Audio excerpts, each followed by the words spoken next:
Alright, so we're going to be picking up where we left off with Coral Island. For those unfamiliar with Coral Island, it's a slice-of-life, life sim style game. So if you think of like Harvest Moon, Stardew Valley, Animal Crossing, Sunhaven, insert the name of a billion other games that are in the genre. And it's just another one that's an addition to those. But it's a lot of fun. It's a tropical paradise kind of thing that the primary story around the game is that basically tourist area, think random tropical island. There's an oil spill, and things are not going well in town. I can go ahead and open the save in the meantime. So things are not going well in town because you're a tourist-funded town that's a single type of economy, and your economy isn't collapsed. So what you're doing is you're running around the island, farming, mining, cleaning up the ocean, whatever, to slowly fix things around the town and make it a better place. So in practice, the way this is broken down is the way the game's progression is locked in here, that's not the button I needed, is you've got what's called your town rank. And this is your overall concern. This town rank is basically how the town is doing in its entirety. And that's words are hard. That's comprised of your museum rating, your ocean rating, and the heritage site ratings. The museum rating, it's just like the museum in the other games. You find all the things you put in the museum. So you get your artifacts, your bones, your bugs, your fish, whatever. That contributes to that. Then you've got the ocean. As I was just joking with my wife there a second ago, the ocean is like absolutely full of trash and oil and awful. And so your goal is to clean it up and make the ocean not all those other things. And then finally you have the heritage site. This is basically the equivalent of like the community center or whatever. Pretty much all the games in this genre these days have an equivalent to the museum and the community center. It's just what they all do. Nothing wrong with it. They're good mechanics, which is why everyone does it. But you get the idea. But in the meantime, what that does mean in practice of what we're doing is we are working on trying to get all these done. So where I left off the last time we played is the mines in this game are kind of separated into 4 separate sections. You know, there's the water one, there's a fire one, there's an earth one, yada yada. None of that's a surprise or spoiler of that. Like, all things I've said so far is literally the introduction to the game, first in-game week. And I'll try to avoid, like, the actual spoiler stuff other than when you see, like, you know, when you see me progress things in the game, obviously that will spoil you to those things. But, so what ends up happening, though, is I have finished the first 2 sections of the mine, and I am on to the 3rd, and then for the underwater cleanup, I have finished the first. The second one, I'm like 1 or 2 of the things shy of ready for that to be advancing. Alright, so we're ready for the bigger container. So I want to grab... Right now, just toss everything in here. Because it is something worthwhile to keep extras of everything, and that's just a normal strategy for all these games. Just so you have stuff for processing, and you'll end up having people ask for stuff, and yada yada yada. Okay, and auto-sort that. We'll go around this way and get rid of the crappy boxes. Because that was the trash boxes I could make at the beginning. Oh, I missed dropping off the daisies. Alright, so what was I doing so far as my quests right now? We have papayas. I don't grow papayas, so I can't help them. We need to finish the wind cave. We need to keep cleaning the ocean. I've got 2 more items. So we're basically right about to hit the next tier in a lot of stuff. So that's good news. Now, did any of these have offer on them that we haven't already grabbed? No. Okay, so with that... Okay, so our pickling jar isn't currently in use. So we want to sell those just the way they are, because I need to sell a certain number of bronze things. We can sell those just the way they are. I'll grab the 1 spare okra, and I'll chuck that in for pickling. So we're going to sell all these ones, and that should get us about the point where we'll have enough of our bronze quality fruit. Okay, so it's just taking me a moment to get back into speed. I have been wanting to play this game, like, all weekend, for my weekend, not what most people weekends are, for my weekend. But I do know I would spoil myself to stuff and it wouldn't happen on stream, and that'd be just a big bummer. Alright. We've also been saving up and upgrading our tools. We've already upgraded our pickaxe. We're in progress of upgrading our axe. I think that might be done today. Okay. So I put down a bunch of bug traps so I can catch the bugs without having to worry about that. So I've been doing a circuit each morning while we wait for, like, the blacksmith to open. So lately what we've been doing in the game is catching all the things to try and keep all that moving. And then at the end of the day, we either go for the mines. Those look ready. All right, so the coconuts are ready. That's good to know.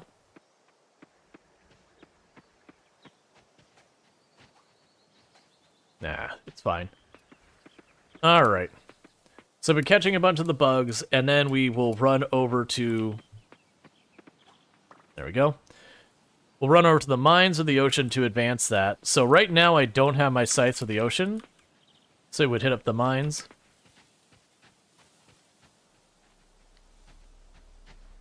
But yeah, so partly the reason I'm doing it this way is there's a lot of bugs that if I just put down the traps like that, I will end up catching them just through raw numbers of doing that again and again and again. It gives me a little bit of extra money here that I don't have to put a lot of effort in just making the extra bit of change. And on top of that, whenever we catch something I haven't already got in the museum, we're good there. Okay, so this is the bug box. So I've already got you sorted. Any of these that we haven't donated yet? Cool. So with that, that one's ready to donate. And the rest are all ready for sale.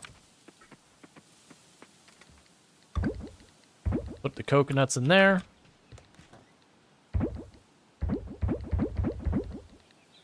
And I could drop this off at the museum.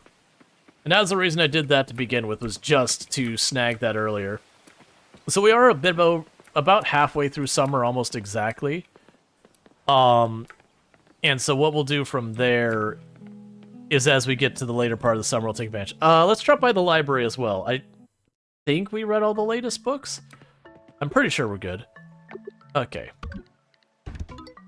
Yep, so we'll get one more donation is enough to put us over the fence to the next progression thing. But yeah, so as you can see, this town is a bit of a tropical paradise. This is Starlit Town. And it's telling me I can adopt a pet, but it costs money. And I don't have that. Yeah, so we've read all the books. That's what I wanted to check. We also got more merit points. Alright.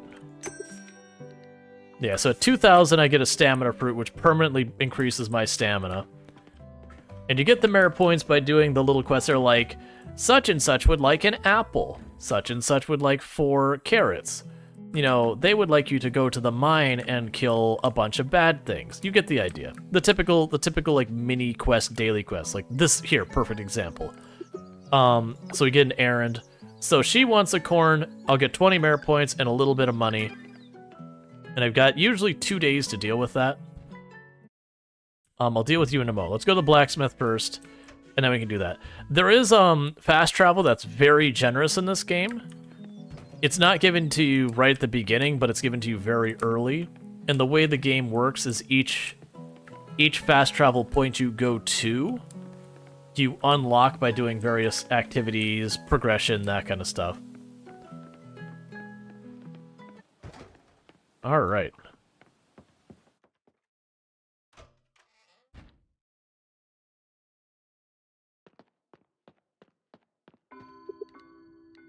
So I don't have any geodes, and my tools are still upgrading. It won't be done for a day. Okay, so we didn't actually need to go to blacksmith. That's totally fine. All right, so what we're going to go ahead and do is we're going to rush back to the farm using the teleporter, and from there we're going to immediately pop on over to the mine, and we'll push the mine today. So we should be able to get gold ore in the mine now. We haven't done any of the wind area that gets it to us yet. Oh, right. I'm lying. We're not doing what I just said we're doing. We're going to Sam's real fast, and we're grabbing seeds for the farm. Then we're going to the mine.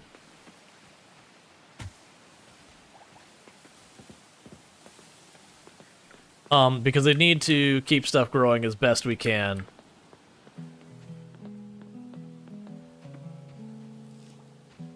because that's one of the main ways I'm making money is growing a ton of different crops and then just selling my produce. So we're at day 13, so I could still grow any crop right now, but pretty soon I won't be able to get more. So I'm going to go ahead and grab a bunch more melon, more starfruit, and a little more wheat. Alright. I'm going to take a little bit of a detour on the way back, just because I know I've got more traps down here. And I just want to kind of do a quick pass to check on them. Plus, these coconuts are only available for a couple of days at a time, and there's lots of recipes that use coconuts.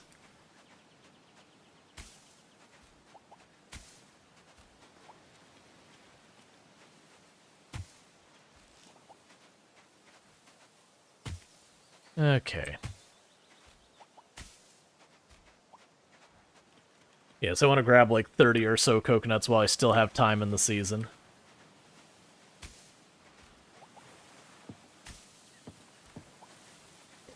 But they don't, I believe you can't get the coconuts from the same tree every single day, so usually with like the 3-day thing, you kind of get all the coconuts you can and then they're just done for the season.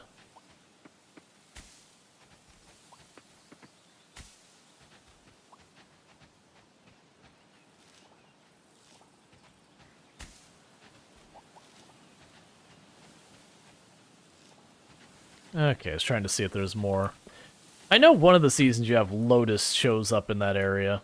Or is some type of rare plant. It may not actually be lotus.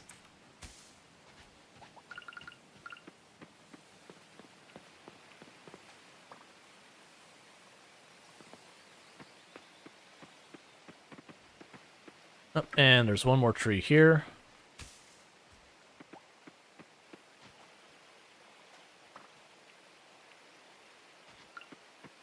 Alright. So it does mean I'm spending a lot of my day just dealing with this, but I hadn't planned for the coconuts to be available and how long it's going to lose. Either way, we'll go to the mine. If we knock out 5 floors, it's a productive day.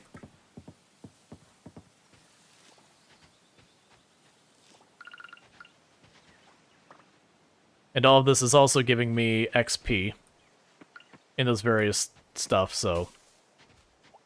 Man, every tree has the coconuts. I've not had that before.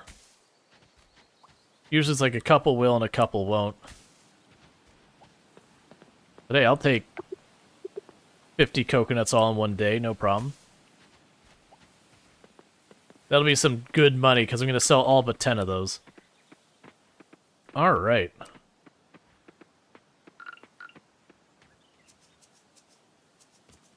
Plus we did our first upgrade on our seeds.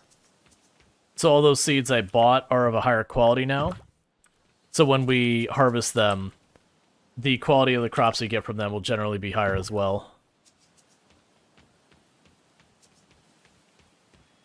Alright. And with that, we're going to sell all but 10 of these. And we're going to sell that. And those are all duplicates, so we'll sell those. And we'll stash the rest of those forageables. Cool. Alright, and with that, we go to the mines. And we'll see what we can get done up there. It says, it's too warm for your taste. My computer is warming up the place. You'll try and get some rest before work. Gotcha. Well, you take it easy, and I do hope you both get that sleep and it cools down. Enjoy deep water drilling and growing completely legal plants. Absolutely. Hey, Blue. It's pretty good. You believe you got to the console? You haven't delved into it yet? Yeah, no, for the record, like, Coral Island is one of my favorite games that's come out recently. Recently being in the very relative here. Version 1.0, I believe it was last October is when it released, if I remember correctly. But, they just had a new major update, which, unfortunately right now, Coral Island's going through a bit of a pain right now because they're published by Humble Games, which is supposedly being restructured, but they laid off their entire staff. To be clear, that's published, not developed. It's being developed by Stairway Games. So the ones actually writing the code is Stairway, but published deals with like marketing and all that stuff. But it has created a bit of a concern about how long it's going to take them to get the console updates kind of thing. So that's in a wait and see. And to be clear, this is literally the last 3-4 days kind of event. So it just happened. The good news is, regardless, Coral Island as a game isn't disappearing or anything.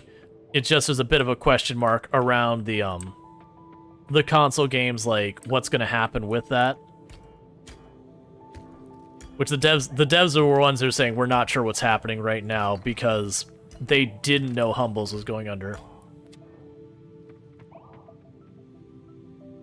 Yeah, well, to be clear, Humble Games and Humble Bundle are two different things. So Humble Games, the publisher... Oh, I was under the impression that Humble Games shut down. Like, they said they're quote-unquote restructuring, but that everyone working at Humble Games specifically went away. But, Humble Bundle, which is in a different segment of a larger organization, is fine. Because they're two separate companies underneath a larger company. That's my understanding. That could be out-of-date information, though. But regardless, there is Humble Games does publish this game, and Coral Island devs have already come out saying, "Hey, we're not actually sure what impact it's going to have on us. Like, we're learning about this the same speed as everyone else is learning about it."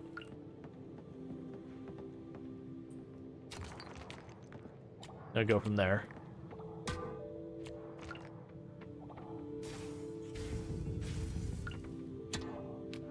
But yeah, so the 1.1 update for this game came out this past week. It has been really good. There's still a few outlying bugs that they are being addressed. So, like, for example, I was told that when it comes to the cooking recipes, there's like 1 or 2 specific recipes that you finish them and it still shows as unfinished.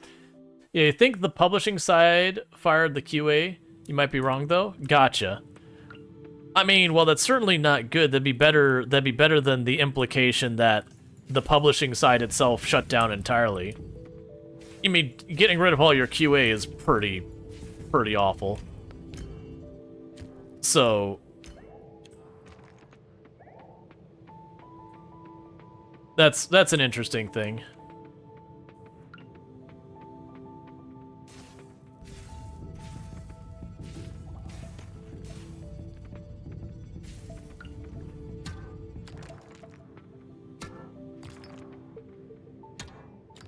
Firing all your QAs becoming Steam? It's unfortunately been a common practice as of late for companies to either not have QA or grossly underinvest in their QA team. And it's not even a game issue either. It's software dev at large. Like even when the last time I was doing commercial dev work, is becoming more and more that they're kind of dumping QA on to devs' laps. And that's very specifically, you actually want the people not developing your game to do your QA. Like, that's a deliberate decision. Alright, we're not going to get through it today because I'm out of stamina. That's fine.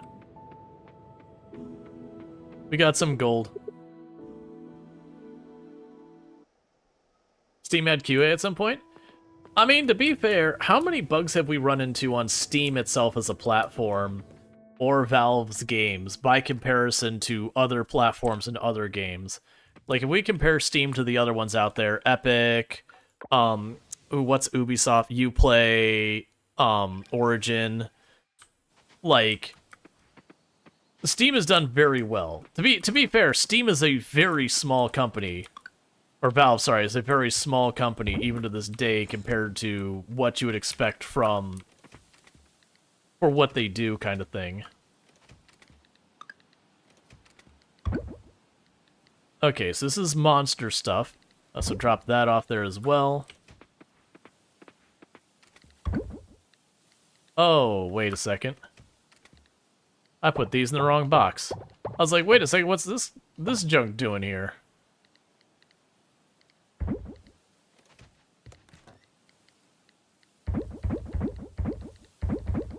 So we've got our geodes there.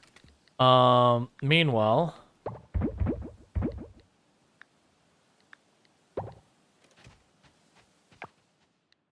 Let's see, don't think you've ever played a Valve game?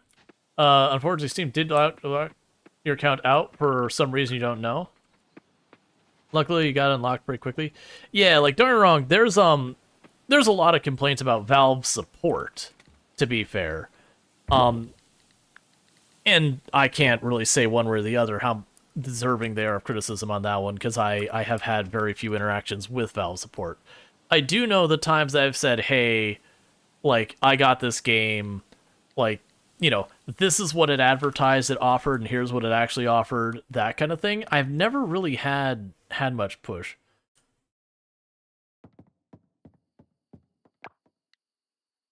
Let's see, but when it comes to games that are sold in Steam, there's no QA anymore. I think they're allowing almost everything in since 2016. Yeah, no, they're very lax. Now, don't get me wrong, when a game comes out that is truly, like, false advertised, or is done truly scathing, they actually have a pretty nice return policy. This is one of the few reasons why, like, if we're being honest, Valve is a monopoly. But this is one of the reasons why a lot of people give Valve a pass, because they could just absolutely take the screws to us super hard, and we would be stuck. Like, imagine you've got your library of literally thousands of games or hundreds of games, whatever you bought over the years, and just Valve just all of a sudden came out with all these new ridiculous policies that made it a platform you didn't want to be on. Your games would be stuck here. So they absolutely could exploit the crap out of us if they really wanted to, and a lot of us would just have no choice but to deal with it.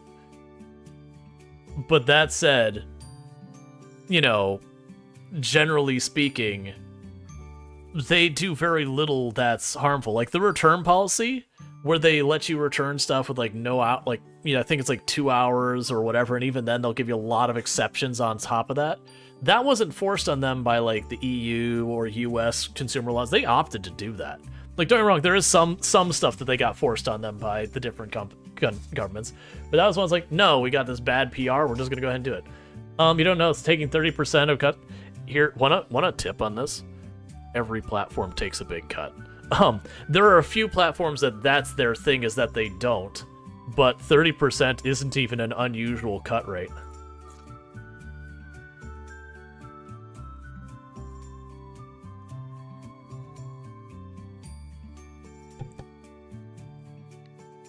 Yeah. Apple takes a 30% cut. Android, there's a cut. Steam, there's a cut. Epic Games, there's a cut. And don't get me wrong, Epic has got the really cheap cut. But that's because Epic's the underdog. Epic's trying real hard to get people to use their platform.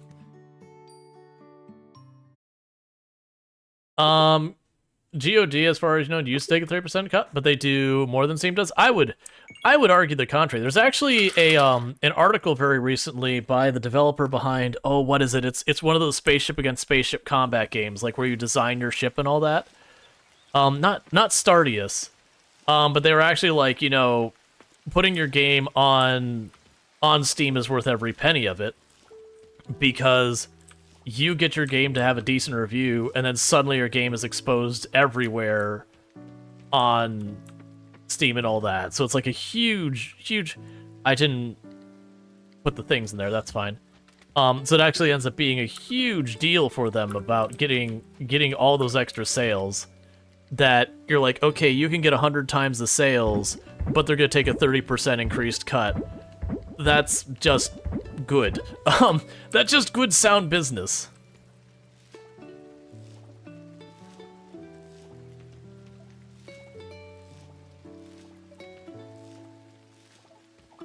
Especially when you consider, like, the markups that stores used to put on stuff. Like, when you get bought stuff at, like, Walmart or whatever. That so much of that went to the retail stores and all that.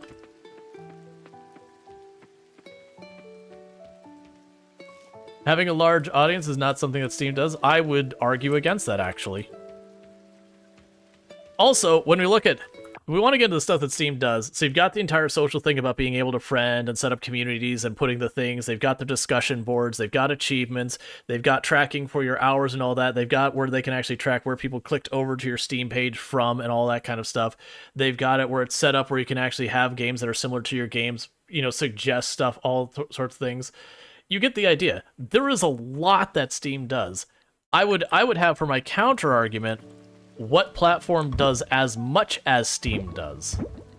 And this isn't me being like, hey, look, Steam's amazing and all that. I'm trying to like push back saying, hey, Steam actually isn't a terrible company to work with. Like, they do a lot more than a lot of other platforms do.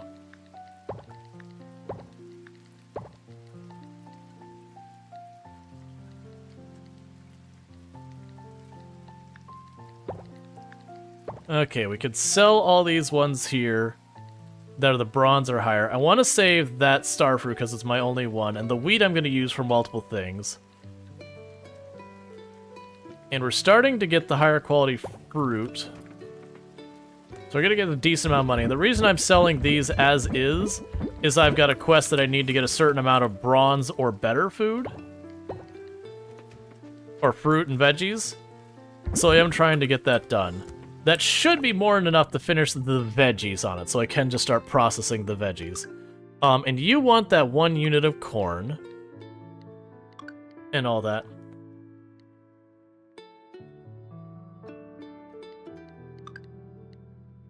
No, I'm wrong. I'm nowhere near on the vegetables. Okay, we keep selling the vegetables. Alright. Let's see, back when there was Green Streamlight, people had to vote for the games before they could be sold on Steam. In 2016, 2017, they replaced it with the $100 fee. Yeah, right, they have the $100 fee, and they do actually have some verifications they do, as much as it doesn't seem like it.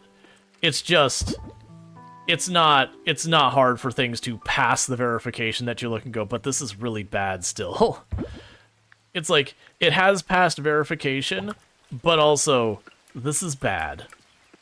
And the verification, from my understanding, is like fully automated stuff where the game boots up and it doesn't crash immediately, and just kind of like that. It's really not a high bar.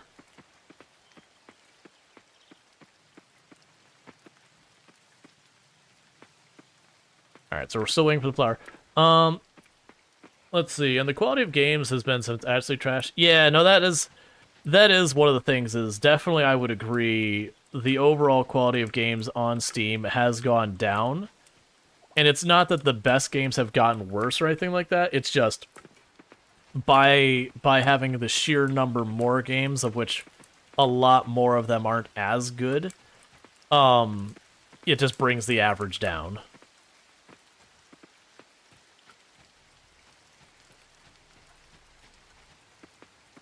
But I do personally wish that Steam did more, not to necessarily limit what games are allowed on their platform as, I mean, I do mean that. But, like, I don't want it that seems like, we have to approve every single game directly. I don't think that's a sustainable thing, nor do I think that's necessarily a good thing. Okay, so Blacksmith is closed, so I can't get that. But, I definitely wish there's, like, a minimum quality. It's the catch is how you set that minimum quality and handle it and whatnot. Alright, so those wolf spiders are worth a pretty penny. Okay. So while I'd like to get more seeds, that doesn't open until noon, so we're gonna go ahead and go right in that. But games like the Banana Clicker game, I have no idea about that one. That's probably the reason it doesn't bother me as much, is I don't tend to look up, like, what stuff people are getting upset by. Like, don't get me wrong, people have had me pop in the channel and complain that I'm like, I'm trying to find this thing and I keep running into, like, all of these Man, what was I was looking for? This is going back a couple months. There was something I was looking for. Oh, it was the Steam Next Fest. I was trying to like look through the demos for Steam Next Fest for stuff to play on the channel. And oh man, the amount of absolute garbage games. And I don't mean garbage as in like it's someone's passion project, but like, you know, they're not an artist so it doesn't look good or whatever. Or like, you know, it's just a simple game. Like that's fine. There's nothing wrong with that. I'm talking about like the absolute shovelware where they're trying to depend on ultimately causing you some level of confusion. So like there was one game, it's something like The Raft was the name of the game, and it was very clearly a direct rip of Raft. Like they were deliberately and maliciously trying to make you think it was Raft.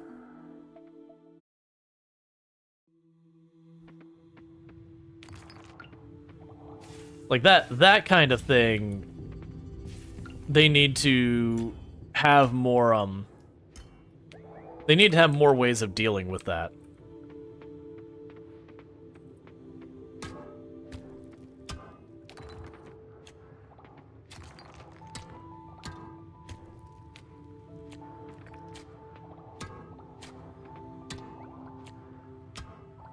Like, and it's always tricky because, like, for example, if they involved a voting system where if like enough people reported a game, it automatically delisted or something like that, then we already look at the problem of like review bombing, where, you know, a game features a strong female protagonist and then a whole bunch of, you know, pathetic people sit there and they start complaining about and downvoting it into the dirt, and then it gets pulled because some people just can't handle the fact that something isn't made for them. Free games have dropped and able to abuse the Steam market, but Steam gets a cut. Yeah. I mean, I don't know. It's one of those things with some of those that, yes, we've got a bunch of garbage shovelware games that go out there, but I feel like between the review process and everything else, that already does a lot to mitigate it. Because, like, okay, you buy some game, it's got drops, but the game itself is just, it's just garbage. You know, you pull it up, the reviews are terrible and all that, and yeah, that means a certain number of people need to buy it. I would be okay with the idea of, again, for reviews, you gotta verify the person actually did purchase and play the game. That's one thing I don't see why platforms allow that, where people can review a product that they haven't even played. Like, I understand if someone's like, I'm not going to buy it because I have a problem with whatever. There's certainly games that... I mean, like, I don't play games with generative AI. That's just a stance I've chosen to make. It's fine if we disagree. Nothing wrong with that. But it's just a stance I've personally made. I don't go to every generative AI game and then take the time to review and go, this is garbage, how dare they? It's just like, alright, it's just not a game for me. Now, if I were to buy a game, and then it ended up having generative AI, and it was undisclosed that it uses generative AI, I would give that a bad review and say, hey, like, just so you know, this doesn't have generative AI. Steam requires you to self-report that you have generated AI, you know, generative AI, yada yada. I would certainly complain in that regard, because to me that's a deceptive practice. Since, again, you are supposed to label your game if you're using generative AI on Steam. Their enforcement mechanism's not good, but it is policy.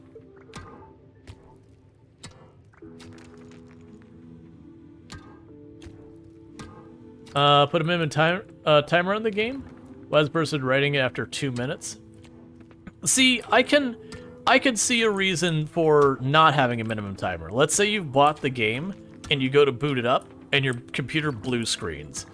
And then, you know, you try and play it again, and your computer blue screens. So you have, like, no played time, and you're like, this game doesn't work. I think that's fine.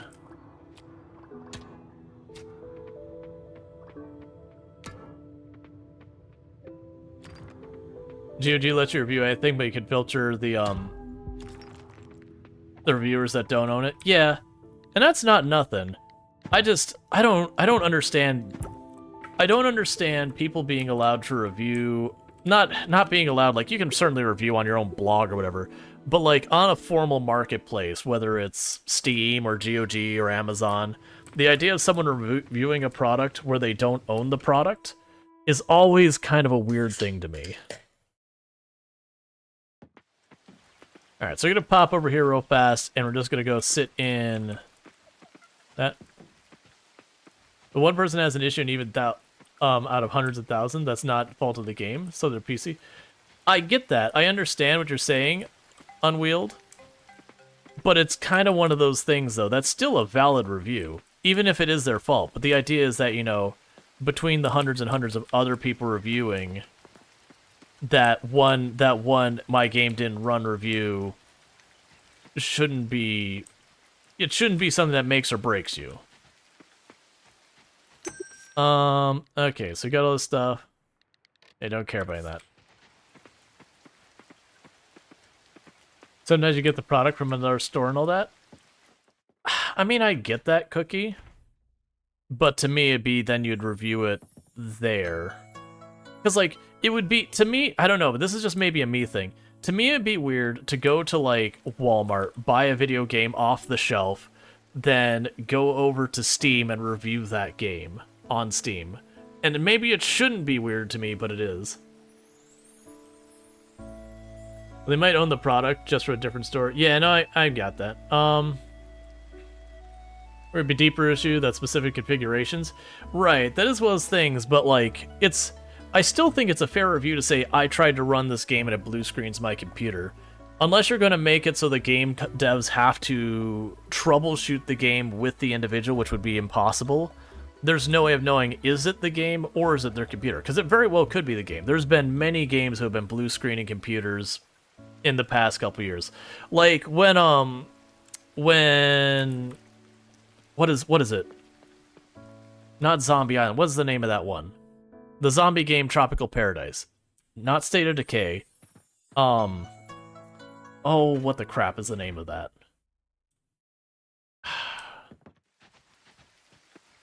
It doesn't matter. There was a game that came out about 2 years. Dead Island. Yes, thank you. Dead Island. So Dead Island had their new version, and it was crashing left, right, and center. That anytime Epic Games put up an achievement on the screen, it crashed. And it was a problem with the game, to be clear. And it was just with certain video cards and all that, but it was a programming issue with the game itself, that the game had to update to fix it. And it got bad reviews for it. That's deserved. But we only knew it was the game because a whole bunch of people had the issue and were investigating it.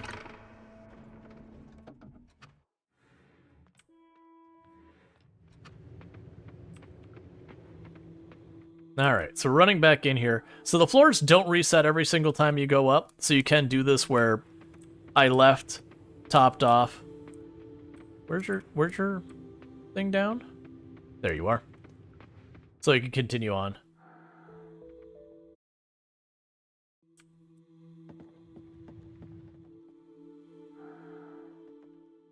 Did you ever look at Amazon reviews, say?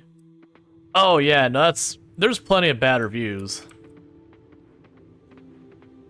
Like, that's, I've joked with my wife a couple of times that I don't think there's anything that gets reviewed more unfairly than deep dish pizza. Because to me, I think a lot of people just don't know what deep dish pizza is, and so then they get delivered a deep dish pizza that's like a perfectly good pizza, and they review it badly because it's not like other pizza. I've seen a whole bunch of people complain, it's like, I got this pizza, it was like this really thick pizza, the sauce was on top of the cheese, like, what the crap is going on here? It's like, yeah, you just described a deep dish pizza? Like, that's literally what a deep dish pizza is? I'm not sure what you were expecting. Deep dish pizza is pizza with a thick, fluffy base. So a deep dish pizza is kind of like a pizza that's more of like a pie. That it has a little bit thicker crust on the bottom. And it has like the outside crust that's like tall. and then it kind of goes under. And then you have Chicago style and other ones where Chicago style, the sauce is on top, and then the other ones, the sauce is on the bottom. But it means you get like this thick layer of like cheese and ingredients on it. But because of that, the pizza is a very different texture than like other pizza, because it is like a pie. It's just really thick. You always try to get your games in GOD. You love that you can download offline stars. Very useful for people with slow internet. The quality of GOG games also fell, but at least they check it's not malware scam troll game. Yeah. All's pizza talks make you very hungry. Unfortunately, it's midnight. There's still places open. I have faith. Alright, to sell these extra bugs.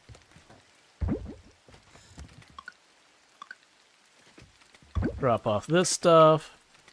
Drop off you.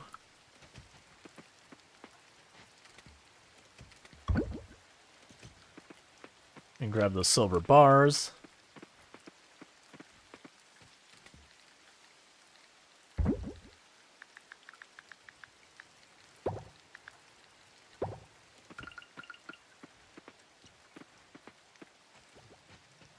Cool.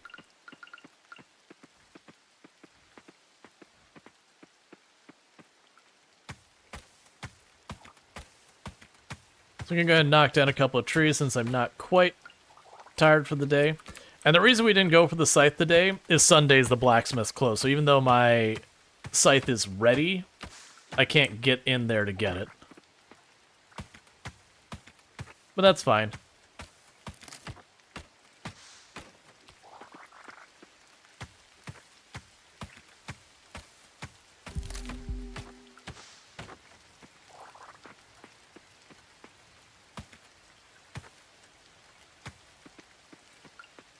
Okay, we're all out of energy. Alright, so real question is, I actually have pretty decent money today. I'm going to have more the next in-game day, too. And so, the things I can choose is, one, I could use my silver... Or, sorry, I could use my silver and upgrade my axe, so I can cut the tougher woods. Alright, we gained a level in farming, so that's good news. Made an extra 1,400 bucks. I could go to make a bunch of the bronze kelp essence and use that bronze kelp essence to upgrade some of my other stuff.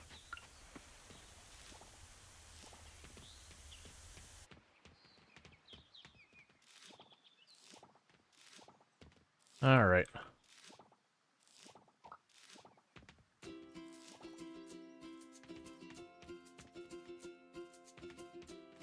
So it looks like I got everything that's fresh. Or not fresh, everything that's grown. So again, all the silver and bronze stuff. We'll go and do that. We can go ahead and pickle the okra.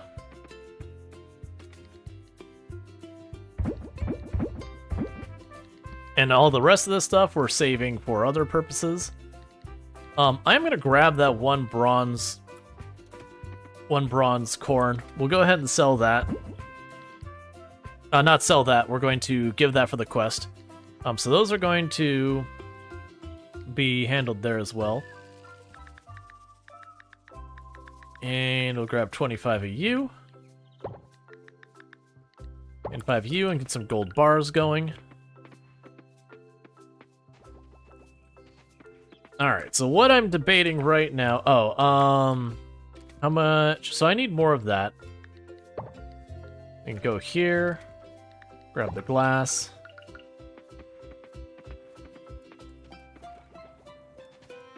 Process more of that. Okay, so I basically was making more kelp essence for the bronze kelp. I'm gonna need to make a lot more of a lot of these things. I do believe... Yeah, we were waiting for osmium for the offerings on these things. So those both go to the blacksmith. That's going to... Who the heck wanted that? Alea. Alright, so let's worry about that. So, Alea, where are you right now on my map?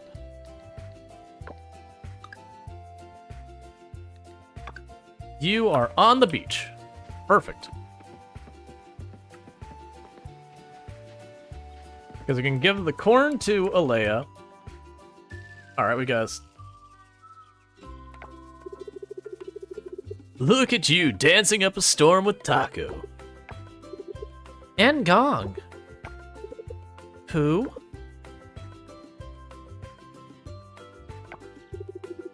The little man dancing with me, look. Is that his new imaginary friend? I haven't heard him mention it before, but let's just go with it. Good to meet you, Gong. Thanks for playing with my son. Maybe we'll see you at lunch later, okay, Gong? Come on, Archie. Let's go home. Okay, Mom. Come on, Taco. Bye, Gong. Bye, delicious human. Forgot about that honorific of delicious. What Archie, Taco, and you see? Human. See that, yes? So sad that Human cannot see Gong. Gong want talk to Humans and play tricks on Human, but cannot because they cannot see Gong.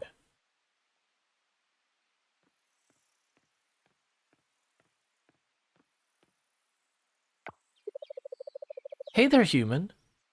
Who are you talking to?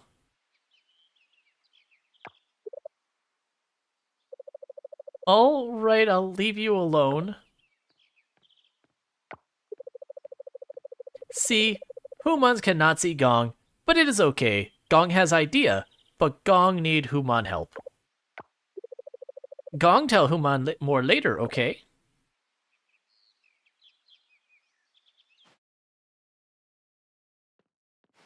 You were speechless when your boss asked to make your website like that. Oh man, the number of times that I hear people go, I can make a Twitter clone. Like, Twitter's not that big a deal. I can make something that's the same thing. It's like, right, but you don't have the algorithms behind it. Or the giant user base. Because that's always the big thing there. It's like, yeah, the value of these platforms isn't the platform. The platform's not a big deal at all. The value of those platforms is there's a bajillion users on it. Can you make a bajillion users? We keep getting hit with story stuff. Ow, ow, ow, jellyfish sting. It hurts so bad. I'm serious, guys. I feel like I might faint. Wait. I know this one. I saw, Paul and Anne's show? You need to pee on it. Ew. If it must be done, it must be done. I'll take one for the team and do it. But...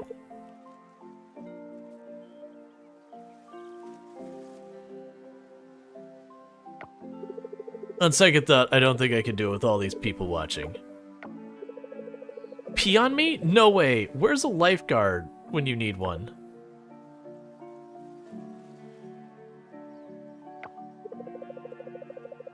No need to get your trunks in a twist. Forget the pee myth.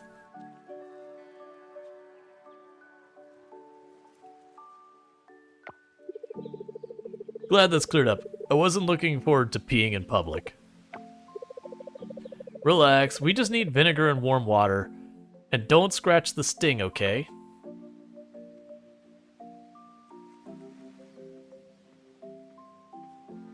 Wasn't the pee myth from Friends? They just wanted to make it a plot line and then it stuck. Here's a bottle of vinegar, that should help.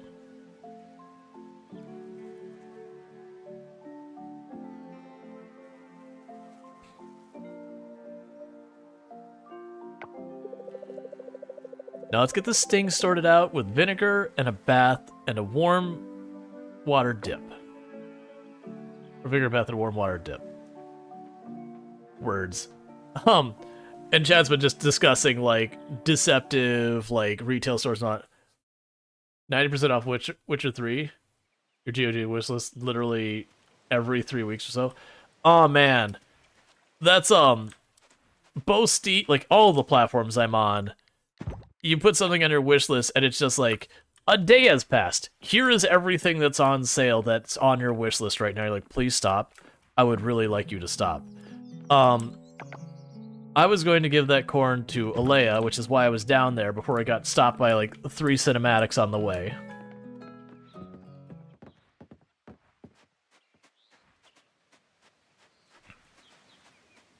That wasn't Alea right there, was it? No. You're still down there. That was Chame or whatever her name is. I actually don't know how to pronounce that one. Okay, so here is your corn. Thank you. Cool. And give me my money. Alright. So with that, now we are at the time I could run to the blacksmith and it will be open. Go ahead and drop you down there. So I could run to the blacksmith, which is now open to do that.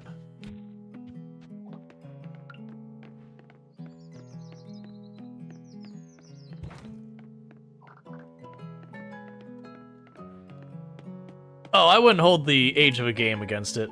Witcher 3, like, graphically and all that, probably still holds up perfectly fine compared to modern games.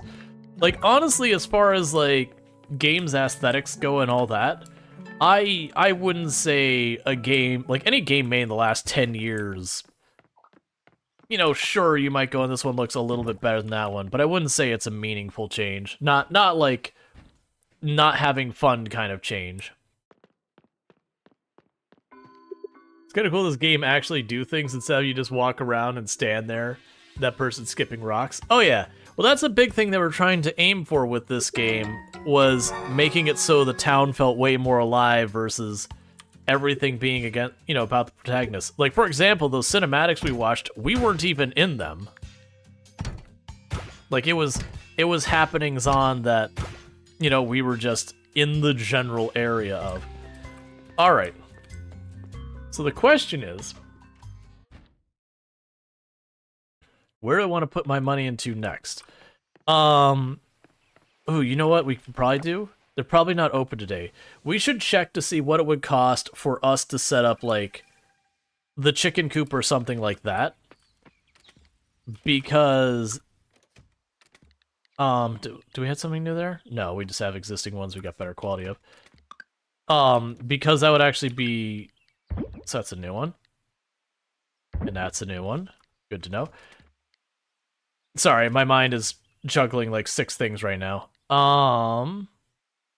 But yeah, so what we would be able to do is get the animals started to set up, because that was one of those things I said I really need to get the animals going.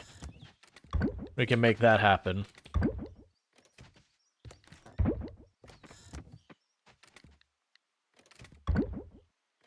Alright. Because they're not open today, right? They are open today. Okay, so let's see if we can make this happen. So let's grab our wood, our stone. I don't know what type of bars we need, but I'm sure we don't have enough of anything but the gold. We might need... I'm hoping we won't need the fiber because I don't have it. Alright, so let's run up there, see if we can't make anything happen. How is this game compared to something like Stardew Valley? Looks close, but how polished is it? I would say this game is fairly well polished. It does have a few bugs around, like, achievements and all that have been taking time to get fixed, though they may have gotten fixed with the latest update, which is what I'm playing, but I haven't reached the point to test. But, they're definitely similar. That I would argue in this case, this game does a lot more on the quality of life side of things than Stardew Valley. Stardew Valley does have a bit of more broader content at the moment, but it also has like 10 years of development behind it versus this one's not 10 years. Alright, before we mess with buying the calendar, carpentry. So, okay. I would need fiber and bronze, but we could get those going. And that requires a bunch of seaweed. That requires hardwood. Okay, so we need bronze. That's the core thing. We're gonna buy the calendar while we're here. Okay.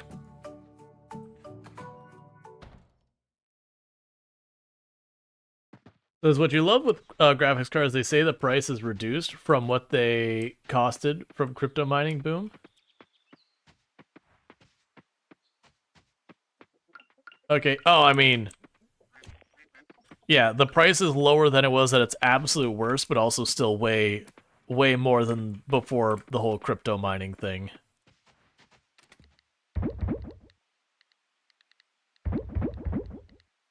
Alright, so we have to wait on that. We can drop the calendar off in here.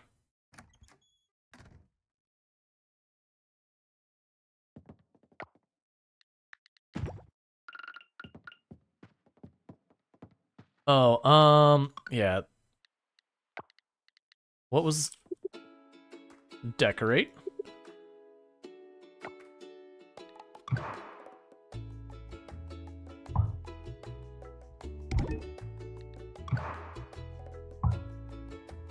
Oh, there we go. There we go. Finish. So now I can walk up the calendar inside here and at least see when birthdays and holidays and stuff are. So yeah, we've got the beach cleanup happening on the 27th. Otherwise, just got birthdays and stuff like that we don't care about.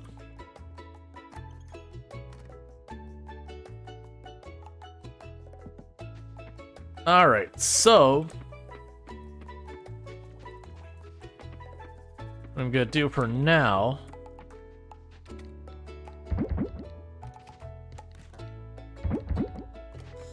is I'm gonna teleport... Can I go directly to... I'm gonna go to Sam's, we're gonna get more seeds while we still can. And then we're going to go and dive to get ourselves to the point of gold kelp. Because once we get to the gold kelp, that'll be our stuff kind of balanced out between the ocean and the mine. Because I've already got gold bars. Honestly, you know what I ought to do? Let's... So the thing I'm debating is, one, investing in the animals. I need to do that, and I need to do that soon. Two, upgrading our pickaxe and our scythe to gold just to keep things rolling. Alright, so... honestly, the point of getting the blueberries now is a bit of a mistake. So you need 12 days. Alright, so we're at the point. 12 days is fine, 13 days is too many.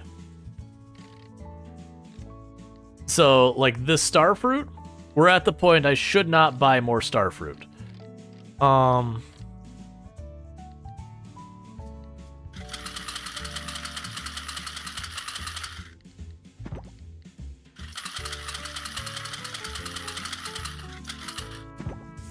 That's what I'm gonna do. But what I'm thinking is we save up our money.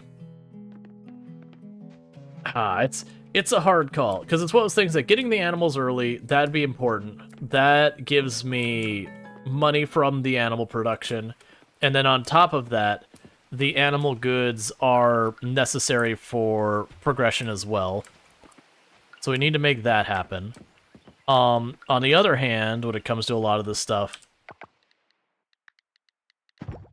if I upgrade my tools, I can progress things faster, which then means I can get more done per day. And it really is a crapshoot which way I should go for it, because both of those, there are time constraints to them.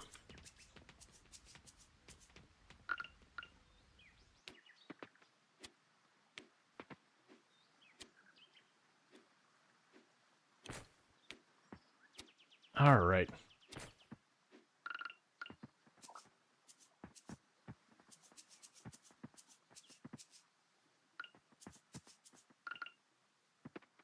Okay, can I make 3 more sprinklers by chance? Yes.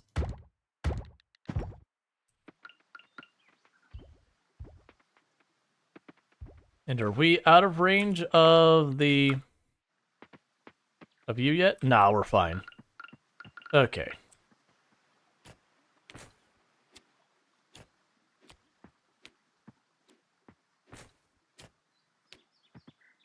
But yeah, as I mentioned earlier, I invested all the time into getting to the sprinklers as fast as we could, just for this purpose. Because even if they're not good sprinklers, that's still that much more I can handle without too much of a problem. So those are 5 days. So even if I don't quite fill this up, that's fine. With 5 days, I'll be able to get more crops going.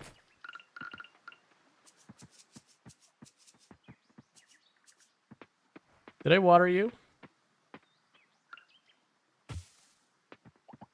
Cool, so we got some bananas.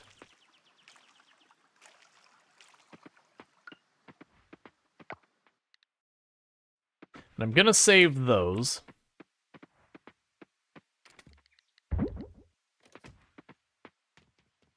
Then we get another spot for a plant there. Alright, come on. I need one more spot for one more plant. I'm pretty sure we are, in fact, full up now. But I think I'll keep just the one seed just tucked away. And I can just plant the next opportunity we get.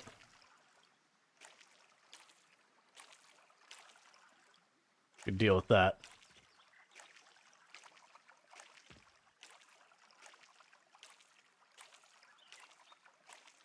And then once this is done, we're going for the ocean to try and finish that up. But we've just added a whole extra row onto our farm. And actually like a row and a half. And it'll be that much more crops. And some of those with the radishes should actually give us decent money. Whereas the wheat won't really give us that much money. But it will be something necessary for when it comes time to cook a bunch of our recipes. A lot of our recipes will come through that. Alright, so with you, let's hop down to the pier, jump on this, and we will get to pushing our ocean a little bit more. Because this will also get us the coffers for the museum as well. That's not the way I need to be going. And then we can also potentially get more underwater critters. Then we get more of the underwater critters that can also progress the museum, among other things. Okay, so we're already in the position where we needed to be clearing for our next area.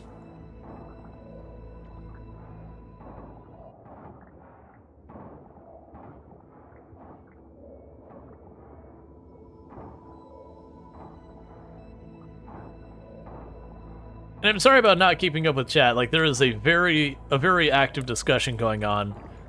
And, I don't want to, interrupt it or whatever. And it's a good discussion. But it's those things that, it can be hard to keep up sometimes. There's a lot being said. Let's see, have you noticed a difference in this playthrough with the update? Do you recommend starting a new one? Or would it make the difference to continue the old one? So I did find, because I pulled up my old save file, my old one, and I didn't go into it much since the update, because I didn't want to spoil myself.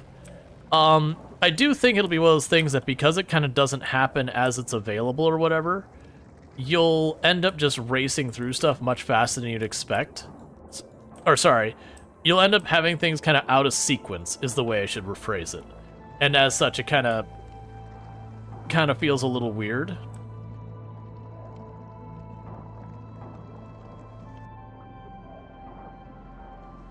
But that said, I don't think it's some major deal either. I don't think it'll ruin your play experience one way or the other.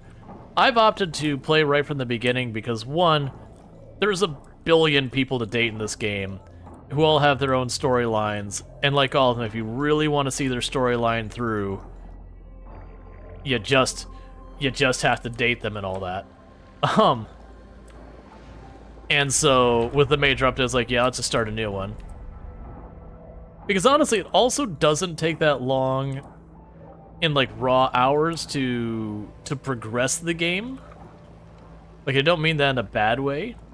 Because in a save, you could sink hundreds of hours. But it doesn't take you thousands of hours to kind of reach the end game. If you're trying to do perfection, that takes you a long time. Where you do all the things, fully fill the museum, everything. So yeah, so going for the S rank on the town is going to be a big ordeal. Okay, so you've got those two. Now the curiosity is there's clearly a space over here to the right that I cannot reach yet. Like there's clearly denoted on the map that there will be a path here, but I don't have access to it yet. But we did clean up that area down there, so I believe we just have this one area up here still. Oh, is my inventory full? Alright.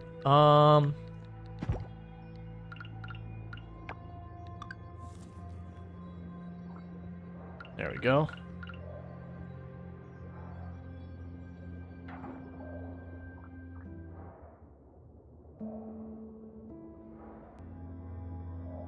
So we got you two, and then over to the right this way. Cthulhu tentacle things. You're going for perfection is why you're asking? You're in level B? Yeah, so honestly it might be fine, like, just for you to continue playing that existing save. Like, and not fret about it. Oh, I thought it was only... Okay, so there's 2 over here, not 1. And I'm about to be kicked out because of time.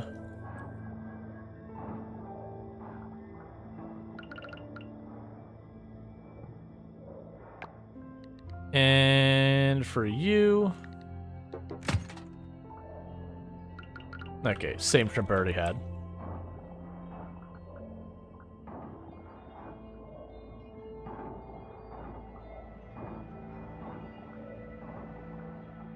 There we go.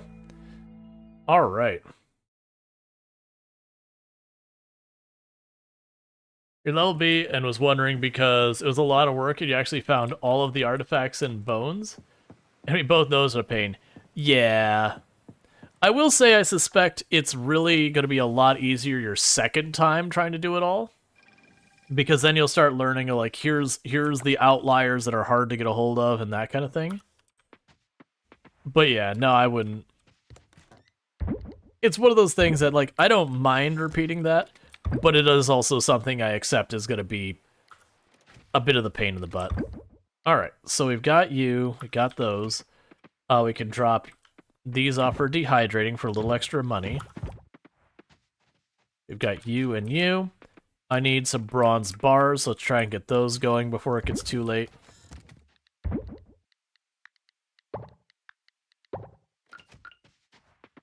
Okay.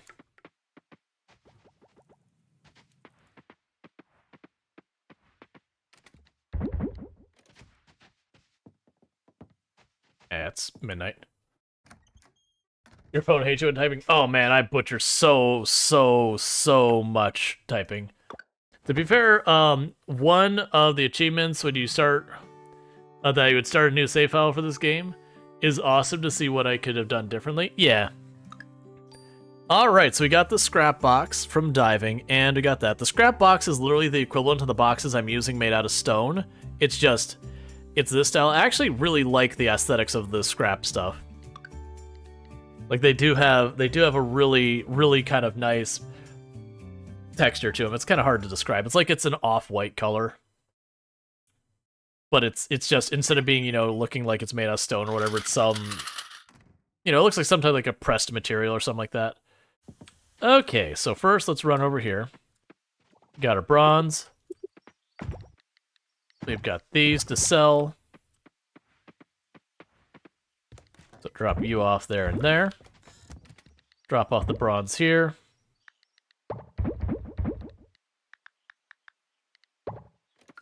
Get some more bronze going.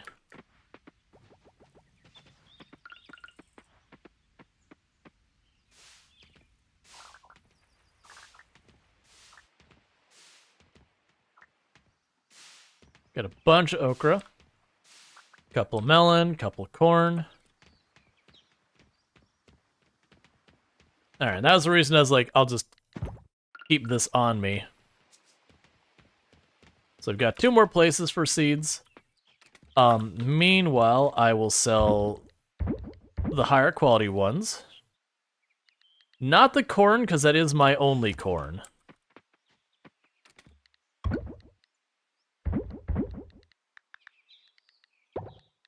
An array to process you.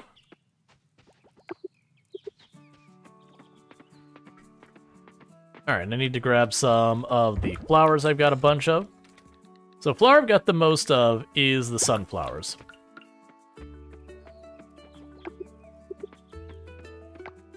And what was I missing for this?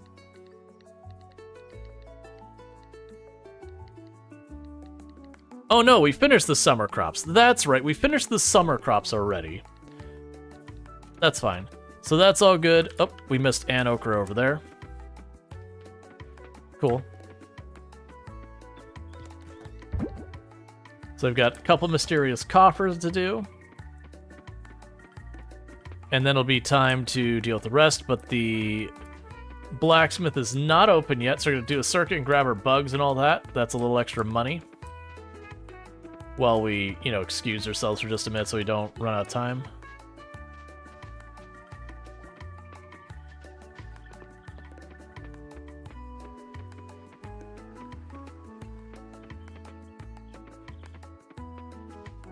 Okay. I also forgot when I had that 4,000, I still need to upgrade my bag. And that's 3,000 or 3,500 a camera. I want to say 3,500.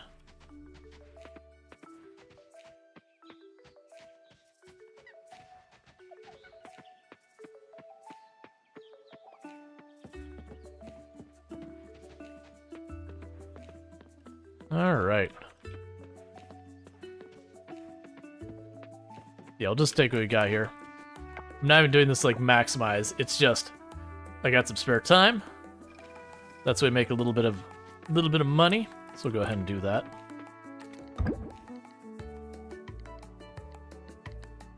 And those can all be just sold.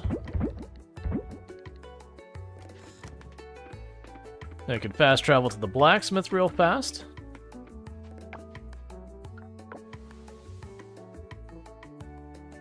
And then we'll go right to diving right away.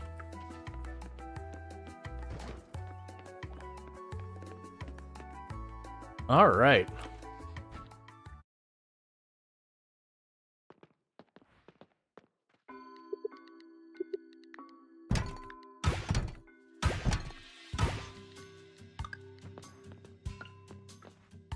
Okay, so we got another one of the swords. That might be our third one, which if it is, that means I've got enough that I'm comfortable just chucking it in the museum real fast. And all that. Let's see, what are you most excited about the new feature of this update? I'm excited to see what the savannah holds. Because like it's a whole new region of the map that we didn't have before. So there's a lot of opportunity for a lot of things to happen there. So you I've already got multiple of. And the sword. That's only our second one. It's an offer and a donator. That's fine. But yeah, so I'm excited to see what happens with the savannah. I'm excited to see the giant storyline, you know, actually properly wrap up versus, like, you get kind of to a stopping point. Like, I know a lot of people are excited about being able to, like, marry the merfolk and all that, which is fine. I get a lot of people, that's what their excitement was. For me, that's kind of a neutral one for me. The underwater farming and all that's pretty neat. I think I'm more excited about the savannah than that. And I think a big part of that comes from Sunhaven, where I've already played some of these games where we have farms in multiple locations. And while it's kind of cool, it's also kind of a nuisance. Because then you got multiple farms to juggle. This one, the fast travel and all that's not quite as annoying though, so that'll probably help a lot.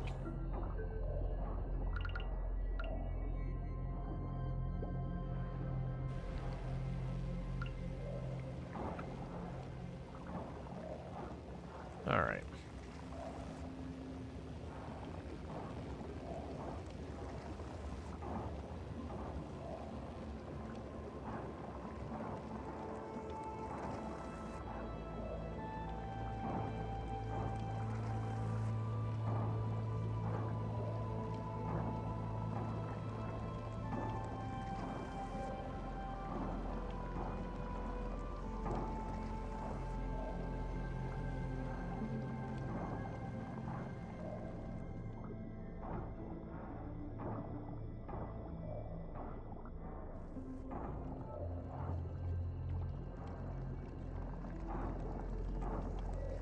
Start cleaning things up. Alright, so there's that one. I'm assuming the other one will be over here somewhere. Because we still see oil over on that side.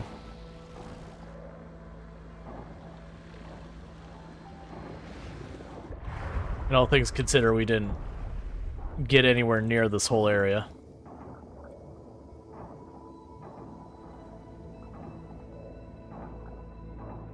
Alright.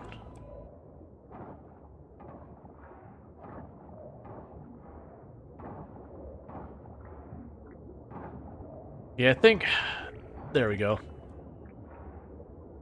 It's so hard to decide what to spend the money on next, because, like, there's always more that you want to and need to do. The animals are absolutely going to be a major bottleneck for me if I don't get working on it. But I also want to get the tools fully upgraded as fast as we can, because the tools are their own bottleneck. Now granted, when I full clear this area, the scythe drops in its usefulness a lot, unless there's something new in the savannah, which is entirely possible. The pickaxe will more than likely still be really useful in the savannah. I know they've got another mine over there, and I don't really know what materials we get from it. I would assume there's going to be some new materials and then a bunch of the existing ones.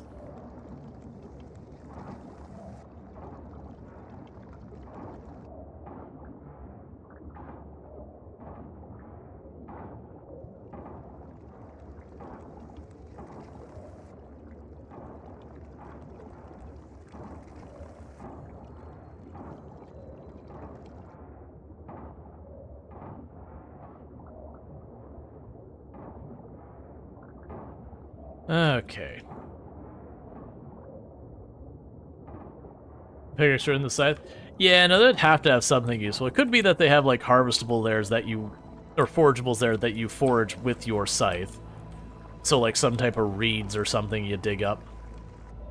Alright, so that'll take care of that, and that should be the last one before we reach the Mer Village.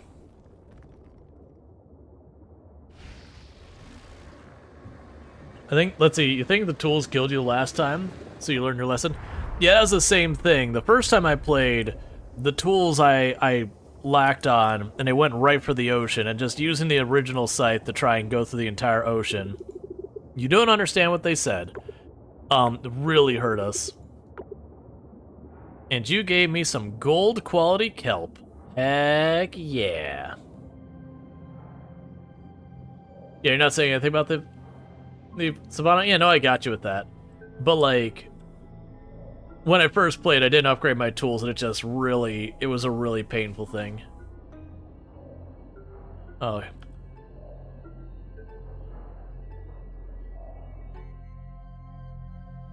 Like, how did you figure out our secret password? Our security was top-notch. We wrote it down on the door. Hey, Night Dweller, how's it going?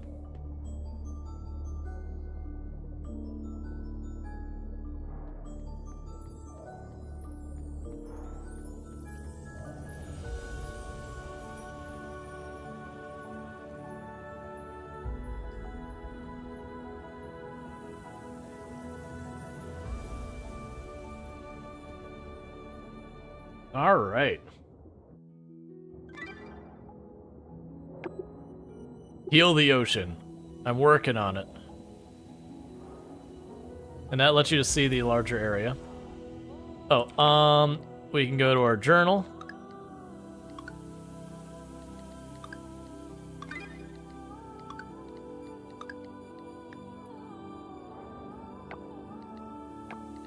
We have those new recipes.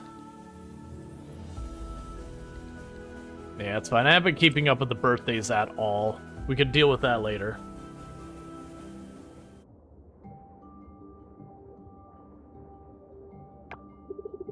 Stop right there. Identify yourself, land dweller. Let's see. You've got problems in real life? Your life is a mess since you think you're smart? What do you suggest? That would depend on what the situation is. The thing I will note is I am not a lawyer, nor am I a therapist. So I could certainly give just general advice and all that, but anything that's like more serious stuff, it is something to keep in mind, that especially if it's going to be a trauma kind of thing, that streams aren't necessarily the place to seek that help. But there's that. All right, you love the graphics of this game. The ocean is especially well done. Oh yeah. I'm gonna say no harm intended. No harm? Likely story. Land dwellers don't bring peace. I mean, you're the ones with the spears, just saying. Deno, call for backup. I'll keep an eye on this one. You just keep messing up with life? Okay. Like, just, there's not enough there to say anything at all. Beyond, hopefully try and learn from your lessons. Got it. Oh dear, oh dear.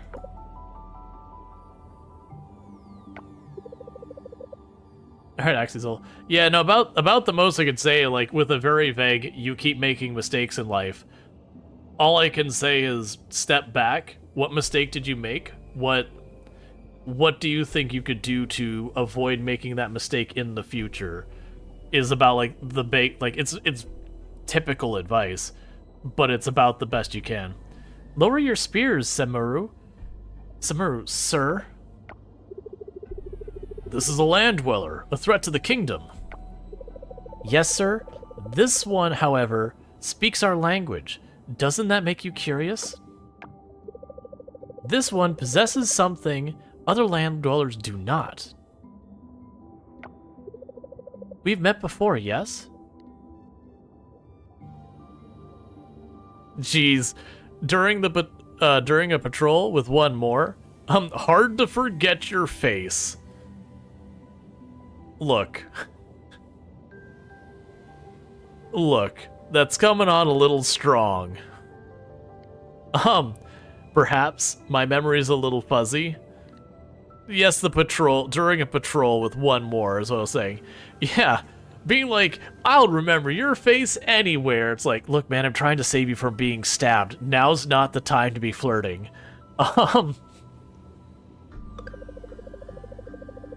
Good memory. The other one was Angung, my patrol buddy.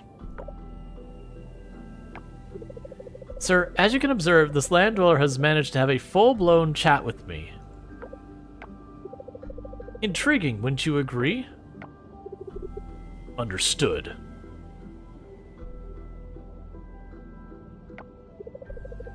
I just realized I haven't shared my name yet. My name is Denali. That's Dino and Samaru.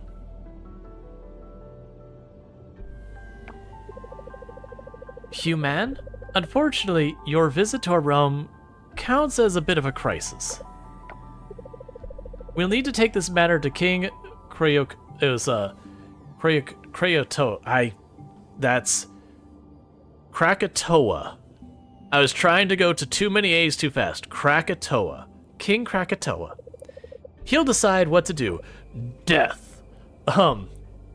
Spare you the licks.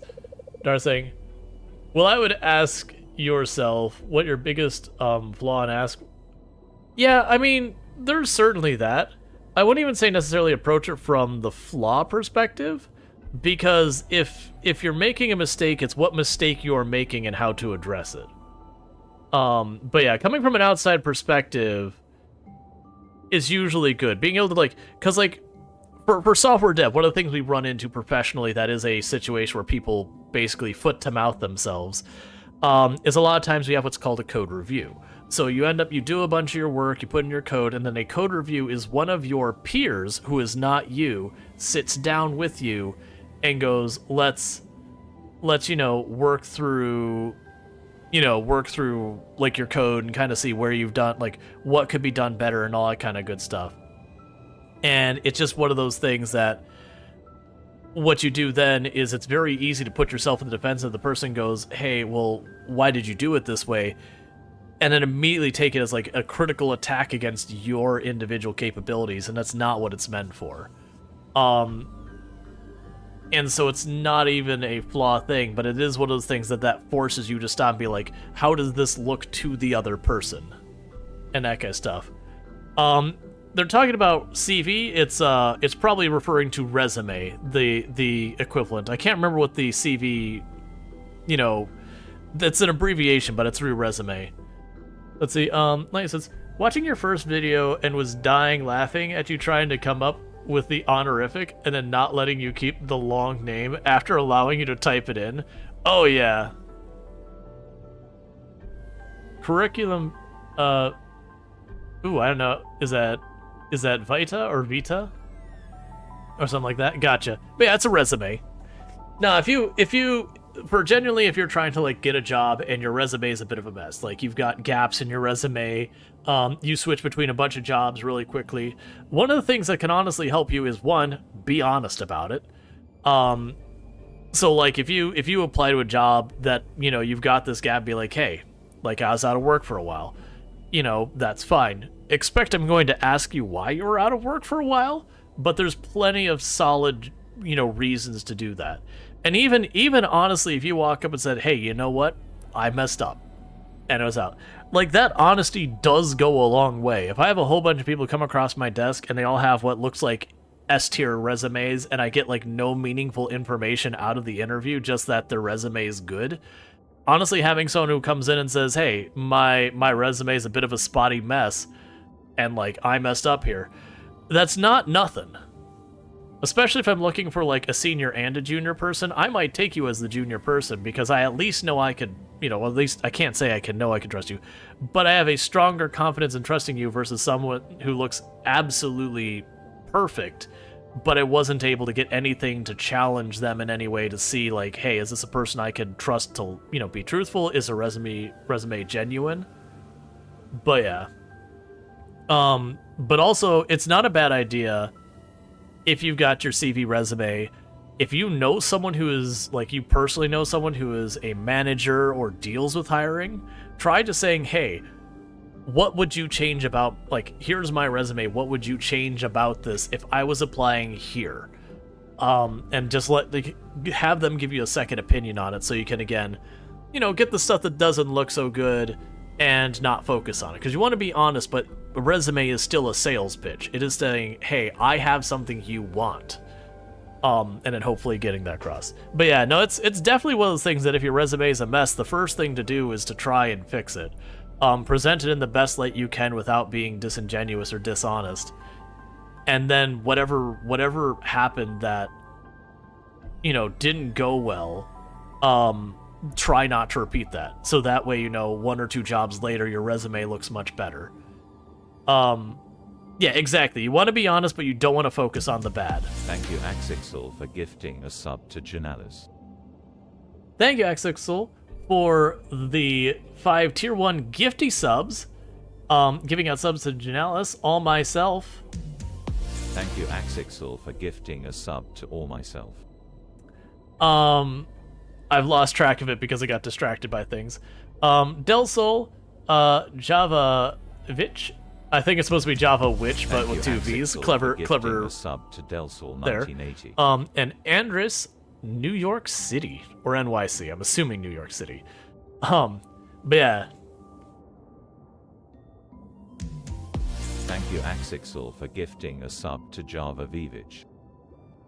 Oh yeah, no, you definitely. So you don't want to lie on your resume, and you don't want to lie around that. Because for a lot of places, if you get caught lying on your resume, that can get you in trouble. There are countries where you can actually be held accountable for fraud for lying on your resume. That's going to be a very localized thing, though. And then if I catch you lying on your resume and you've been working for me a while, I'm still probably going to fire you, because it means I cannot trust you. Now, if it's something that you lied on your resume, we worked a little while, and you came up to me and said, "Hey, man, I need to get level with you. I wasn't honest on this." It's still a party foul. I'm still going to be unhappy about it. But if you come to me before I catch you, that still is something. As it kind of says, Sure, doing a €50 job per month for 3 years means you are technically not lying by saying you have 3 years experience, but you really don't think they would notice. Even in Germany, you can get fired for... Oh yeah, no, absolutely. You can get fired for lying on your resume, no question about it. But it's, depending on the nature of the position, your lies could get you into additional trouble. It depends. Most companies are just going to fire you and be done with it. Like, that's just, literally, that's where 99% of the time it's going to end. It's only if it's particularly a dangerous thing or whatever that people will push farther. Let's see, you've known someone that lied on a resume and found out on it like 3 years later after getting hired and was fired for it? Oh yeah, no, absolutely. Because it means you cannot trust that employee. Anything they come with you, you cannot trust it. And if you have an employee you cannot trust, that's an employee you cannot count on. And it's just the reality, so don't think there. You have a series of mods that make Skyrim a Souls-like in terms of combat things? Gotcha. The palace is our destination. Please head inside when you're ready. Okay. But yeah, no, always be honest. And where people are like, HR. So yes, HR, to clarify that, HR, there's a lot of people like HR is the enemy. That's not true. HR, their first responsibility is for, you know, protecting the company, whatever you want to say. And you got to keep that in mind when you're disclosing stuff with HR, that ultimately their number one priority is the well-being of the company. That doesn't mean what you say to them is necessarily going to be used against you. It's just you have to keep in mind what you're presenting to HR. If it's at odds between your own benefit and the company's benefit, a lot of times they will have an obligation to go with what helps the company. But generally, I've had really good experiences dealing with HR. The people are very understanding, but it is one of those things. Like, if you present a conflict to your employer, ultimately they're going to have to sit down and look at the two people in the conflict and say, can we resolve this in a way that's beneficial for everyone? If not, do we need to get rid of someone? And even if the other one is the person who caused it, if that other person is way more important to the company, that might bite you in the face. It shouldn't be that way, but it is one of those things. Is to just keep in mind that HR isn't the enemy, but their values and your values may not be aligned. Is it Germany? You heard anyone outside Germany making such preposterous argument? Wait, what? I missed something. Yeah, we have 4.5-year degree on average, takes 8 years. That's great, uni. Oh no, that's very genuinely the average time it takes to get a 3 to 4 year degree is usually about 5 years. No one's gonna hold a degree taking longer against you. There's so many circumstances that drag that out. You know, you have a health problem, you have a family member has a health problem, the school changes its programs. Like, if I see that you went to college for 6 years and you got a 4-year degree, that doesn't even blip on my radar as a negative, a positive, or anything. I just see, do you have your degree? Yes, no, that's what I care about. Not in Germany? That may be, but again, I wouldn't mess with me in any way. But yeah. Alright, are you absolutely certain about this, Denali? Land dwellers are a notorious reputation. With all due respect, sir, we don't know anything conclusively. What we know so far simply is that the ocean of myth and hearsay. Myths are precautionary advice. I bet my fin on it. We should give Hugh-Man the benefit of the doubt. All right then. So later on, I want a run where you can side with Pufferfish, and I still want that exact exchange where she puts her trust in you just so you can destroy it to make you feel bad. Well, back to guarding, I suppose.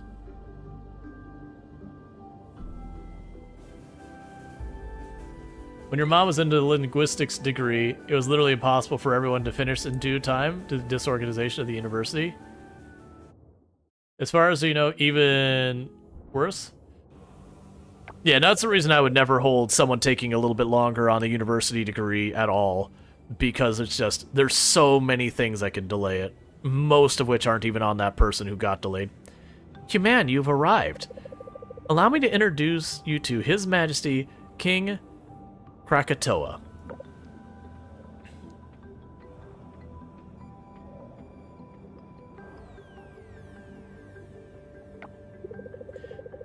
Your Royal Highness, may I present to you the Land Dweller.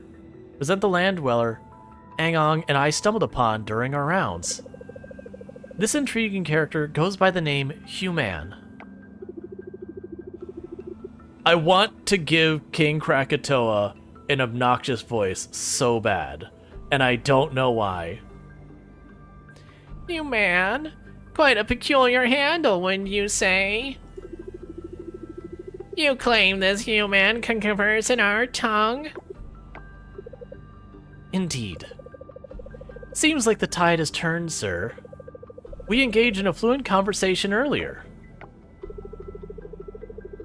I must admit, this is new to me too, Your Royal Highness.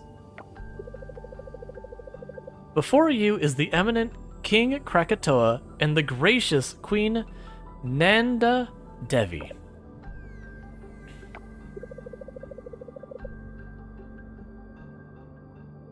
Psst, Human, it's your turn in the spotlight. Dance like you've never danced before. Time for your introduction. Okay, so we can say it's a true privilege to make your acquaintance, Your Royal Highness. I'm Human. My name is Human, Your Royal Highness. And we can go, didn't we already do introductions? Do we really need an encore? We were going that our character is going to be very literal about it. So not like whatever. So the most literal we have here is, my name is Human, Your Royal Highness. So we're just stating it as it is. Never in my regions did I anticipate witnessing such a marvel. A land dweller here in our court, speaking our language. Wait. How can this be? I recommend caution. Should we not consider the implications welcoming a land dweller into our kingdom? The legends of their kind are unsettling. Are we ready to risk history repeating? Indeed, my queen. Your concerns are not without merit, other than they're based on myth and lies, and, you know, people just saying crap. Everything Merling here grows up. Every Merling... Oh, it's... My brain wanted to make that name. Every Merling here grows up hearing ominous tales of land dwellers.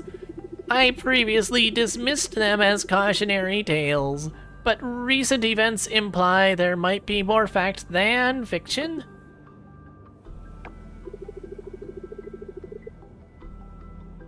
May Choyo contribute to the discussion, Your Majesty? We value your wisdom.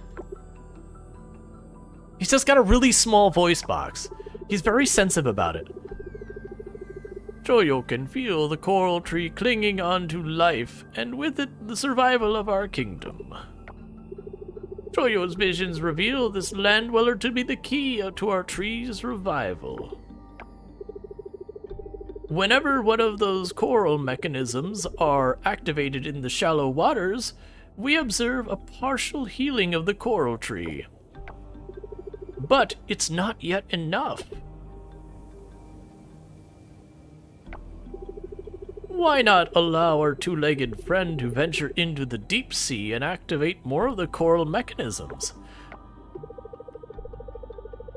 Casually granting access to the deep sea? That's a step too far. It's sacred. Alright, chat, but we're going to have a cliffhanger here for just a moment because an ad break is about to happen, and I do not want people missing storyline to that.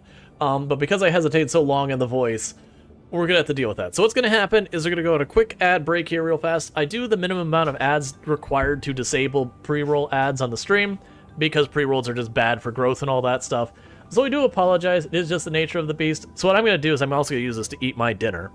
Well, some of it. So I'm going to go ahead and step away for just about it's 3 minutes that the ads will run, which again is the minimum amount per hour to disable the pre-rolls.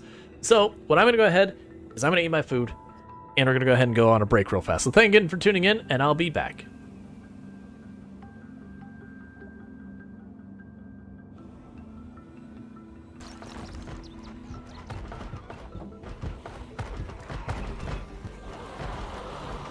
Okay, that's another zombie bomb.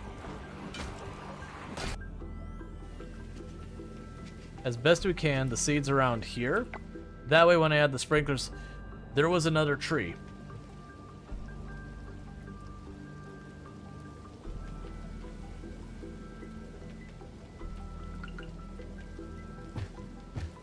See nothing, chat. We did not just waste a bunch of money on seeds that we just murdered. Where did the other tree go? There you are, Paya. Magic. The real money is over here.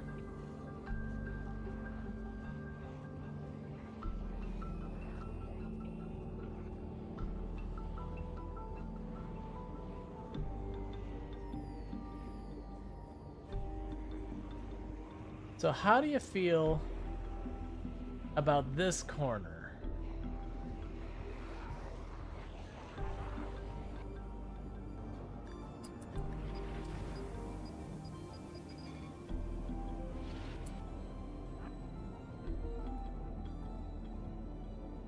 Okay, and relocate our position over here to have some cover.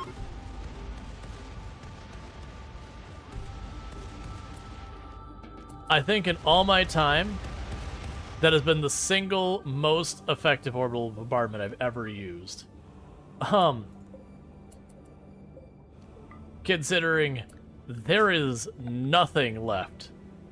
There is a pair of corpses left, and everything else got wiped out. Did they revamp that? I remember orbital bombardment being a lot weaker, let alone mining out chunks of the mountain. Your friends turned into weird magical cards? Oh, by the way, I'm taking literally every flower here. I know you need those to live, but I mean, look. That I perhaps have underestimated you. That's on me. That was disrespectful. I should have given you more credit. Credit where it's due.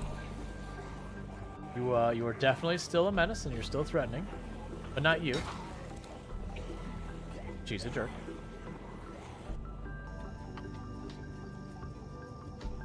Yeah, that's the thing. It's like I never tried. The way we'd find out is I just back up the van and say, okay, can you hook up? And it either won't give me the option or will. Why? Why? Why? Game. Why? I'm gonna bust up my gas station.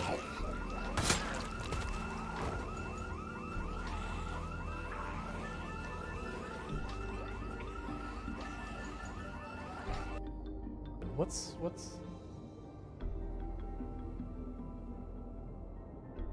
Oh, I wonder if I got some dead pixels on my right screen, like right here. Oh, right, and we are back. So yeah, I missed context what people are talking about. Oh, you're trying to like get past the ads or something like that? Yeah, no, the reason we do mid-rolls instead of pre-rolls is pre-rolls are the ads that like when you click on any single tab or whatever, like any single stream, you get hit with a round of ads, and then after the ads, you get to see that. It's very genuinely that a lot of people, when they run into that, they click it, they see the ad, and they're like, nope, and they go on to the next channel, and all that kind of stuff. No problem, Exit Soul. You know, it takes time to figure out and all that, but with the pre-rolls, if you just refresh, sometimes you'll just get hit with another round of pre-rolls. And one of the other problems with pre-rolls is if you ever have like the stream disconnect or anything like that, and you start over you started the stream, like so say like you have spotty internet on your end and you get disconnect and reconnect, you get another round of ads. So at least with mid-rolls, the only way you get an extra round of ads is either one, I manually decide to do that, which I usually don't, and if that Like, the only time I usually do that is when I have to, like, step away from the computer for, like, 5 minutes, like, something comes up. I'll run the ads just to delay the next round of ads. Or if the entire stream goes down. Like, I get disconnected entirely for long enough that it puts up the thing that says the stream has ended, and then I restart the stream, then you would get hit with another round, because technically it's a new stream. But otherwise, it will always only be 3 minutes per hour. And I've done A/B testing between the two 15-something times, and 100% of the time I had better viewership with mid-rolls, so I just do that now. Anyways, with all that said, let's pick back up. Thank you, Randall, for 1812 for gifting a sub to 100 KDRE. Thank you so much, Randall Thor, for gifting 5 subs to the community, gifting subs to 100 KDRE. Thank you, Randall, for 1812 for gifting a sub to Jedi Mickey. Gift a sub to Jedi Mickey, to SR Pooley, Blue By, and Claudia. Modena? Thank you, Randall, Modena? for 1812. I'm having problems pronouncing things. Someone wants to see the crabs. Absolutely. But thank you so much for that, Randall Thor. I really do appreciate it. It means a whole heck of a lot. And thank you so much for that. That support does so much. The crabs are adorable. I don't blame them. You, Randall, oh, yeah. 1812 for gifting a sub to Bluey Bee. I really liked it so much. Cool. So we'll let, there should be one more? Thank you, Randall, for 1812 for gifting a sub to Claudia Monitor. Hype train is go. And then, Choo-choo. Thank you, Axiesel, for gifting another sub to the community. So, Doorman1130, you got yourself a nice tier 1 sub. Thank you, Axiesel, so congratulations. for gifting a sub to Dorman1130. And thank you, Darstrider, for giving 45 biddies to the channel. So I really do appreciate that as well. So thank you, everyone. People have been so generous. This is the second hype train we've had during stream, and honestly, most streams I don't end up with a hype train at all. Let alone the first one was a tier 3, and this one we're already 80% through tier 2. So that's incredibly generous. So thank you so much, for everyone chipping in on that. Randall Thor, Axel, Darstrider. Does mean a whole heck of a lot. A Night Dweller dropping 50 biddies. So thank you so much, A Night Dweller, for those 50 biddies as well. We'll give the hype train a moment to die down before we continue, since we're in the middle of a cinematic. Thank you, the very last Lardine, for gifting a sub to Gorfy00. And thank you, the very last Lardine, for gifting subs to Gorfy00, Keeks, and Drala123. So that's 3 subs, so thank you so much for that. And then Axetzel. Thank you, the very last Lardine, for gifting a sub to Keeks. For gifting a tier 1 sub to AFK for Pizza, an excellent name. So thank you so much for that support. So when the Lego pieces, I haven't gotten a replacement kit yet. I gotta find a new replacement. Lardine, for gifting a sub to Drala123. It is something that people who've been here know that for every 100 biddies and tier 1 not tier 1, any sub that is adding Legos to a Lego kit. Thank you, Axixel, for gifting a sub to AFK4 Pizza. But what ended up happening with that is, like, I finished those kits and I gotta buy another kit, and Legos are heckin' expensive. So I don't mind doing that, but it's also one of those things that gets a little disruptive. So it's kind of one of those things that I do, like, a kit, and I take a little while off, and then I might pick up another kit. So I don't have another kit right now. Will this help to get more Legos? That is more money, that some of which will go towards Legos. So thank you so much, Darstrider, for another 100 biddies. I really do appreciate that. But yeah, like, I don't have, like, a set budget for how much money that comes to the channel goes into the Lego kits and all that. But yeah, when I go to buy the Lego kit, some of the money will end up coming from, well, I mean, I make my money on Twitch, so you get the idea. And just semi-related to all that, just so you know, for this current month, we want Legos, it has been too long. And thank you, Darstrider, for another 100 biddies. And Randall Thor gifting a tier 1 sub to Infinity Simplex. So Infinity Simplex, you now have yourself a nice tier 1 sub. Thank you, Randall, for 1812 for gifting a sub to Infinity Simplex. And that pushing us over into a tier 4 hype train we're moving our way through. Yeah, no, we're probably due for another Lego kit. Yay. Someone said Lego. Where? Thank you, Night Dweller, for 100 biddies. I apparently am due for a Lego kit. I'll have to look to see what's out there. Very genuinely, when it's come to buying the kits, I'll go through like all the kits that interest me, and I actually look for the number of parts per dollar as my motivator, since I literally do have it where people basically chuck a buck at the channel or whatever to get a piece added to the kit. It's the way to try and make the kit the most cost effective. Yay. UWU. And thank you, Sentient Cookie, for the 100 biddies as well. We will guilt you into acquiring a Lego kit. That's basically what's happening. Nah, it's fine. I'm probably due anyway. It'll take a little bit. Then I'll have to take like a day or two to figure out what kit I'm getting, order it, and then it'll be a while. You can build blue bricks, which much less cost than Lego. I'm not familiar with blue bricks. I know there's a whole bunch of not Lego brand kits that are effectively Lego. And I've looked at them before. Most of the ones I've seen, I don't know, they just didn't have the stuff that interested me as much, but I'm not against them. Hey, Zorlot, it's going pretty well. Chat is being generous, and so it's like I'm kind of waiting till the generosity dies down so that we can get back into main story stuff. I'm obviously not complaining. This does pay my bills, so you know, being derailed by chat helping me pay my bills is certainly not something to be upset about. Thank you, Randall, for 1812 for gifting a sub to Zorlod XXL. And Randall Thor gifting a tier 1 sub to Zorlod XXL. Thank you again, Randall Thor, for even more gifty subs. You're being incredibly generous. I feel like people are sniping all the ones who aren't subbed. Is that what's currently happening? Is someone pops up who is not subbed and suddenly just they're subbed? Is that what I'm seeing? And Darstrider dropping 45 biddies going, we want Lego Gib. Yeah, and that's the whole thing. Like I'll put it on my list to doing, which is acquire Lego. The other thing I debated doing, and I might do that, is Tomb has a Lego kit she took apart. That's like, it's a bouquet of flowers, but Lego. I might go and sit there and like fish that out. Not tonight, because I gotta go and figure that all out. But I might fish that out as a Lego kit in the interim. That one gets a little repetitive because you basically build the thing and then you build it multiple times kind of thing. You know, because flowers. Can we see Rual doing Zomboid?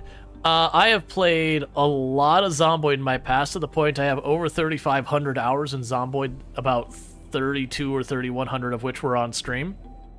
I'm not against playing more Zomboid in the future, but these days it's pretty rare I play. As you can probably imagine with that many hours, I may have just a wee bit burnt myself out in the game. Just a smidge.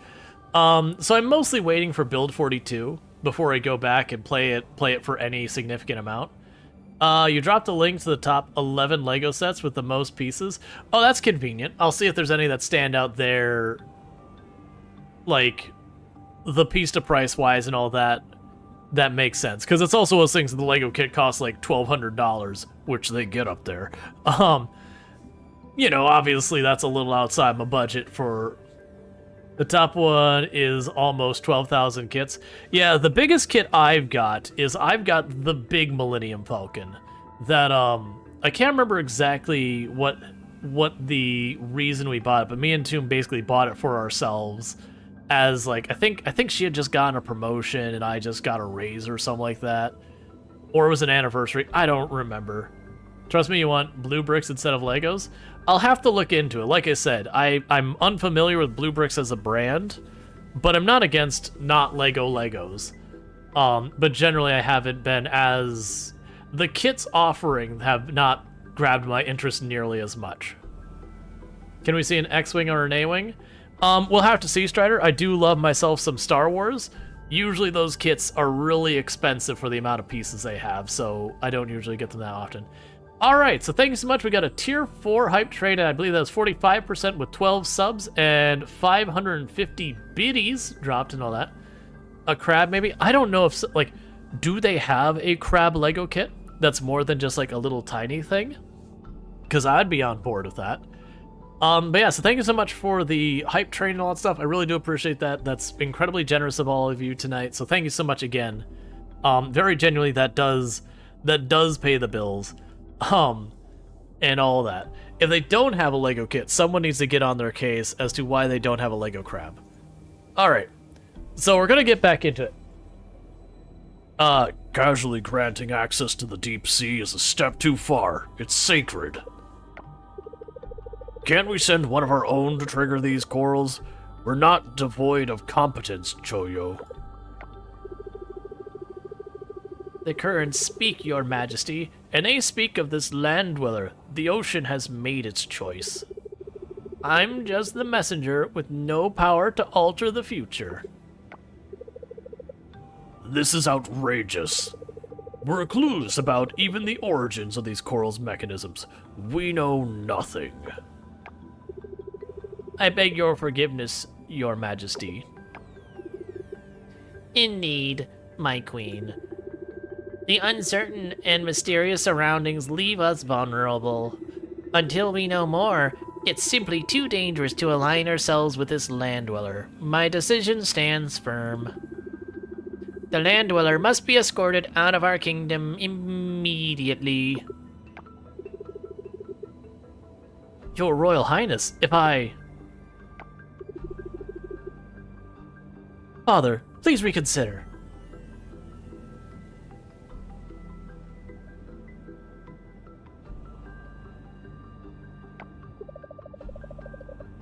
The land dweller deserves to be here. Mirijani. Oh, sorry. Mirijani, have you been eavesdropping? Yes, Father. I, Ariel, from The Little Mermaid, will like to apologize for my rudeness later. But, Father, you must let this land dweller stay. Just substitute everything, just be like, just call her Ariel. Basically, the character acts like Ariel from The Little Mermaid, i.e. a typical, non-specific late teen to early 20s personality bristling under, you know, parenthood. Their parents. Mirijani, my darling, don't let your fascination with the land dwellers cloud your judgment. You've got it wrong, Mother. The answer lies in the barrier surrounding our kingdom. Aunt Liang, she used to tell me that the goddess didn't place the barrier to keep land dwellers out. No. She made it to ensure only those carrying her mark could breach it, be they merfolk or land dweller. That implies that this human here, in our kingdom, is because human has the goddess's blessing. We can't afford to overlook that. My queen, our young Mira, raises a point we cannot disregard. Reviving the coral tree takes precedence over all. If it means granting a stranger free range in our waters, so be it. However, I will not let you run about without some sort of safeguard, human. Denali Samaru Ayung, I command you to be vigilant.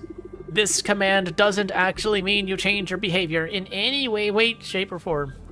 You really did pick the most annoying voice for the character. Well done. Hey, it's just my view on a figure of authority. No, I'm teasing. I actually don't have a problem with that. Mirijani, spread the word of the arrangement among our people. We must prevent further unease. Is it named? You really did pick the most annoying name for your character. Well done. Oh, Human? Yeah, that was, I don't remember who, like, was it Senjin Cookie? It was, oh man, I don't remember. I know we had a lot of people weigh in. I don't remember the Senjin Cookie, Lux Ray, or who ultimately said Human first. May have been a Night Dweller. There was a couple people weighing in. Interaction with the land dweller will be a privilege bestowed on a select few. Everyone else must lock themselves at home and not be allowed to do anything. Curfews abound. Human, abide by our laws and prepare for expulsion. By the way, we've not written those down and we just expect you to know them anyways. As per your command, your royal highness. Land dweller, you are granted access to the deep sea. Your wisdom prevails, father. Understood, your royal highness. We'll be talking about this later. Couch, that's where you're going for undermining me. Denali Engang escort Human to their quarters in the barracks. We may be suspicious, but we are not uncivil. Dismissed. Alright. Figures, well done. Yeah, so chat is to blame. I'm just not sure which individual of chat was the instigator. Wow, I can't believe the king actually granted you permission to stay. And in the barracks, no less. That's very close back there. If it weren't for the princess. Come along, let's get you to the barracks. I'm glad King Krakatoa does not have many lines. I may regret that voice later. Because I'm basically closing off my nose to make that voice. Welcome. This is where the soldiers stay. We have many empty rooms now. Feel free to look around. That's my way of saying they all died. It's really sad, actually. If I seem happy, it's because I'm incapable of expressing sadness. This is where you'll stay. You can spend the night here or go back to land. It's up to you.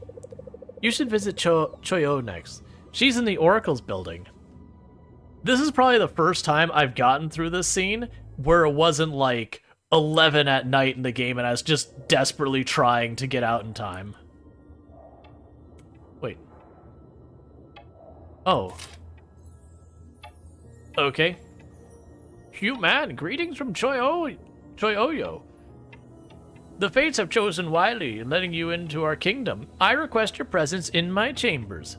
There's a ritual the spirits urged me to perform on your behalf that will be worth your while. Cool. I wonder if we get merfolk weapons? That'd be curious. Chat didn't disagree with itself, so they all accept blame. I feel like this is fair. Okay. So I actually have a bunch of people we haven't met yet. Oh, right! They added a bunch of new stores and all sorts of stuff to the game. Do any of these have, like, strict hours? No. They just all say they're open forever. Okay, so we're just gonna go introduce ourselves to people we haven't met yet. So that way, you're not allowed to enter. Well, never mind.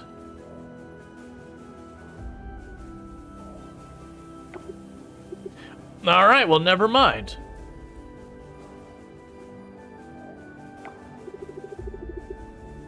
This is where you'll stay. You can spend the time of the night here or go back to land. It's up to you. You should visit Choyoyo next. She's the Oracle's building. I think you're supposed to bump into her inside the other building, so her dialogue's just confused. Alright, so we're gonna go over here. Hey there, traveler. Looking for decor? Oh, hang on, you're not from around here, aren't you? Human, is it? I don't know. Maybe it's the fact that I don't have a fishtail? Kind of a giveaway? The guard is busy and cannot talk right now. Hey there, traveler. Looking for decor? Okay, I have a feeling... Okay, so it seems like their dialogue's a little weird until you get through this. I figured they'd probably expect you to beeline right over. Your arrival is ordained. Which is not surprising. I literally invited you, and normally people just take the invitation. Welcome to Choyoyo's chambers. Man, brain went to places. I wish to discuss a matter that could significantly benefit you. Just jokes. Throughout our kingdom lie sacred ocean caves. You may have seen them during your travels. They look like this. They're not hard to figure out, but I don't really know how smart you are, so we're just gonna kinda kind of really spell it out for you. These caves are a treasure trove of resources, many of which can provide invaluable in your endeavors. I hope they reworked those caves, because in 1.0, those caves were pretty worthless. The decision to grant you access to these sacred places is not ours to make, but the ocean's, and the ocean, it seems, has chosen you.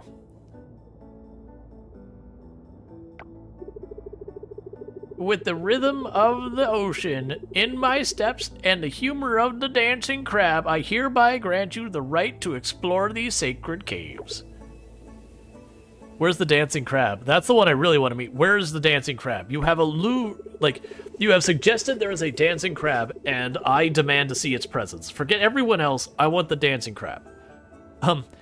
As you journey deeper into the ocean, you'll discover more such caves.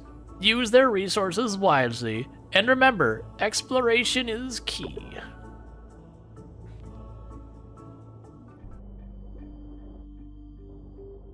All right. Taking a deep breath, you instantly wish you hadn't. You think that's my cooking that smells terrible? Son, you do not want to know how long it's been since I've gone and cleaned these gills. Here's a hint, it's longer than you're going to be comfortable with. Okay. I'll track that one just because. Alright. So, who is someone we've not met yet? Stranger. That's not the stranger, that's a guard. Now you say something different?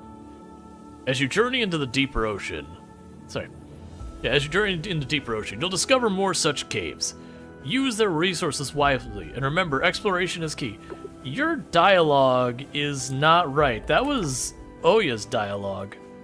Alright, so it seems like there might be some wee bit of absolutely scuffedness, around the mermaid dialogue. Was it spelled human? It's spelled H-U-G-H space M-A-N is the way we spelled it. Hold up, human.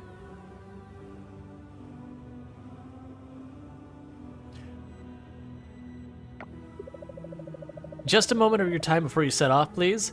See, I have been following around this man on a boat and creeping on him hard, and it's like super, super weird when you think about it, and we've never spoken before, but I'd like to sacrifice my voice to be able to go up to the surface and live in his world for a little while. It's definitely not weird. I got the idea from a movie. That is the actual plot of The Little Mermaid. Just so you know. Actual plot. I've seen the amazing things that land dwellers create. Like a thingamabob.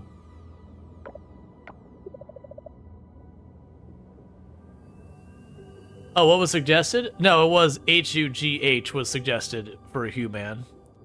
Technically, two perfectly fine names in their mode combined, however, they are cursed. Yep. Really cool stuff. Isn't it neat? With this, my collection could be complete, or whatever the heck the song was. I haven't seen that since I was, like, in the early 90s. It gives me hope that there's some goodness in this world. Swimming with a fin is tiring enough. And you traverse our waters on those, what are they called? Feet. This is this is very clearly deliberately referencing The Little Mermaid. Like, even the paws and all that is the same. Nagalita, coast clear. Hurry up, bring it over here.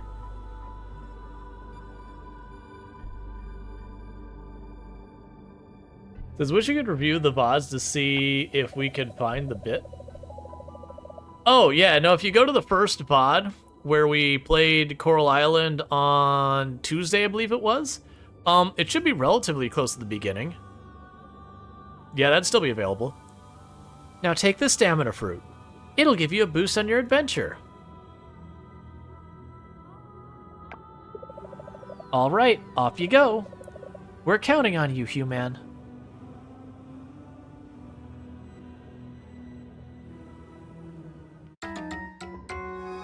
You've acquired a stamina fruit. The stamina has been permanently increased. And where you see 449, it did not go up by 449. That's how much it recharged us. We actually went up, it's something like 100 or like somewhere about there, which is still a lot.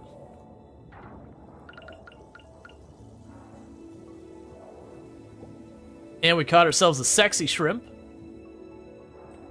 Yeah. The shrimp knows it's sexy. You just gotta live with it.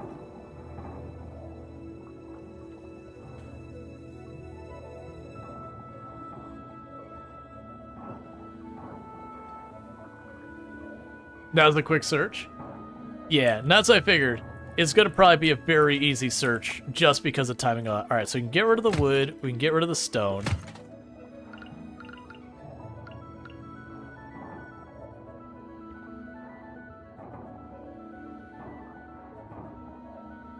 Razor clam. It's actually a regular clam, it's just holding a knife.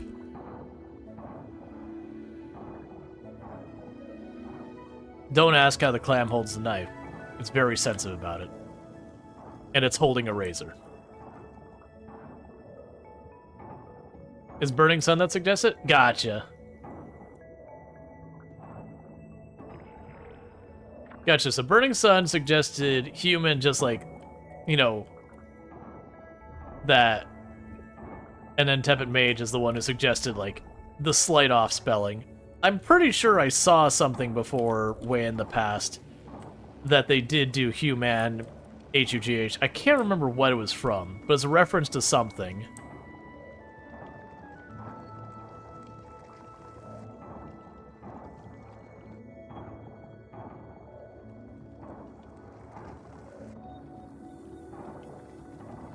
Yeah, so we're at the point though. We could find gold, we could find gold kelp.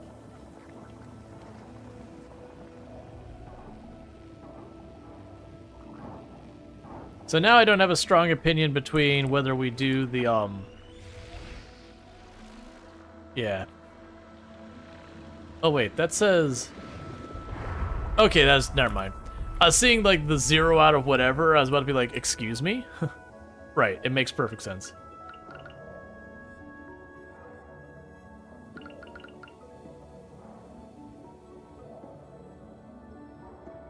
Same as before, take the anchor. That's pretty much where I've been doing the anchoring points for all of these. Is I'll take the anchor right up to wherever those things are, these, and I'll set it there. Something else I want to get rid of that we only have one of? Not really. That's fine, we can just do without having the second razor clam. So we did get the green urchin. Well, that's not convenient. Alright, so with that changes the equation a little bit. We're gonna eat the razor urchin, or razor clam, that's not urchin at all. Dump the stone. Grab that.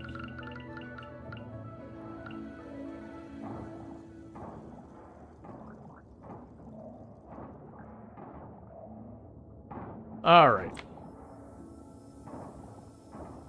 So honestly, I probably want to spend my money upgrading my tools again.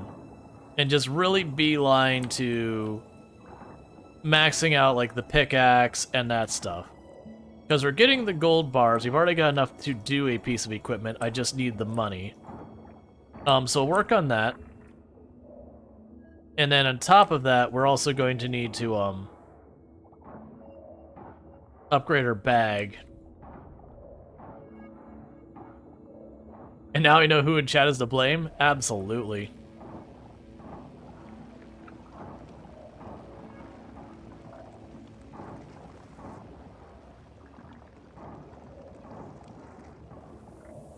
Okay. Because as you can see, it's now taking us more hits to do these. And I believe with our current inventory is full. I also just realized the time in game. So we want the blue crab. I'll toss the scrap as much as I don't want to. Alright, so we're out of time. I forgot, we've gotten far enough now that it won't automatically kick me out at 11. Sentient Cookie, your name has been cleared from blame. Well, I mean, it's still probably Sentient Cookie's fault. Even if it's not their fault, you know. It's safe, it's probably best just to assume.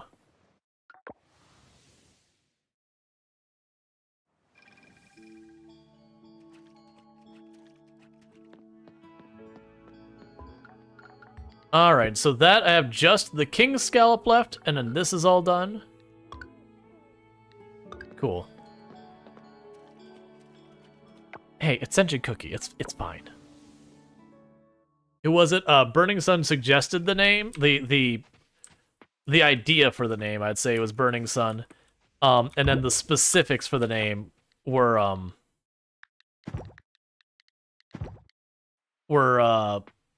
was it Ted the Mage? I'm probably mispronouncing that.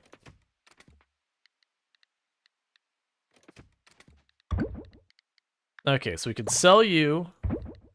Drop those two off right now. We've got some oysters to drop off and all that. We can pop over here real fast. I know, I'm aware. Drop you off. We've got all those to process.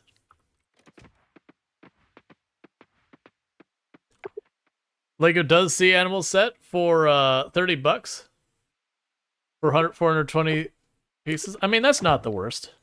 That probably wouldn't be my first go-to, as much as I want to meme about the crab and all that. But it's not terrible. That could definitely be one that happens at some point. Alright, and we need to have our character go to sleep. So we had a very productive day in-game today. We found the Merfolk village. We finished out the Silver Kelp area. Yeah, okay, so this actually tells you. So the stamina fruit gave us 45 stamina all in one go. And then we got an extra 1,500. Oh, you know what I'm betting? I'm betting we need hardwood for the next level of tools. So here's what I'm gonna do. I'm gonna grab the 5 gold bars, the 5 silver bars, and then some wood to see what we get. See, human. Gong almost got all things Gong need to be human, but Gong still missing some things. Is what Gong need? Can human help? Black round eye cover, some bandana hair, any flower, big cloth thing, like one big boat man wear. Okay, that all Gong need.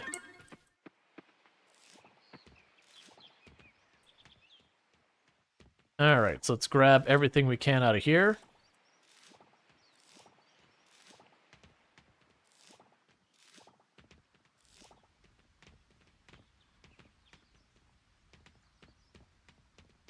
Okay. So let's pop over here, drop these all off. I still need the silver and gold quality stuff there. Keep these. Same thing with those. We'll still need those. And we still don't have a lot of those vegetables and all that yet to take advantage of, so because we're still working on the bronze quality veggies and fruit. Okay. So I can put down more seeds. We got the okra and all that.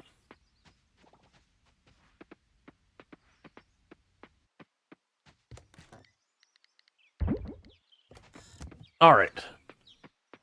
So what I was going to say is that, I do believe, with what we've got going on, that I'm going to want to grab 5 of these, our wood, and 5 of these. If we are able to go to the blacksmith and upgrade our pickaxe or our scythe, we will do that with the gold bars. If we cannot, we will upgrade our axe. Because I suspect to do the hardwood, I need the next level axe. That is my guess.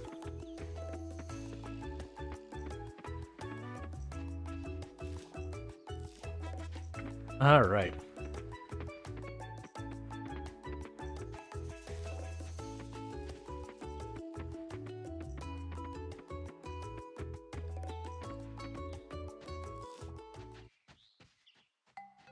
Oh, inventory is full. Bam. Because wolf spiders are good money.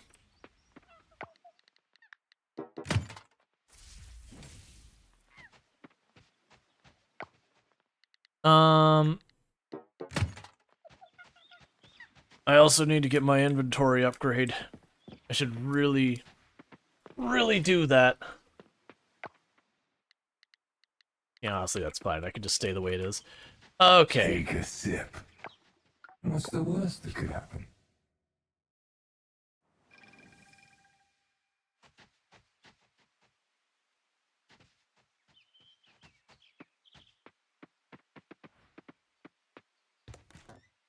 Let's see. If you recall right, Iron Man ended up knocking out one of the Hulk's teeth. Oh, I know. Yeah, I don't remember that. Okay, so those are all duplicates. We can pop into here, drop you off, drop you off. Okay. So we can teleport now. Alright, so we cannot buy seeds or get the bigger backpack today.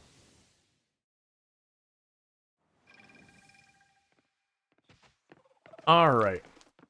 So we can pop in here, which should open any second now. And let's see what we can do so far as upgrading our stuff. I'm really hoping that hardwood comes the next level, not this one. So gold does require hardwood, so we're upgrading our axe because I suspect I will need that to be allowed to get hardwood. Okay, that's fine. It is what it is.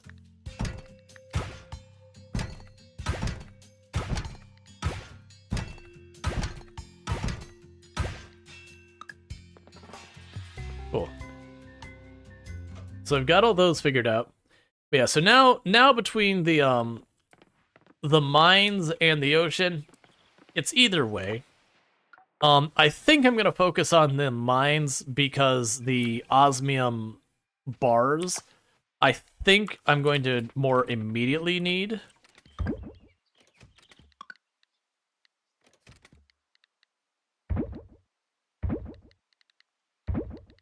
Okay, were any of these? All right, so I'm ready to donate that because we've got 3 of them. And then now we've already donated. Okay, so with that, I should now be able to donate what I need. So we can drop you off. We're all good there. We can go here and drop you off.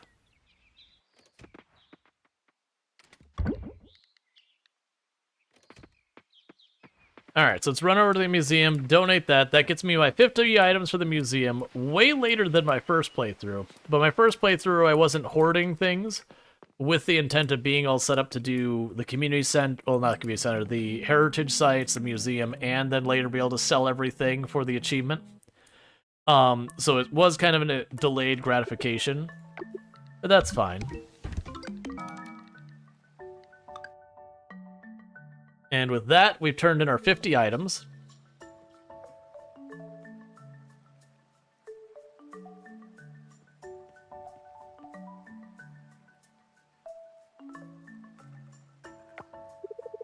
Hey, human! What are you up to?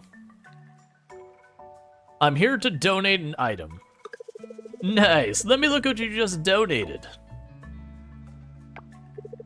Yep, another great item from the lovely human. Hey, wait a minute. I think this is the last item we need. You've donated enough items for us to get our Kickstarter campaign started. Oh no, I have so many people to call. I have to contact Macy and Millie. Oh, I gotta talk to Lily. I should also talk to the mayor too. Yeah, I need to clean up the museum. Who's best at cleaning? Not me, that's for sure. And then Scott, calm down. So very clearly, Scott is currently having a panic attack. That he has suddenly realized, like, oh crap, I have so much I need to do. And we've discussed this before. Of the options they get here, none of these are actually great for when someone's going into a panic attack necessarily. Telling someone to calm down when they're sad, they're anxious, angry, or thing, that is how you get punched in the mouth. That is a way you do not achieve your goal at all, because you're being very diminishing of them.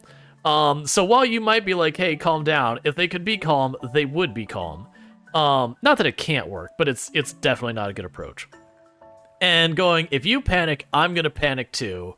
That's not great either, because especially if they're feeling guilty about something, now they're feeling guilty about an additional thing, you might actually make it worse. And then, oh, I went around, run around as well. That's kind of making fun of someone for having a panic attack, which is kind of a jerk thing to do. That said, of these three, the one that's most likely going to actually get someone out of a panic attack is if they're having a panic attack and suddenly you just start running around in circles out of nowhere. It's going to be such a jarring shift in the environment that it's likely to distract them from what they're going through. So you're kind of going for almost like a shock. Wait, what? What's going on? Because that's usually the big thing about someone getting their panic attack, is doing something to try and distract them from whatever is causing their anxiety. And whether that's using jokes, using humor, singing a song, doing something silly, like whatever.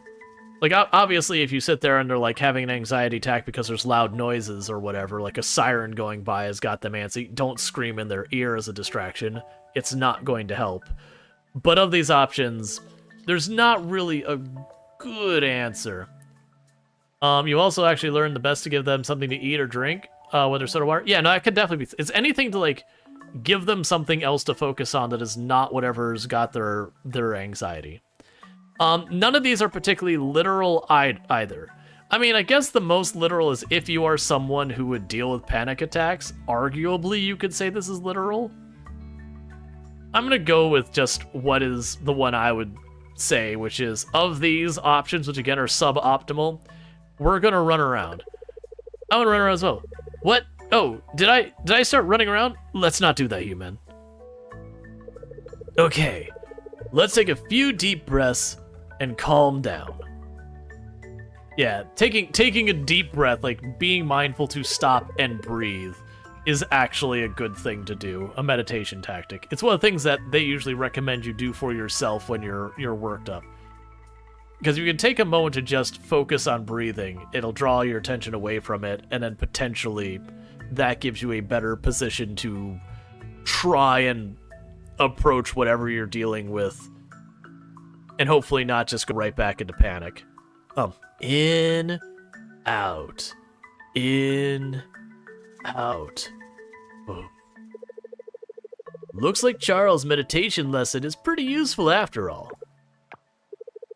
Right, so, as you can probably tell, I'm a wee bit freaking out right now, and I have a lot of things to do.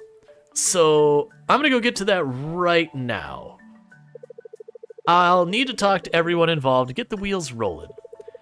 We've got most of the necessary things sorted out, but the pictures from Macy will take at least a day, I think.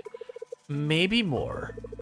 You know what? Why don't I just send you a mail when we're ready to launch the campaign? I'm sure you'll be busy. I'm sure you're busy with other things and have already taken up a lot of your time. So many things to do. Thanks once again, human. Yeah, when you're dealing with, like, his panic was brought on by the fact that he suddenly came to realization that he's got a lot of stuff to go get done. Because if you're in a panic attack, it puts your body into a fight or flight scenario that food and drink into you disrupts. I hadn't heard that one. I mean, sure, that may be the case. If like, at a minimum, it's gonna distract you. So, regardless of the why it works, it definitely works. But no, that might make sense as like, because if you're in fight or flight, you're not eating. So I can certainly see that as a way to like disrupt that. But I have no idea one way or the other. Heal the coral tree is to basically finish the ocean, which is the reason why it's going to pay 10,000. So I'm going to mark the wind tunnel, the wind giant next, because that's the most realistic one we're going to do next. But in his case, where he's dealing with a panic attack by the fact that he's got this list of things to do, one of the things that can help with that is when the list is just up here, it can be one of those things you're like, oh my god, I've got so much to do. Oh no, I've got to deal with this and this and this. And it can feel like a lot, but if you write it down, you go, here are like the 5, 10 items, whatever it is that I need to get done. It can be a bit more manageable to get your mind around being like, okay, no, actually, this isn't. It's not that it's a lot, that it isn't a lot to get done, but it gets to be more manageable because you go, okay, well, I can't do the whole list at once, so let me just start. So I've only got 3 more people to meet in the ocean. I'm gonna get that knocked out real fast and just meet those last 3 people, so I don't have to worry about it. Yeah, I mean, it can be ineffective, but it's worth a shot. I mean, that's the thing. Everyone's gonna have different stuff that does and doesn't work for them. And, I mean, certainly worth giving a shot. Hey, turtle shell guy. I want to know your name.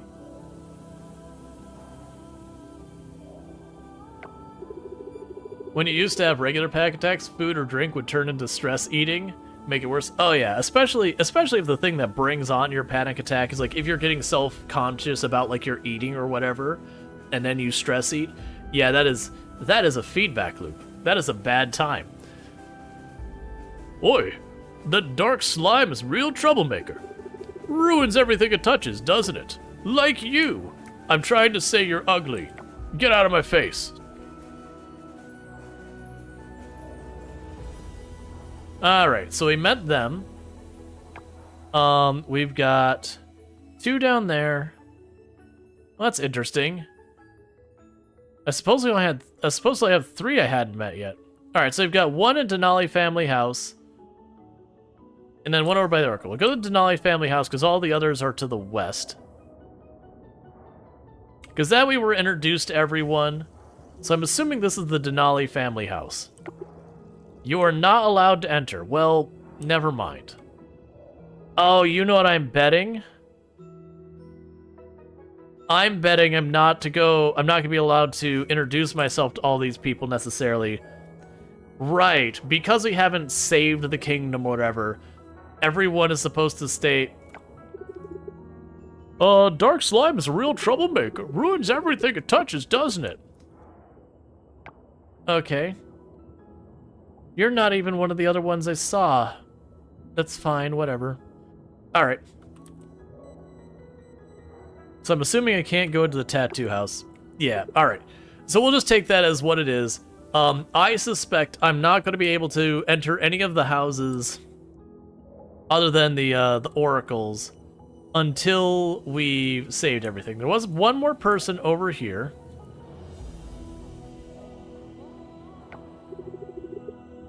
I once ended up floating on my roof. There was this massive storm. I forgot to secure my blanket. Be careful out there. It's a bit disheartening to settle in a second quality seaweed, but honestly, even our second best is still top notch here.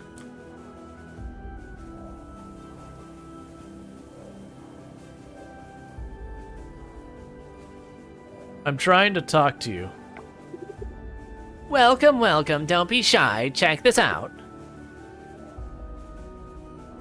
I mean, I would, but I seem to be unable to... I probably can't interact with them because we haven't continued on.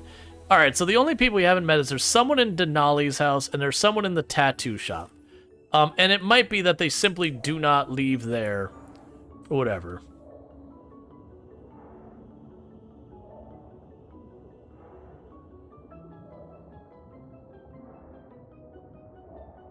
You ever manage...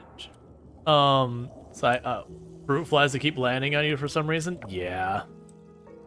Alright, so what I'm gonna do is I'm gonna fast travel to the mines. I want to push the mines for right now. So right now, if I were to push the ocean, pushing the ocean would be the thing that gets me faster city progress for right now. The most immediate city progress for right now. Because every time I do one of those little beacon things, it does advance the city ones. However, if I push this, I get access to new materials faster. Because I would like to get to the osmium. You know, Mrs. Summermuds? Because if I do get to the osmium ore, that means we'll be able to fully upgrade all of our tools.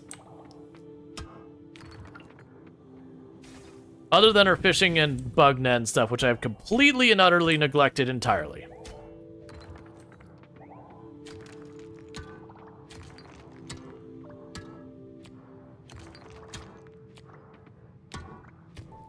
Because if I get enough gold to upgrade both our scythe and our pick, that just means I'll go faster for the next part.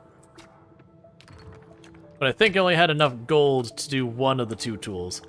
But we're waiting on the axe to finish, because when I get the axe to finish, I believe I will be able to do the hardwood from there.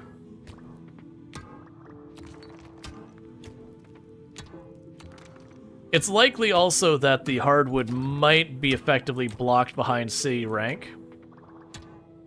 Or the town rank. We'll see. We did just get another thing for the museum. We're probably getting pretty close to pushing our next rank as is.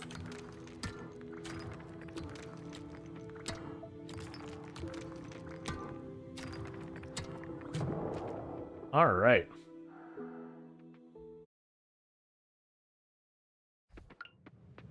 Yeah, no, it's just one of those things. Everyone has different things that do and don't work, whether it's like for panic, depression, anxiety.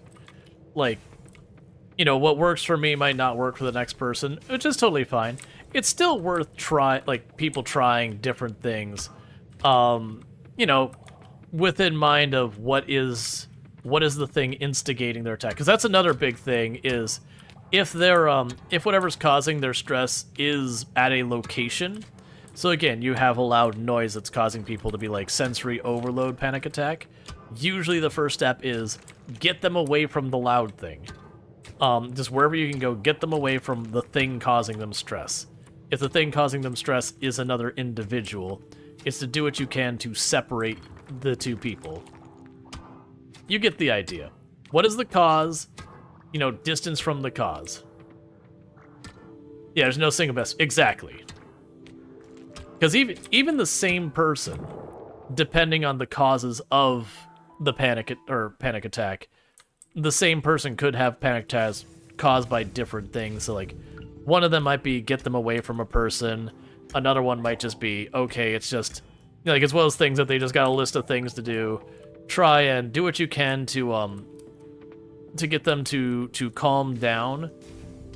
And then when it comes to dealing with whatever task caused them the panic attack to begin with, try to break it down into smaller bites so it's less, you know, less overwhelming feeling. You know, do the one little thing at a time.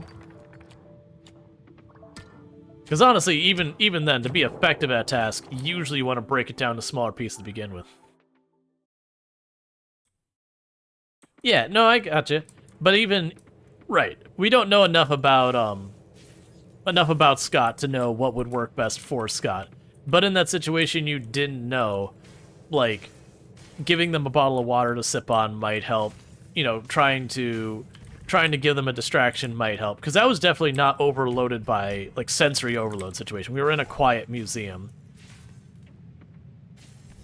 So, you know, doing something to, like, get their attention that hopefully isn't too disruptive to them.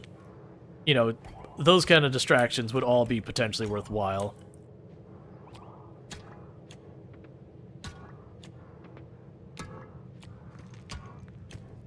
The point was, of the list of options the game gave you, you kind of looked at it and goes, none of these are great. Like, telling someone who's stressed out and panicking to calm down is not the play. It's not the play.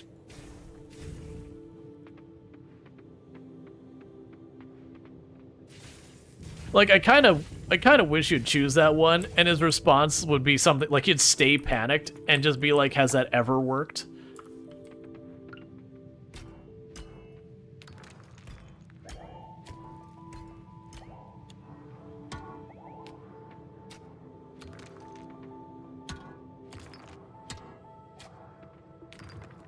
Don't make me go up to the surface and come back just with the one.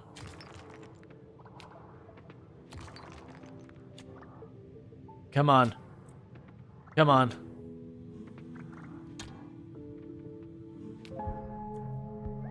Oh, I was going to push down to 1 energy. We're at 0. I don't have anything to eat. I think we'll be okay if we don't do physically anything at all. But we are at 0 energy, so we do got to retreat out of here. Yeah, telling someone to calm down when having a panic attack will make them panic more than, like... Yeah, it's it's bad. It's like when someone is like really pissed off and saying like, "Hey, calm down." Now you're being dismissive of their feelings, and it's just like, yeah, you know what's gonna not help? That. That's not gonna help.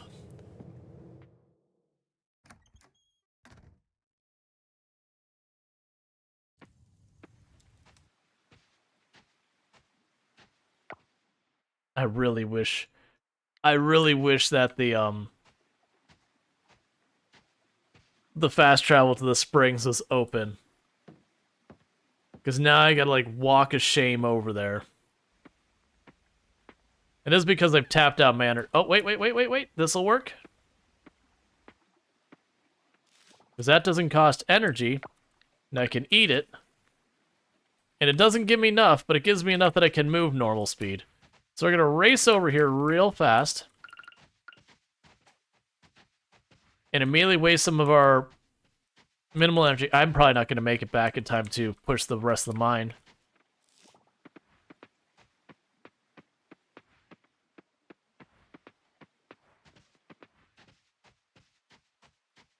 Yeah, it doesn't matter. By the time I get over there and back, it'll be just too little too late.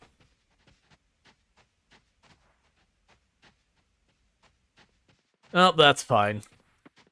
Because I'd have to go in there. We'd have to be in there for like an in-game hour. It'll take me an in-game hour or so to get back. And by then, like, I'm basically already out of time at that point. It's fine. We got a bunch of gold. It's all good.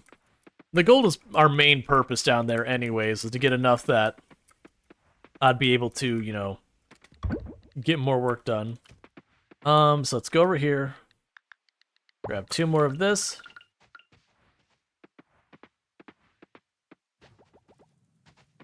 Drop those off.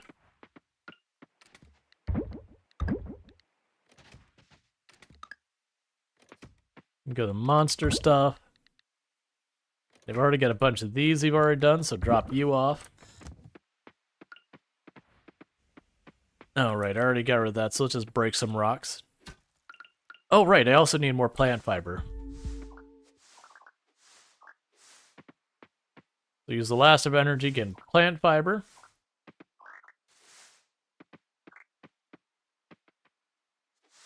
There we go. Okay.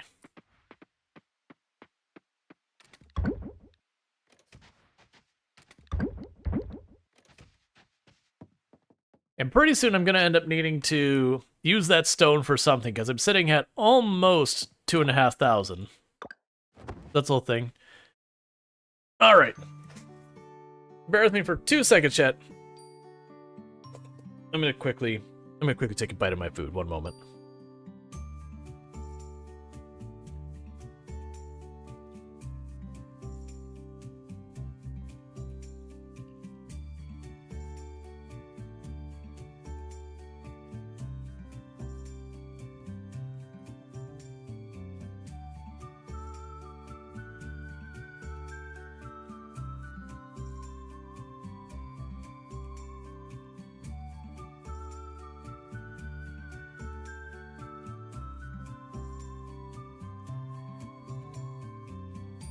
Sorry about that.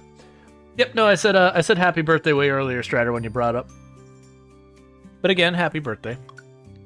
Yeah, I actually meant on that last ad break to eat real quick, but then I got zoned in and trying to get the thing done in the mine that I didn't realize the ad break had started until we were already like 2 minutes through it.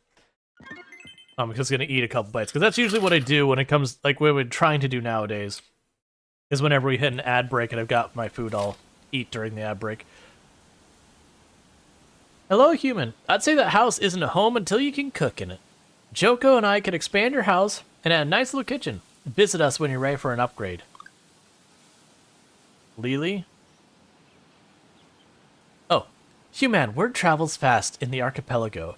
You have an eye for the hard-to-come-by things, while I am a purveyor of rare finds. The Lighthouse, Tuesday, Thursdays, and Fridays after sundown. Discreet business only. And Darkstrider on their 90 stream streak. So congratulations, Darkstrider, and catch the last 90 streams without missing a single one, so thank you so much for that. I appreciate it. Yeah, and I'll eat during the breaks. Because as well as things that disrupting stream too much is a big negative. But I'll eat, don't worry. I already had like an entire wonton soup and all that, and now working on the orange chicken and whatnot. Alright. Like I said, Strider, I will do it during the breaks. I have earmarked a time, and I will do it during that time.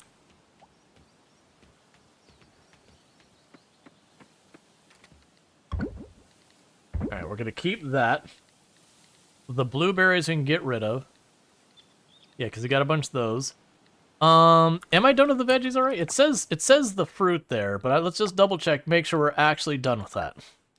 Okay, so we literally just need to do the fruit. So in this case, we're gonna start keeping the veggies, and only the fruit will go. And this is 15 fruit right here. So boom and boom. That puts me 2 fruit shy of what I need. So with that, well, actually, that puts me 1 fruit shy of what I need. So what I'm going to go ahead and do is I will part with one of these melons. Never mind, that was a stack of 2. So just double checking, we've got 17 fruit in here, and I am... No, we should be good. Cool, so we've got all that going on. Alright, is there anything we've got more than 10 of so far as fruit and veggies? Because the sugar cane doesn't count, sadly, and the flowers don't work either. Not yet, we'll get there. I realized I think I forgot to water this plant again yesterday.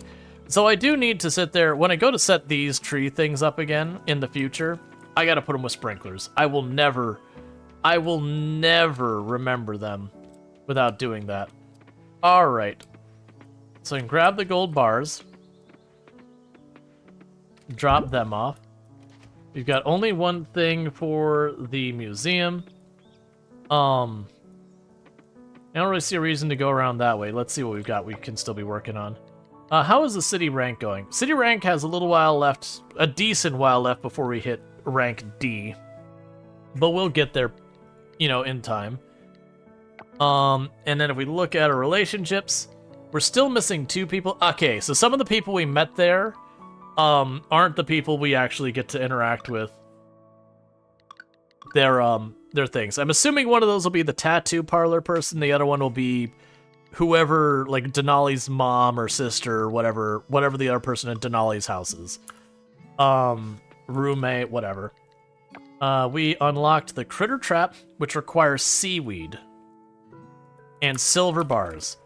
Okay, we now have a need for more silver. And a lot more silver. Alright. So. I'm now torn which way I'm going with this, by the way.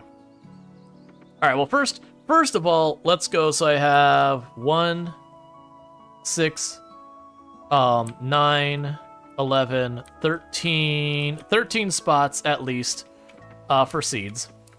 So let's run over here, grab 13 more seeds real fast, and we can chuck those down.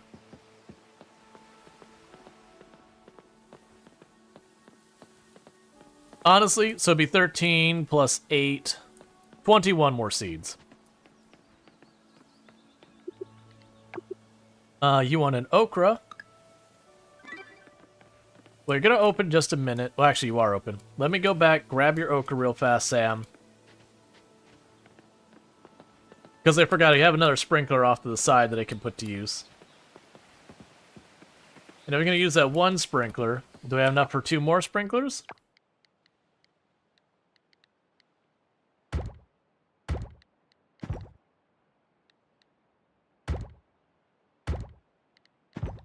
Okay, so 21 plus... I'm gonna have to math how many seeds I need. So you wanted an okra.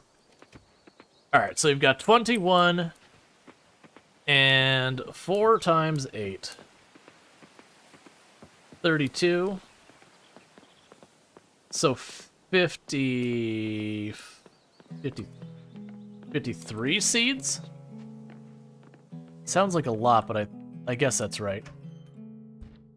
Alright, so we got 53 seeds worth of space we're about to open up.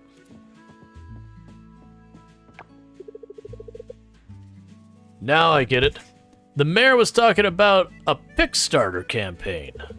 I don't really know much about it either, but I hear you just launched one. I hope it all goes well. We haven't, but that's okay. Complete the errand? Thank you. That's the best price I can give you. Take it or leave it. Alright. So now we walk around the counter. So upgrading the bag is 3,500. That's fine, we'll deal with that in a minute. Okay. 53 seeds. I'm going to try and make it simple. How many days do we have left? So we've got 10 days left of the month, so it has to be something that grows in 9 days or less. And it's going to be something that's just, you plant it and you harvest it. So sunflowers, honestly, let's get 25 of these.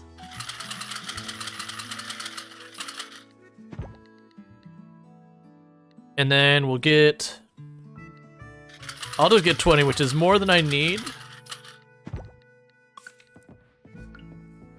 But we'll probably get our spot or two open. Okay. So we just spent another 1,600 bucks, but that's kind of what we're doing, is now we're just getting more and more and more crops going on. So the amount of money and rate we get it will go up. We are taking the time to process most of our goods into other stuff than just selling it directly, which has its pros and cons, but that's okay.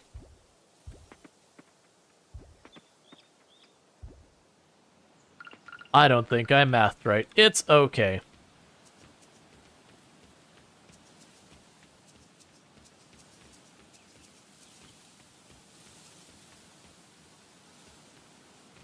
All right.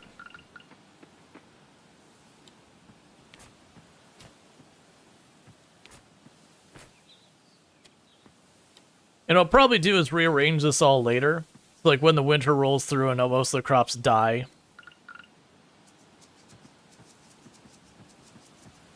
We can rearrange it a whole bunch more. But for now, just doing what we can.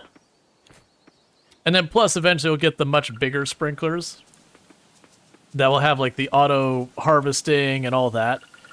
And when that happens, we'll just want to replace everything with the big sprinklers.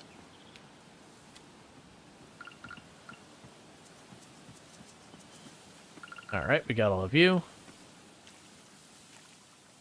And so when that happens, like, I'll make a grid that supports, you know, having all the crops around the sprinkler, you know, putting the scarecrows that have enough range to take care of it, using the openings in between to make walkways in between the crops and yada yada. It'll take a little bit. It'll be fine.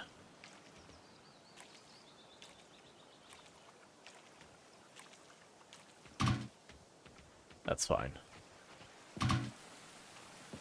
And I still have not upgraded my hoe or my rain pail, because you only use those once in a while. Alright, so, with that, what we're going to go ahead and do is we are going to hop back to the caverns, and we're going to push the caverns more. Alright, Catpig, you have a good one.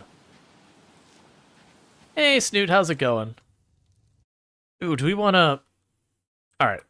How much energy do I have right now? Oh, I've got a lot. I was going to say if I was low on energy, I was going to take a minute to hit the hot springs before I go down, but we should be relatively okay. For those who haven't checked out Snoot TV, if I can get a shout out for Snoot, absolutely fantastic creator. Been playing stuff like RimWorld, a little bit of Project Zomboid, a bunch of other good stuff over there. So if any of that sounds good, don't forget to check that out, because good times over there. But absolutely a fantastic creator. Also, was it... I'm trying to remember if I saw you playing No Man's Sky. I know I've seen you play Project Zomboid and RimWorld, but time blends together. I know there's another game I saw you. I'm just mixing up what it was I was hanging out and you're playing. Yeah, that was right. Okay, I thought it was No Man's Sky, but it was second guessing myself. And Satisfactory earlier today? Nice. Satisfactory. Yeah, that's right. I saw that you were playing that earlier. I didn't pop in because I was about to go live. At least I think that was you. everything blurs together. It really does. And then you second guess everything. You're like, was that the person I saw?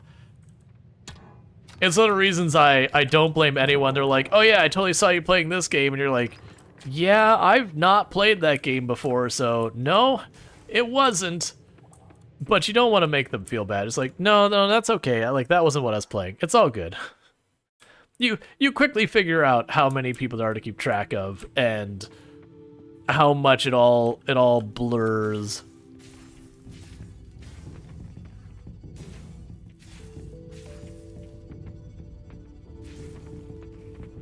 All right.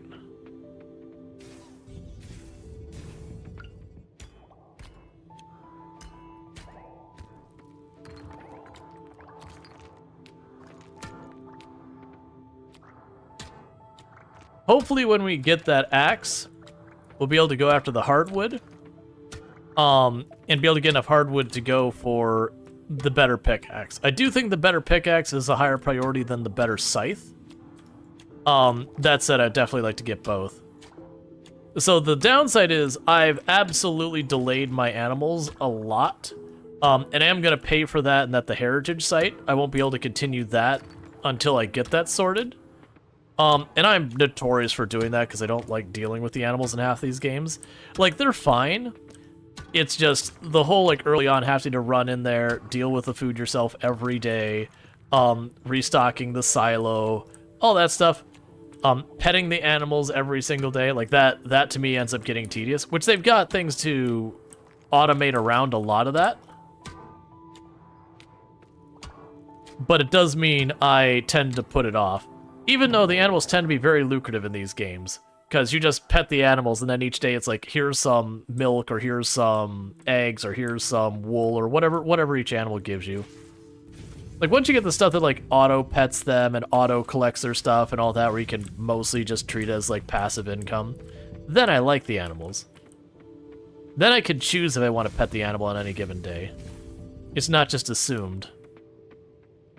Let's go for the gold while I'm sitting right here.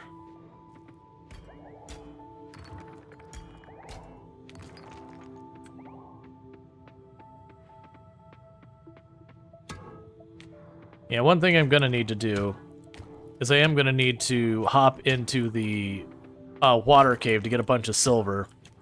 That way I can make a whole bunch of the critter traps and do exactly like what I'm doing with the bug traps. Just dump the critter traps in a bunch of places strategically. So I can just spin by later. You know, catch some of the stuff I'm missing.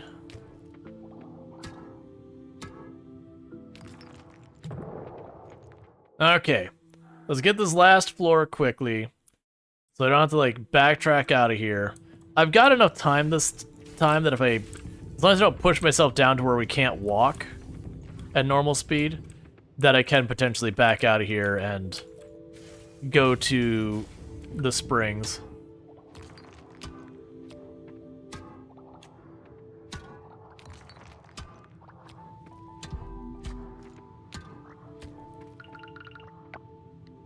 Got a hibiscus here. That's at least some energy, and that's the only edible thing I've got.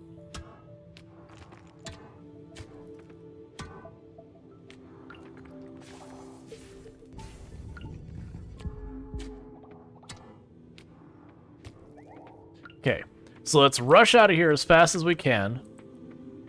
Because unless I'm lucky and, like, the next rock breaks and gives it to me, I can only at the maximum potentially break 3 rocks with the energy I've got.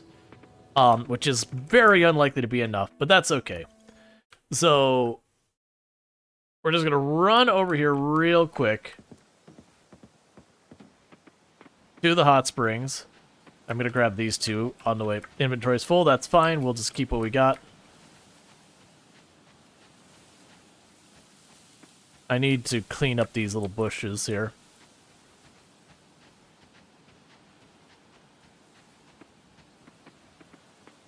Because the hot springs are right over here. I eagerly await getting the fast travel up here. Ooh, actually, 1 second. Grab hay bug. Oh, I should have gotten rid of the wood. It's fine. Because I got a bamboo shoot, so that'll be a little more energy for us.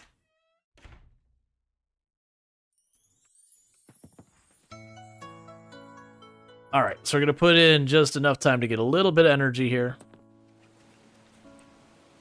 And I do want to know, sorry, not want to know. I do know at some point, I don't know if it's based on your total energy, your level, the town level. I think it's the town level. You will get to the point that this recharges your energy faster later. I think it jumps to like 8 or whatever.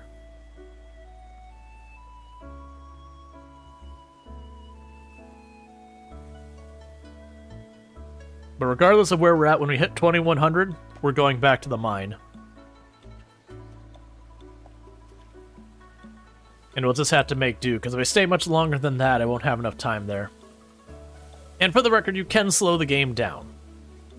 I've done it in this playthrough. I did it one time where it's like there's something I was trying to accomplish that I was just basically running out of time. It's like, yeah, we're just going to slow it down and just deal with it. That's fine. But if it is one of those things that you're not someone who wants to like feel a little bit of a need to rush around, that's a good way of like really making it feel like you've got more time.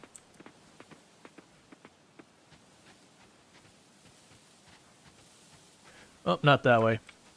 Oh, that's a hardwood log up there. Yep, so we get our axe regardless. I can get a little bit of hardwood from that spot, because I think I only needed like 5 hardwood to have enough hardwood to upgrade one of our other tools. So hopefully in the next day we get a bunch of money from the things we are selling, and we can take that money, upgrade our pickaxe, so that the next time we go to do this, we're 1-tapping most of these rocks and 2-tapping a couple of them.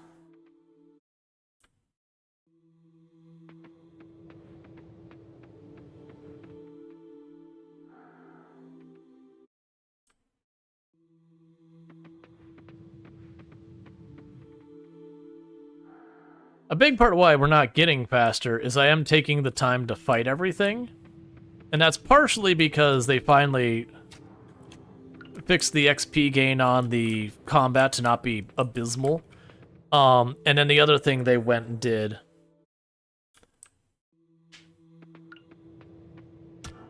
was I did, like, because the XP was so slow last time, I got all the way to like the end stuff and then just still had no energy to work with.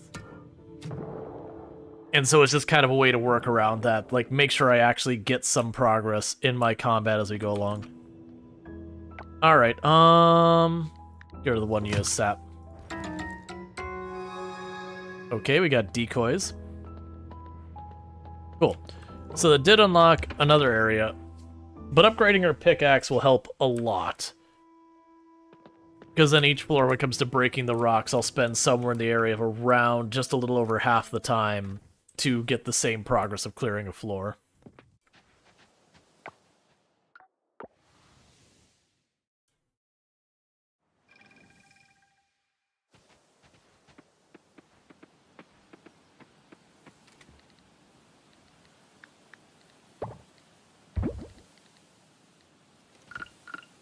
Pop more of these in for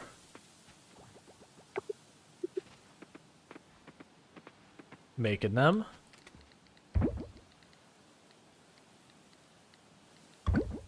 Alright, so we've got a U set up.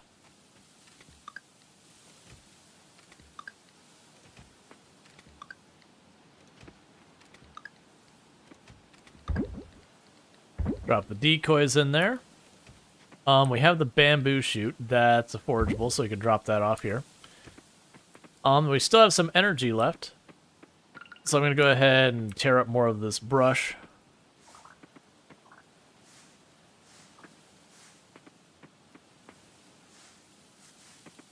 Is there a penalty for not returning home by the end of the day?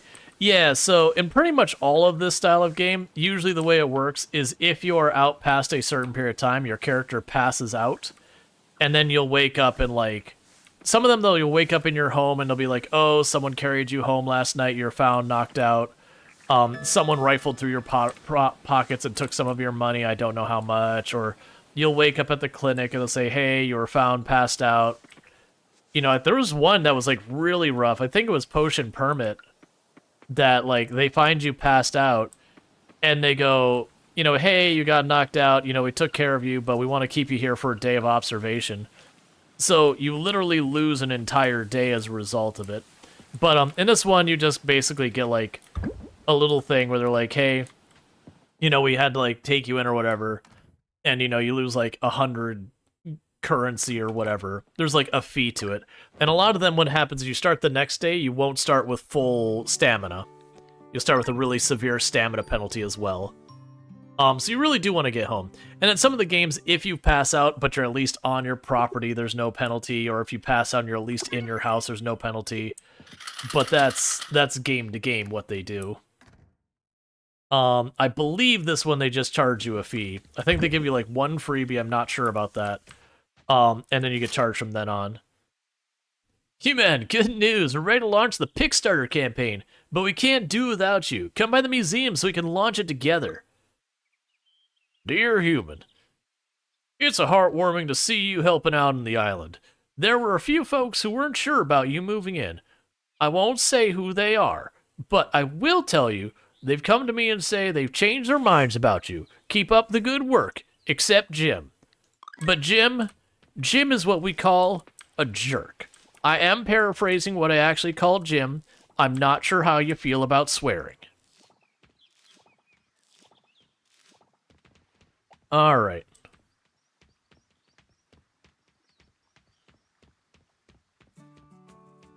Cool. So we got our local produce sorted. So boom, that quest is done. Urgent request, that quest got done. Kickstarter, we need to go to the museum. And then we're still... Oh, it wants me to take them, go to the village. Okay. All right. So with that, everything is going in here that fits. We can grab you two and start pickling you. Grab our gold bars. Drop these off. All right. So we want to... Oh, and you got a blueberry. So we're going to end up with a lot of boxes. Blueberries producing yet? Oh, yeah. We just finished the thing for the fruit, which was mostly the blueberries. So what we're going to do is, because it's a bit too early to go to a lot of the places, I'm going to run over here really fast and hit up the giants. Because I do have a quest for them.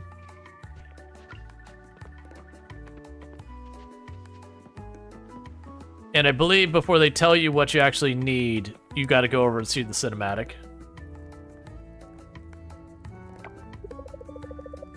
Human, here! Human, here!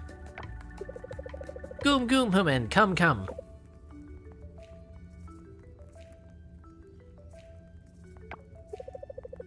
Human read letter, yes?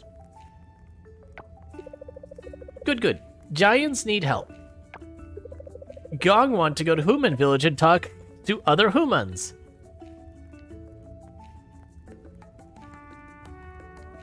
That sounds like a good prank. Yes, it is. It is very fun and good trick. Very fun.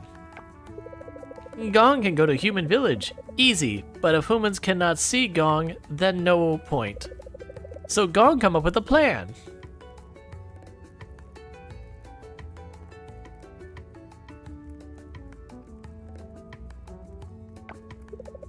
If Gong stand on Grog like this, giants are as tall as Human.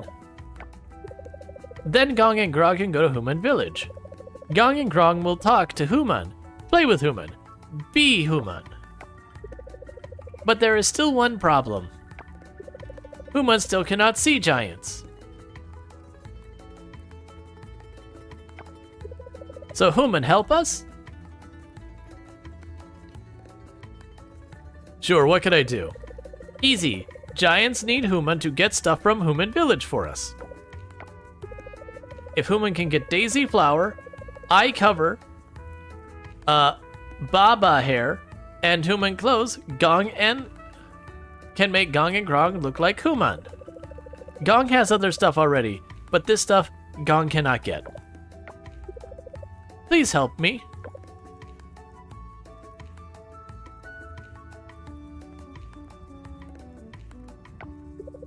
Yeah, good, good. Gong and Grog will wait for Human here. Alright.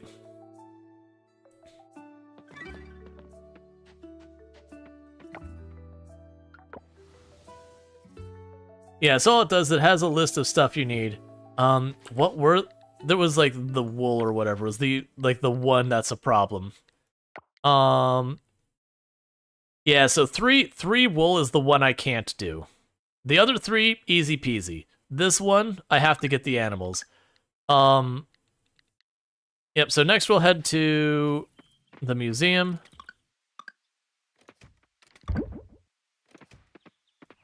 For the pick starter campaign. And we had 3 more open spots. They've only got 9 days left of the in-game month. All right.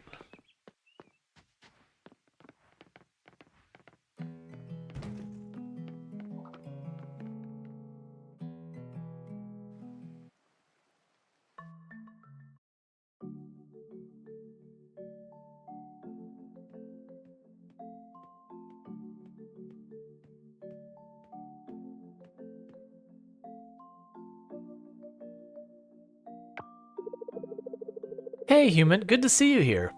We're all waiting for Scott to arrive. This is a really bad habit of his.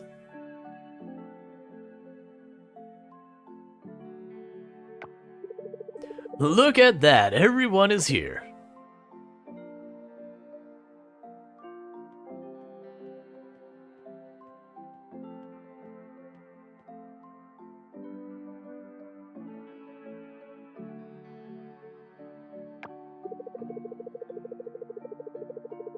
Sorry. Well, almost everyone. I invited Lily too, but she said she'll see, but very unlikely. It's too bad she's not here, but what can I do? I'm still not sure why I'm here, or if this is... What did you call it? Pig starter? Pig starter, Mayor. Right. Pig starter. I'm not sure this idea of yours will work. You say other people give us money to build the museum? But why would other people care about our little museum? It's so little. Again, this is a ridiculous... This town has like 20 people in it. And they have, like, just having a museum in like a town of 20 people. And this museum is as big as some like actual city museums. You underestimate the power of crowdfunding, Mayor. There are tons of successful crowdfunding campaigns. This one is gonna be one of them. I still don't get it, but I'm just gonna trust you.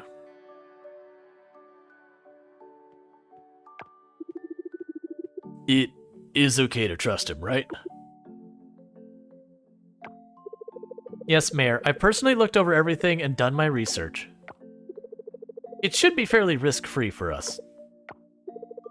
We're already on our way to building an expanded museum, but if the campaign is successful, we can make it even better than the original plan. When, Millie, when the campaign is successful.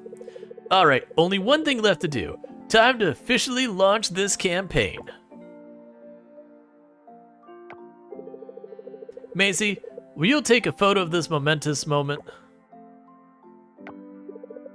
Will do. As I walk up to the computer, tab to the start button, and then press spacebar. Okay, everyone huddle up. And 3, 2, 1, smile. Get museum to get tourists so you can increase pollution. Sorry, money. Yep. Alright, here we go. Scott, you missed. There it is. We're live. Now all you have to do is sit back and wait for 1 week and see what we've got. Thanks for all your help, human. Now, that doesn't mean you need to stop donating stuff in the museum, though. We'll always welcome anything you have for us. We expect it. We are literally depending on you to continue donating stuff. For free. For minimal compensation, of course. Which is kind of what free means. I repeat myself. Now get out. Alright. Cool. So we can go out here. Yeah, so what we're gonna try and do is we needed to. All right, so we had the giants, we had the museum, and then what I want to also try and get done is we can check the board here.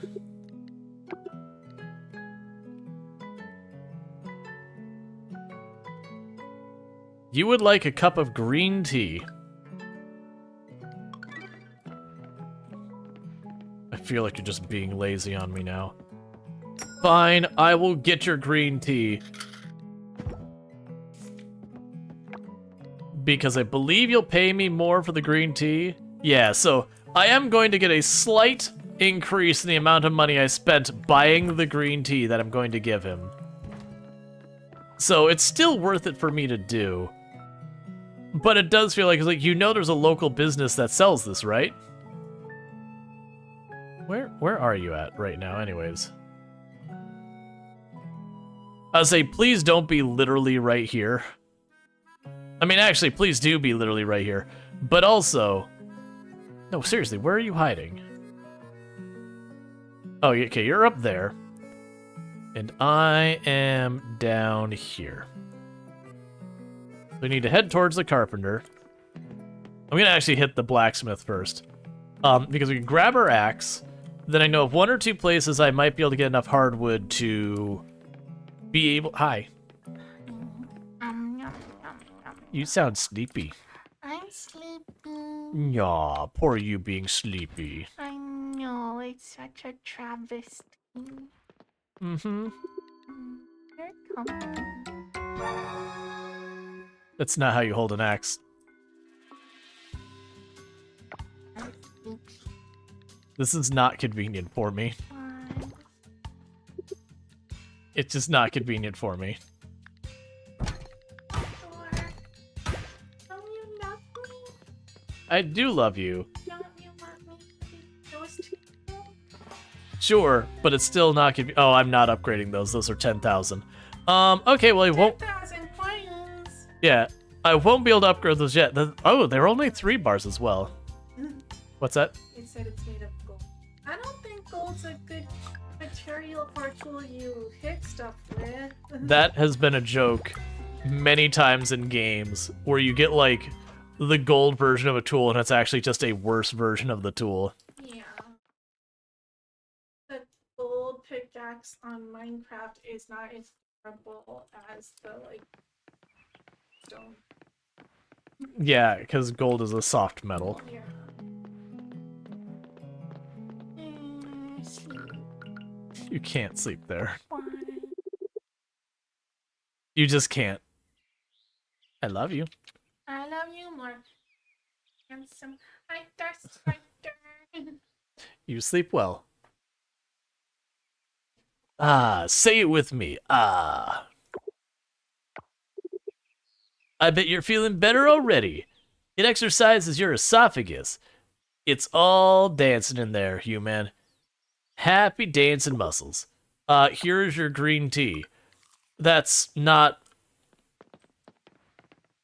Hang on, Ben. I'm gonna take a net loss in this one, Ben, and it's all your fault. I am holding you personally accountable for me purchasing green tea, walking up to you, staring you in the eye, and then shoveling it into my gaping maw, and not giving it to you like I meant to, because I didn't bother to read the prompt where I wasn't quite facing you. Okay. Give quest item. No. Give quest item. There. Thank you. Well, we took a net loss on that because I accidentally ate it. That said, I still got the energy from it. So as long as I use up that energy, I didn't technically waste it. I just didn't use it as I intended to. That's fine. We'll just mark that. All right, so let's go ahead and get back to the mine and start not... Actually, that's not where... Right, I don't care about the hardwood because I don't have 10,000 wood right now. So I don't need to stress about that. So let's pop in here real fast. We can get this going. And keep pushing this. There is hardwood up here in this corner. And I know that behind it's a container of, like... I think it's, like, candied tree fruit or candied tree nuts or whatever. which we'll do. But right now, just pushing the mines.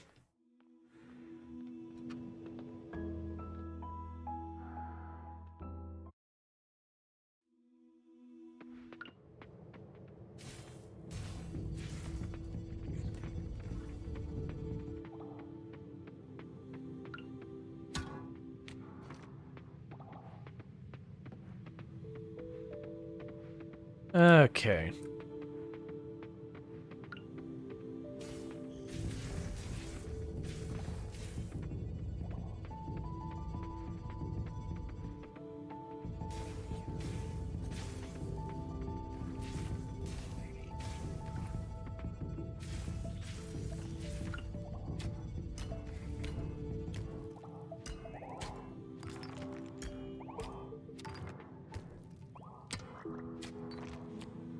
Oh, and Heinz, well, actually, no, I'm still slightly short of being able to buy the bigger bag. That's what I'll probably do tomorrow in game, is I'll buy the bigger bag and just be done with it. I hadn't accounted for the next tool upgrade being 10,000. That said, I still think it's worth doing, but it is another delay. That said, I probably really should get the animals, and I know I keep putting it off because I don't want to spend the money on it, because I just don't honestly want to deal with the animals. Being real here, it's I mostly don't want to deal with the animals. Like, the animals are fine. They work the same way as they do in all these kind of games. But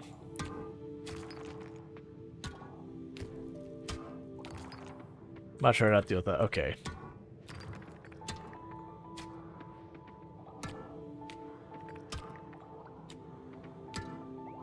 They're getting more geodes and all that.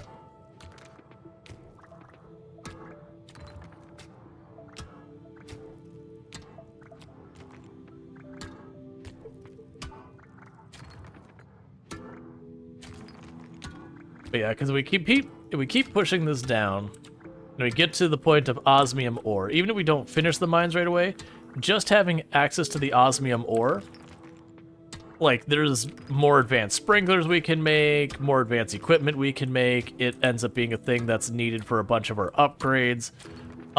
It'll basically mean I have access to any and all types of the materials from the mines that are available. Then we'll want to do the same thing at the ocean, where I'll have access to all of the different types of kelp in the game, so we can upgrade anything we need. And then ends up being a lot more of going, okay, what stuff do I need for the museum, and that kind of nonsense. That could help a lot. Alright, so let's get these cursed things out of here.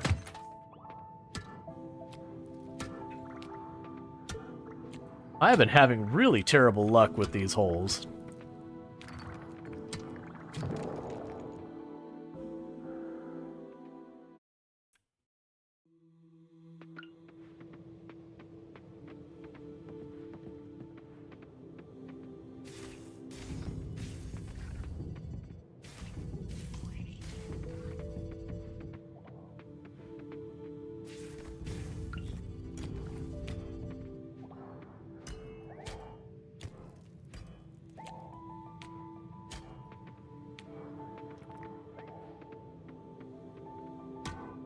Alright. And I did find that ginseng that we can eat that for a bunch of energy.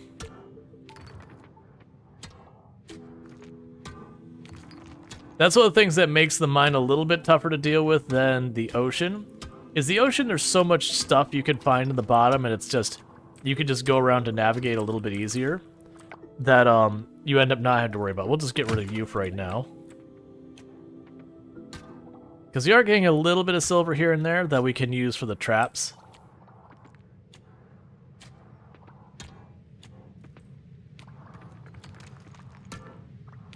Does he by any chance remember what's the most profitable crop for fall? No, I usually don't worry about in these games, like figuring out like what's the most profitable, what's got like the highest yield, that kind of stuff. Usually I find money in these games to just not be that big of a concern overall, just because, you know, you just play more and you get more. So usually I'm more worried about getting a little bit of everything for, you know, the various achievements, whether it's cooking and that kind of stuff. Now that said, usually when you play these games, for any season, there's one of two possibilities for your primary stuff for making a bunch of money. And usually those two considerations boil down to, it'll either be something you grow right at the beginning of the season that gives you many harvests. Sometimes that'll be your best profit. A lot of the time, it'll be once you get to artisan goods.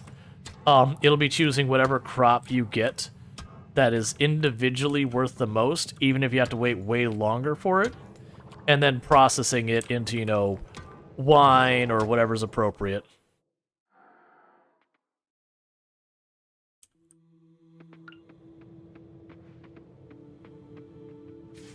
We have got to get this pickaxe upgraded.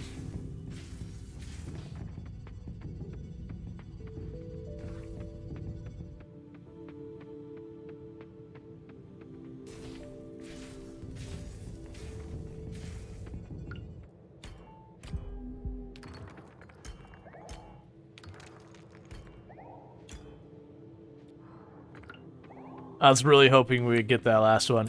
Okay.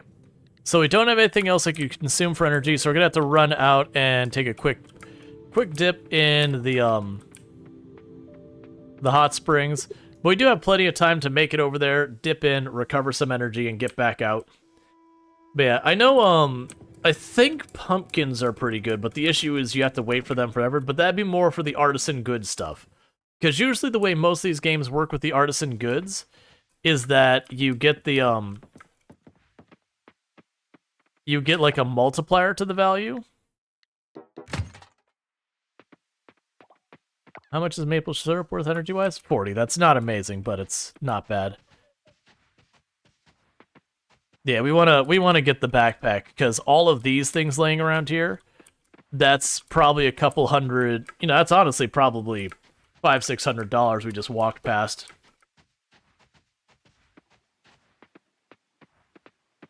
So once or twice missing that, and it's paid for itself. So good news is we should have more than enough by the time the next in-game day happens. Buy our backpack upgrade we've been putting off. That I believe that gives me, it's either half a row or a full row more inventory. Oh, I can't check here. I forgot you can't open your inventory in this one spot for some reason. I'm assuming that was to, like, prevent the way they've coded you recovering your energy. That people probably figured out ways to cheat it, to keep it, you know, to keep it running but not running kind of thing, so you recover your energy. Which, I mean, I'm certain there'd be better ways to fix it, but it's probably what they did to solve the problem.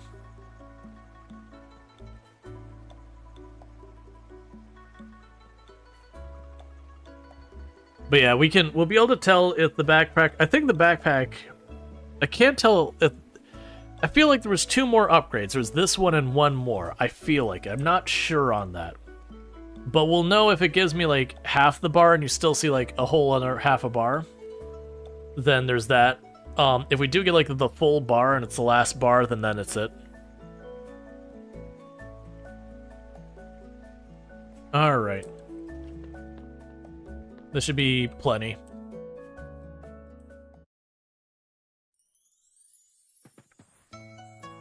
But yeah. Honestly, all the crops are pretty reasonable about getting money. I do know if you do a Google search, I do know there are people who've come up with entire spreadsheets that they've done the whole like documentation going, okay, if you're planting at the beginning of the month, over the course of the month you'll get this much out of this crop, with the fertilizer it's that much, to grow faster and all that. If you get the good, like the better, higher quality ones because you've done stuff. Which I assume all plays into which one's best. What was I gonna look at? Okay, so we have 2 backpacker upgrades. I'm assuming one back upgrade will be there, and then the other one will be that. So I believe the one we're on is 3,500, and I think the one after it's gonna be like 12,000 or something like that. It'll be a pretty big chunk of change. But with a backpack that big, we can just really pick up a lot. The one downside I am finding with hunting down all the enemies is it means since I start mining near where I finish, I end up having to walk the whole way around the floors. That's not a thing I'm used to having to deal with.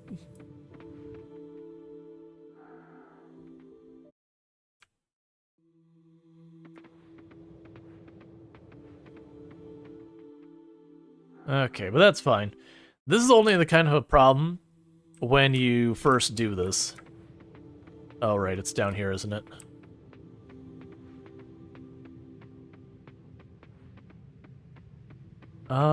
There you are.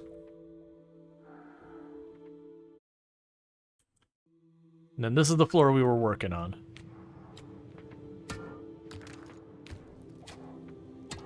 So I've got plenty of energy. What I don't have is time.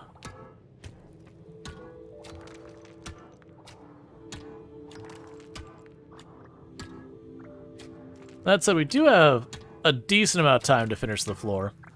Because it's 1 o'clock we need to be home by, and there's a teleporter literally outside the mine that takes us right to our farm. So I like to usually be heading back by 11 in game. We can push a bit after here. Well, come on.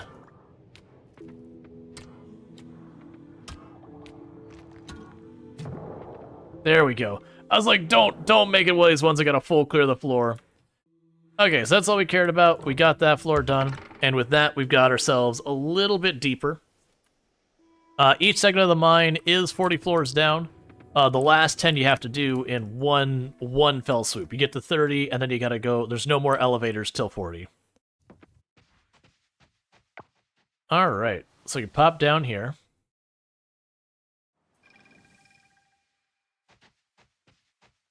So we'll start by going boom, boom.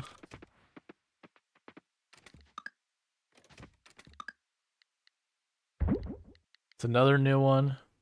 And another new one. I mean, I'm happy to be finding new things, but also kind of sucks still finding all the new stuff. Okay, so let's see here. I grab you and 3 of you to drop off here for smelting. Let's see. Grab you. Because I'm basically taking all the higher quality ones and processing those first. And the reason I'm doing it that way is they won't stack as nicely. That we'll get a bunch more of the lower quality ones to deal with for now. And so if I get all those sorted off to the side, then I could just, you know, get our extra cash. Cool, so we earned more merits. So that's good news. We gained a level in mining, so we now have the recipe Slimy Okra. Mmm. And we gained some more stamina and health. Ben is slightly more of our friend. And we got a teeny tiny bit of money from pickled okra. Alright, well hopefully, worst case, I just bring some stuff with us and I sell it. To make the difference. Yeah, we'll have to bring something with us to sell to Sam. To make sure I have... Never mind, I do have enough. I can do math. I'm planning to make Frank his favorite dinner, eggs sunny side up. Would you sell me some eggs? I'll be around. No, I don't have chickens. Hugh, man, you can't believe this. We actually reached our Kickstarter goal in just 1 day. Oh man, that's so exciting. I didn't think we'd get there so fast. Since we hit our goal so early, I'm adding some stretch goals for the campaign. Basically, our museum is going to be bigger and grander than originally planned, but I'll have to talk to Mayor Connor and Millie about this. I'll update you again soon.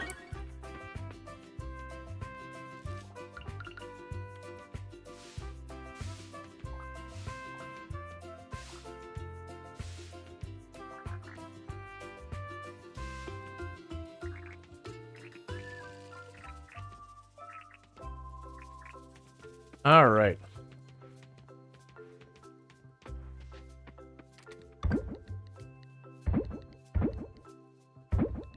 Well, that's a good problem to have. Okay, so the issue I've got right now is very genuinely, I need to sell some stuff No, I don't. What am I talking about? I keep doing that. All right, so new plan. We got to get our next box made. So I'm going to keep it to the stone boxes. As soon as I see where this... There we go.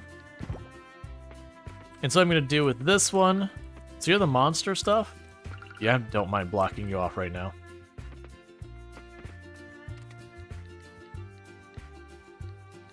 You would have let this going earlier? Nah, it's all good. Most streams I do play 2 different games. So that is just one thing to be aware. That, if I start with one game and it's not your jam, it's totally fine. Later on, we'll be switching over stuff. Which this is the second game for the channel, so we're doing this till I wrap up stream. Alright, so I'm moving all of my flowers into this box.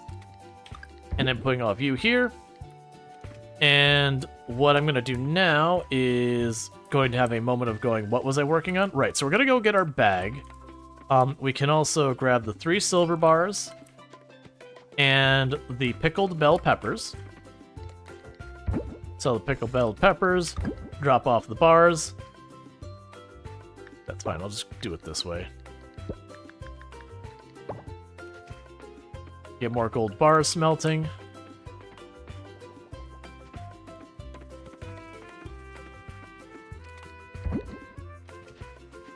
Okay, that's fine. Oh, you know what I haven't done? Let's exit our farm to the south and go around that way. We haven't checked on our forgeables and the bugs and all that we've got in containers in a while down that way. So I could run down there, deal with that. See if there's anything we really want to make sure we got our way. Which, yes, I would like those shallots. That's another thing I should do, is I should go over to the, east more. To go by the lake. I haven't been there in a while. And we do want to make sure we're grabbing some of these shallots. Because I do remember there is a bunch of the in-game recipes that require shallots. And they only grow in the one season.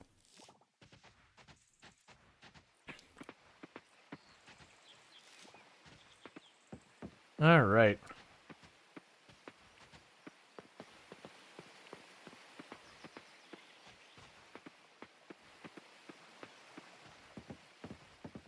Okay, so just go sneak on over here.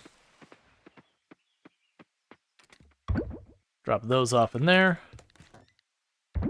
So the bugs we already have caught. Oh, and the ladybug.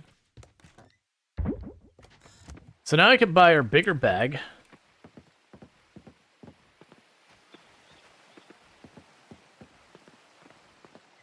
Then once I have the bigger bag, we'll go up the right-hand side of the map to check the lake. And then we can cut across from there to the next thing. Oh, do we have another... Right, it was a request, not an errand. Okay, so errands. You would like a bell pepper. I can accommodate you, Zoe. Or Zoe, I don't remember your name. Upgrade her bag, do it, thanks. And then the next bag upgrade is 1,200 or 12,000. Fair enough. But the point is that gave me 30 slots, and then that next bag is the last upgrade in the game. So what I need to do is run over here, we'll grab our bell pepper real fast. We'll figure out where Zoe's at. Drop off the bell pepper with Zoe for a little extra money and a little extra friendship and a little bit more merit points for getting my stamina fruit and all that. When you don't like doing those little errands, that's fine. Because what you could do instead is not deal with all that. Alright, so you're over there. Is Zoe in school? School's not... Well, it's the weekend, so you're probably not going to school at all.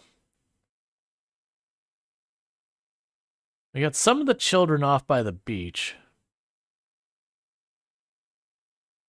And you two are over here, but Zoe's not with you.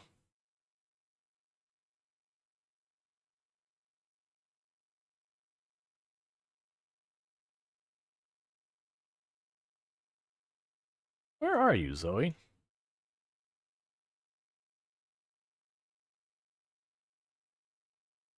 Alright, we'll take this a different way. We'll go to social.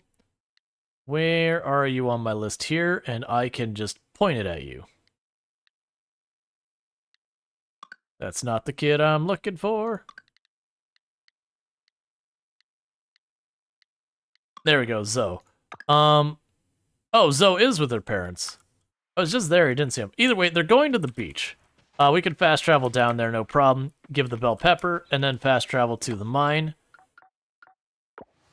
And that'll work fine. Meanwhile, we're right about to get hit with a round of ads, so bear with me, chat. I'm going to take a moment to eat a little bit of my food, and I will be right back in just a couple minutes. This should be the last ad break for the stream, so I'll be back in just a minute.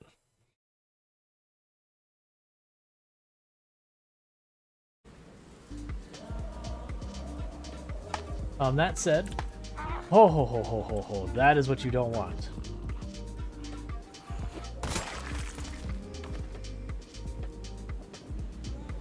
That is the exact way that trees betray you. Luckily, I always keep my finger ready on shift.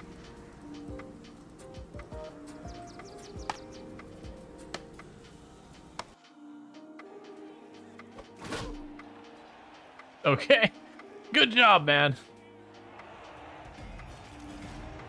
So we got a bamboo.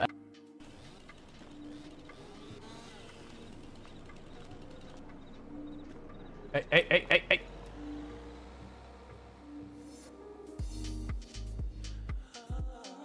Well, that's just mean. Still, I'm glad you moved here, Farmer Rual. That is too incredibly freaking adorable. I'm gonna need you to tone down the weaponized levels of adorableness. You never played Stardew Valley? Do you think you'd like it? I have no. Jesus, that one was torture.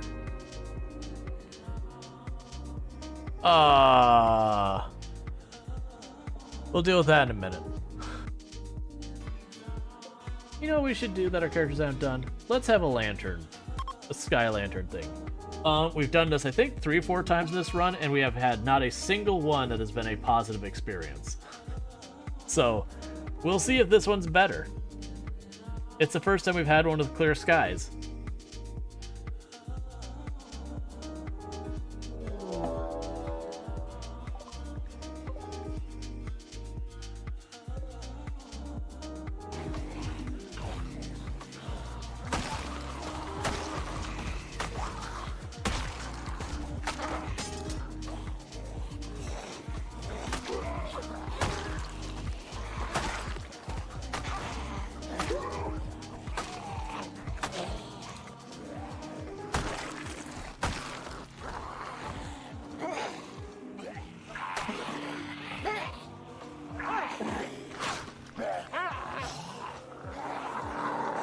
I messed it up. Don't be bitten.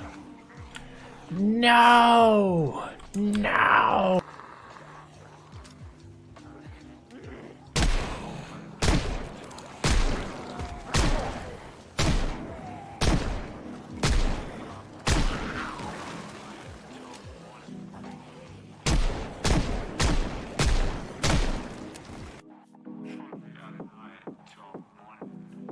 You momented too early?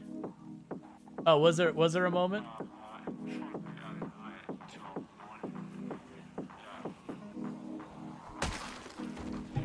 All right. That would be it. You got a clip? Yep. And I'm back. That would be. It's always fun seeing like that one clip. Like you can see the really old clips I've got on the channel because you won't see me like on camera or anything. It's just not what I've got. So there you are, and you wanted a bell pepper to complete the errand. Yeah. Thank you. All right, and with that, we get ourselves a little bit of money. Basically, with those quests where they're like, "Give me a bell pepper, give me whatever," they usually, if you have like the absolute highest quality version of that produce, you will still make a little bit extra than you would otherwise make, plus the friendship, plus the merits. Sorry about that. So it is a thing that's worth doing. And you probably realize at this point that I am ping-ponging back and forth really fast between pushing the mine, the ocean, and just dealing with stuff on the farm. That's just what the phase of the game we're at. Once I start wrapping up where we like push down towards the near like the bottom of the mine, you'll see me suddenly like almost not go back to the mine hardly ever, because I'll only come back to the mine when it's like, oh, I really have need for more silver. And so then, I'll come back to the mine and try and get some quick silver. Which, honestly, as much as you can pull in a single trip, you usually only have to do, like, a trip once in a long while. And especially once you get to, like, the town rank A and all that, we will get a thing that lets us duplicate items very slowly. And it's certain items. Like, artifacts, artifacts, bars, the essences, stuff like that. But, I mean, it's just one of those things that you get to the point where you toss an Osmium bar in there. And then as long as you're not in a rush. You're just glitched in the floor, that's fine. There. Like, weirdly spawned in the same spot as the floor there, so... It's just a pain there. Cool.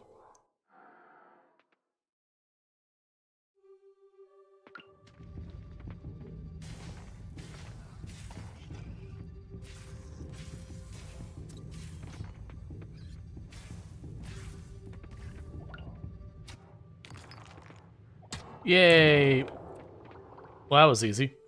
Got the point. It's like, I'm just gonna start just digging holes. I'll fight stuff nearby me that's gonna aggro. Or... There you go.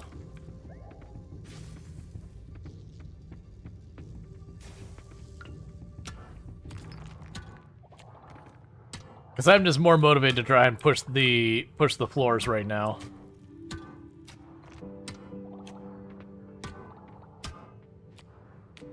Because for all I know, we'll get a bunch of combat levels when we go into the next area.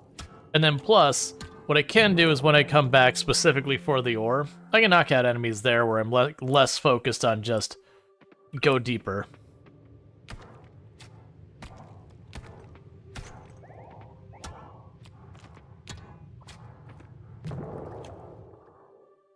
Alright.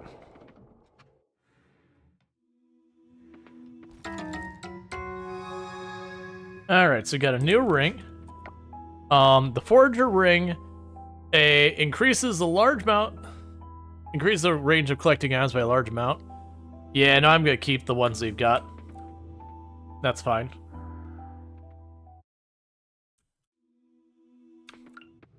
So if we're lucky, I'll be able to push this farther down quickly. Oh yeah, and it probably still works, but the meta strategy for gaining combat XP used to be, you get 2 of that slime that's to my left, that big blue one.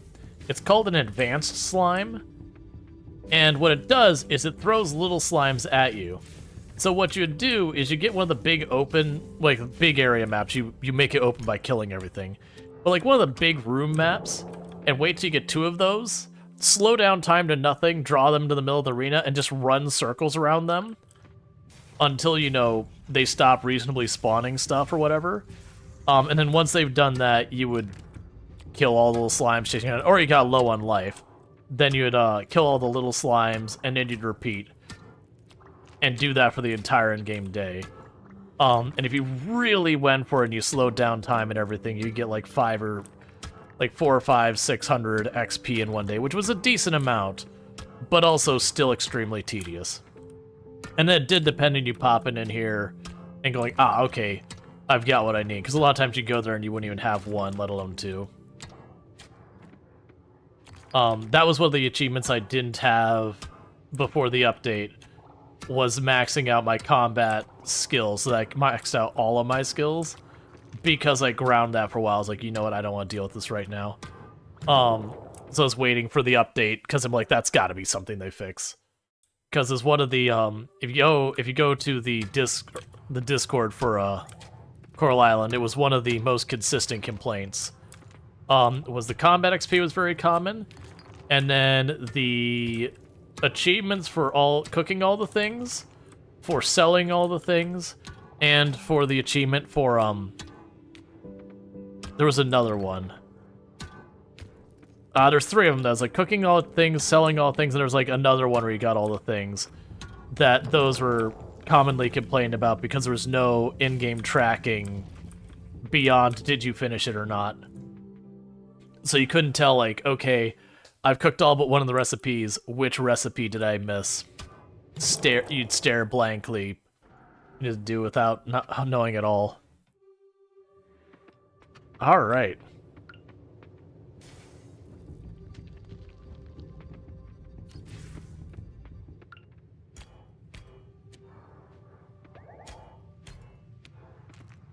The moment I'm making good time, so I'm just going to keep pushing.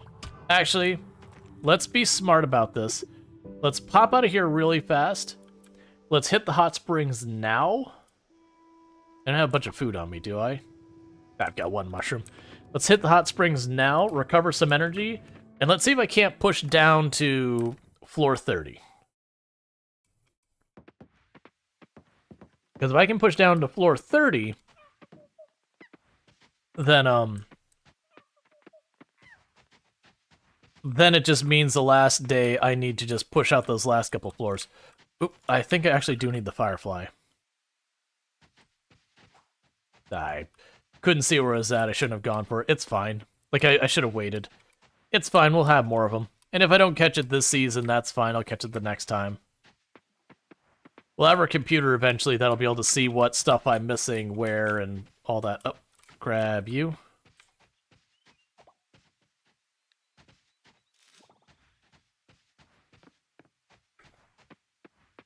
Alright. I'm actually not sure we'll have enough time to push this all the way to 30. We'll see. It'll depend on our RNG.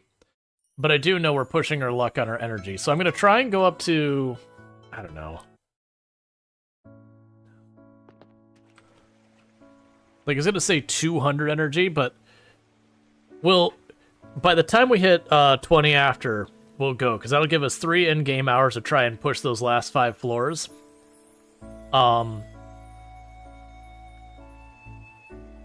Because if I wait too much longer than that, we won't make it.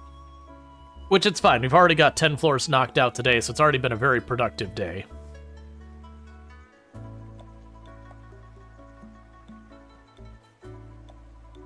My fear is just, I was going to leave at 200 energy, but my fear about that is I'll get down to, like, the floor before last or whatever, and then just run out of energy and food to eat or whatever. So it's kind of one of those things of what do I think is going to be the bigger issue, the energy or the food. Or sorry, the energy or the time. Yeah, I think that's fair. So we gave ourselves, honestly, 4 in-game hours before we're really pushing our luck. And then enough energy we could probably make it happen unless we get really bad luck on our... keep going this way, thinking that's the way I can cut around. It's this way I can cut around. I think that's splitting the difference about as best as we're going to pull it off. Which, we should also be pretty soon, we should be getting our new, pretty soon we should start picking enough gems that I can drop off more gems at the museum.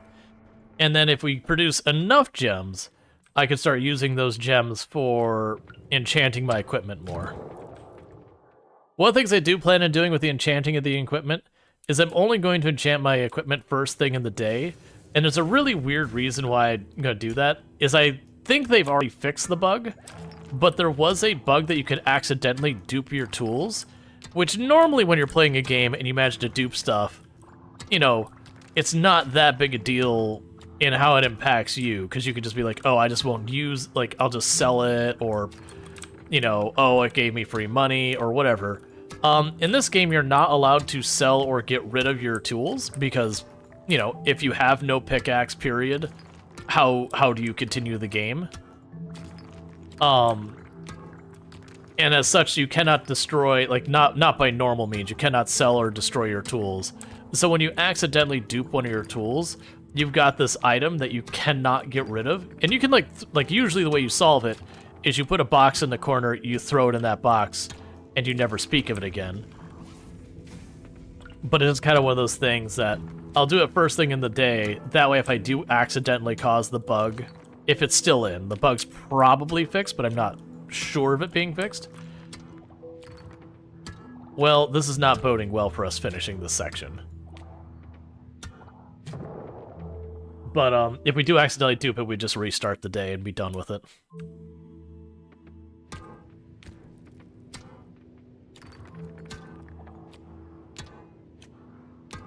Yeah, we're honestly gonna run out of time and energy. Unless we get really lucky here. Because I got 2 more floors to do.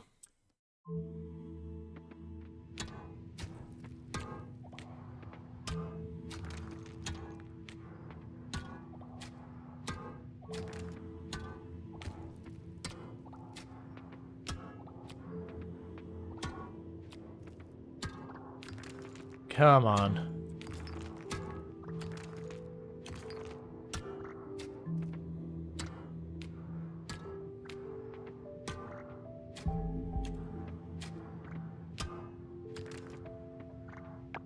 Alright, so we do have the mushroom. I think that's the only thing I can eat for energy.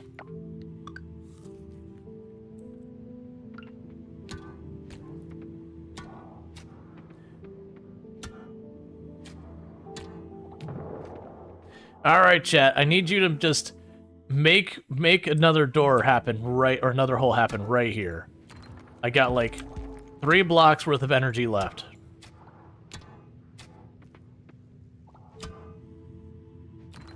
That's it. We're out of time and we're out of energy. Well, we tried for it. We still got a bunch of materials and all that. I'm not unhappy. We got 10 floors done today. So it's not like I'm upset about it. It would have been nice to get that 15th floor, though.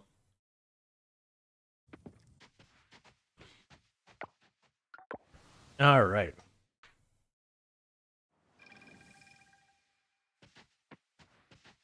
Okay, we can grab both of you. And switch you out here real fast. Get more gold bars going. So you. And you.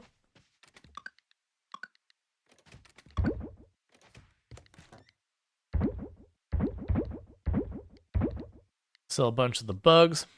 Okay, so Dark Essence is new.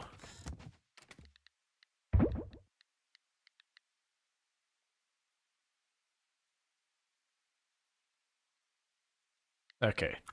Yeah, so Dark Essence is a new one for us. The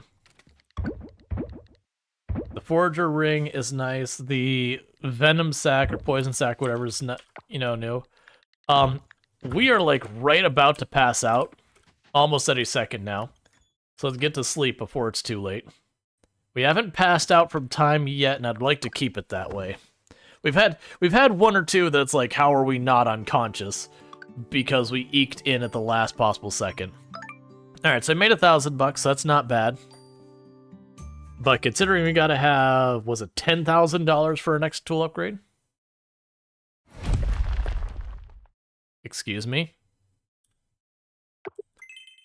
You felt a large impact last night. Alright. So it sounds like they add a sound effect to that, because it used to be like near silent.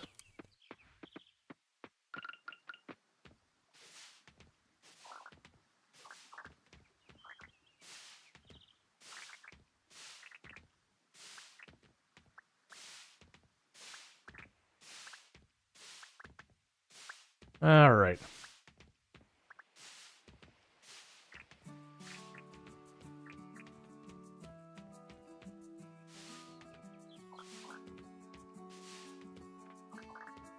So I've got not a whole lot of time left for the month.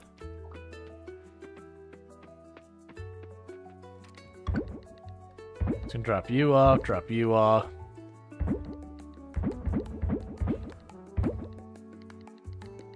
Yep. And And I need more stuff for that. Something we got 3 of. 3 gold quality melons. Let's do it.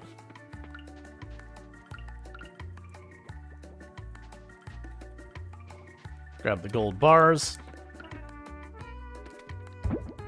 Let's see if we can't figure out where that meteor went down. Oh, I know what you could do.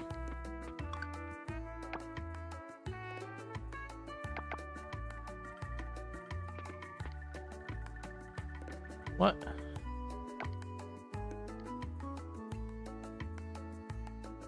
There we go. I was just hitting the wrong buttons. Oh, it's right there. Looks like it might be a silver meteor. Yeah, so it's just an RNG event that occasionally will have a meteor strike. And it basically just gives you a meteor made out of one of the ores, and it can be any of the ores.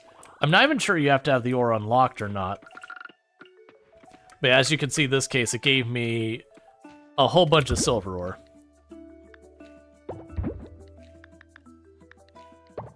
We can go ahead and pop all you in here. Oh wait, never mind, I can't. There's still gold bars going. Alright, so the blacksmith is not open today to pop the geodes. And there's nothing else I really need to do in this in-game day, so we're not gonna even dilly-dally. We're gonna go right to the cave. Honestly, I'm gonna go with the plan that we're just gonna push the cave out, so I'm gonna do something I normally don't do. I'm gonna slow down the game speed. And we're just gonna go for those last 15 floors. Because what I can do is we're getting an early start today. If we do start to get pretty far through the mine and I need energy, I could pop out, recover a bunch of energy from, sorry, I can pop out, recover a bunch of energy real fast from the hot springs. So my plan is going to be push the first 5 floors, pop out, basically max out my energy, jump back in, and push the rest. And with that, we should be able to get the mine, this wind mine done. And then with the wind mine done, it'll be just the fire mine, which has more concern of getting access to the osmium than actually finishing all of the giant stuff right now. Obviously, I want to finish it too. But it just means I'd spend a bit more time working on the ocean stuff that I've been putting off. Because really the only other things I could be doing for money right now is starting to put a little bit more effort into our fishing. The bugs, I've already got traps everywhere that I can just do the rounds and pick them up. But that said, I can still work on catching stuff. But more than likely, what I'm going to plan for the fall to be mostly around in this run is because we'll most likely have this to the point where I can reach the osmium. So, you know, I'll pop in, knock out 5 floors, grab a whole bunch of osmium, do whatever I need with the osmium, and then pop back out. What we'll end up doing for a lot of this is I will be clearing and scaling up the farm, working on getting the stuff like the animals set up. We'll put a lot more effort specifically into money, which we already did some of that this month. We got the sprinklers online and we've been scaling up the farm slowly. But I'm going to be very aggressively scaling that because I won't have a reason to pop into the mine every single day to push it farther down.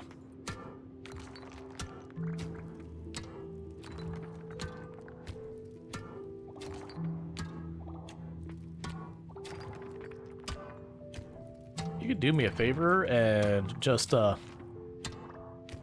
give me the next couple of floors real fast.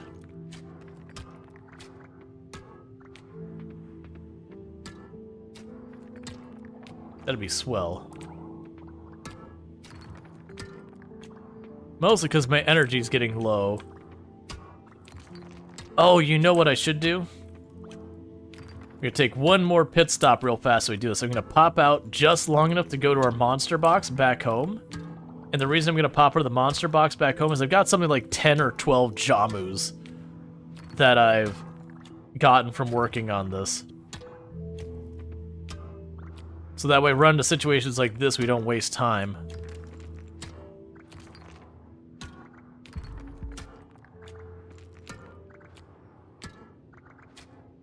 Alright, we're tapped. Okay, so let's run back home, grab the Jamus.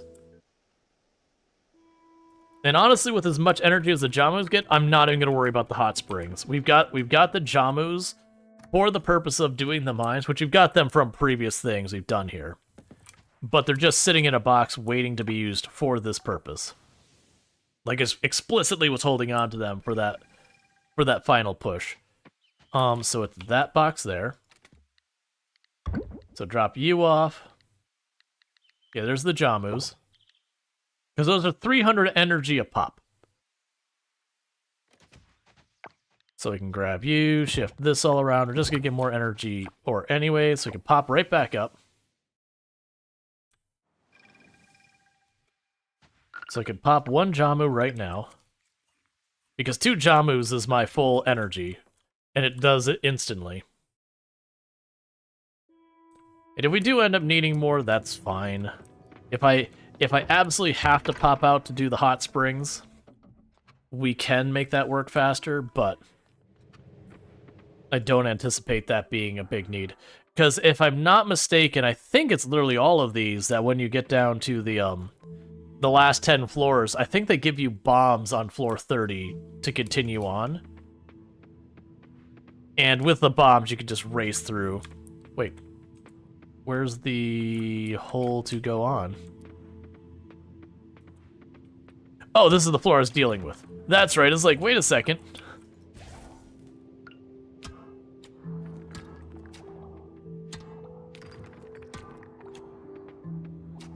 Come on.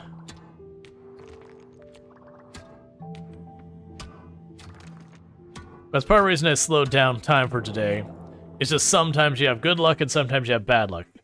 There's a chance you could pop down here at some of the floors where they already start with an exit. And, you know, just the other times you manage to knock it out on 1 or 2 rocks. The odds are low, but it can happen. And then there's other times it'll be the last rock you break on every floor just about. And it's the same with Stardew Valley, that just sometimes just RNG's not on your side.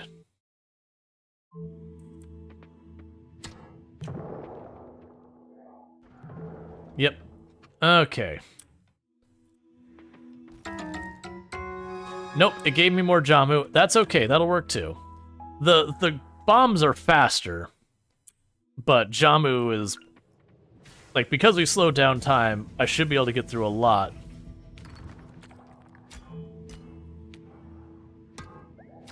This does mean I'll end up having to come back to get the gold later, but I'm not super worried about that. Especially once we upgrade our tools and all that, just pop it in here real fast is super easy. And as a reminder, this stream is being sponsored by, and when I say this stream, it's like for the full month, the stream is being sponsored by Surfshark. It's a VPN service. They don't ask a whole lot of me, which I really do appreciate. It's mostly keeping them in the About page and all that. But, generally speaking, they're a VPN. And VPNs can be extremely useful. I've used VPNs a lot in the past.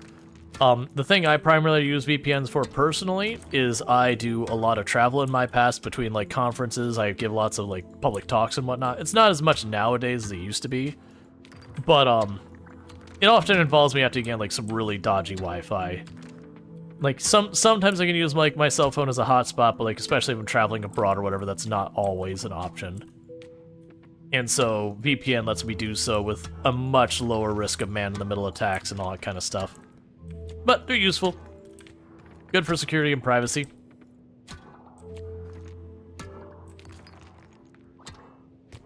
Alright. So, slam another Jamu real fast. So that means we're only 2 Jamus in now. Honestly, with the Jamus, as long as you don't keep your tools too far behind, I honestly think you could muscle through a lot of this pretty reasonably.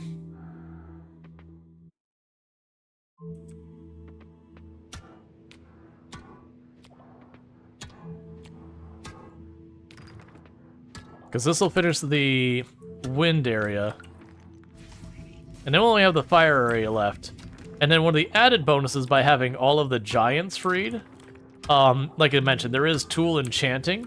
So if you look at the tools on the bottom of the screen right now, you'll notice they have, like, there's the bucket and the hoe have just like one white diamond in them, whereas my pickaxe, my axe, and my scythe have one white diamond and one like hollow diamond. Those are enchants. So when I get osmium quality tools, I believe I can have a total of 3 different enchants on them. But I have to free all of the different... Is here 3 or 4? But I have to free all of the giants to be able to do all the enchants. So right now, those other tools, I could actually put 1 more enchant on them. But what you do so far as to pay for your enchants is you have to have, like, gems or relics or stuff like that. Stuff that you normally drop in the museum, not counting the bugs or the fish. But instead, what you do with that stuff is they're worth a point value depending on how rare they are. And it'll be like, okay, to enchant this, you need to have 240 points. And you put in, like, the 240 points worth of junk. And then, you know, you get an enchant. And some of the enchants are ridiculously powerful. Most of the ones I have are, like, a little bit better swing speed and that. Not particularly great. I want to say for, like, some of them you can get it where it doesn't use stamina at all. Or, like, there's a 1 in 3 chance it doesn't use stamina, which is effectively, like, reducing its cost by 30%. And so with that kind of stuff, it makes it way easier to get way farther in here and get more done in a day. Very, very quickly, you reach the point that outside extreme situations, you don't really care about stamina anymore. Man, RNG has been bad with these.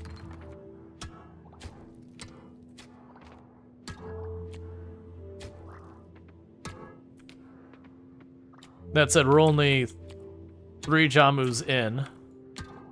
We've already gone 8 floors total in this in-game day. Out of the 15 we need.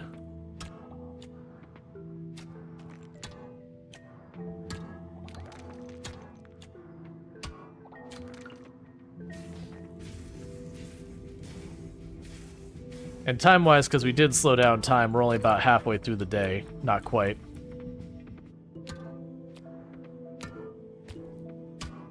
We also get 1 freebie. At level 35, we will just have a hole to level 36 already there.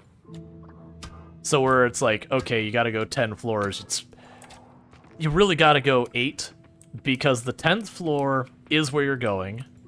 And then you have the... I should say the 40th floor is where you're going, so you don't have to reach the end of that floor, you're there. And then the 35th floor, you get a shortcut. So those 2 floors aren't really floors you count. I mean, I guess the 30th floor, you do have to find the floor. So I guess it'd be 9. Still, the point is, you don't have to go all 10 technically. My god, am I going to full clear this whole floor?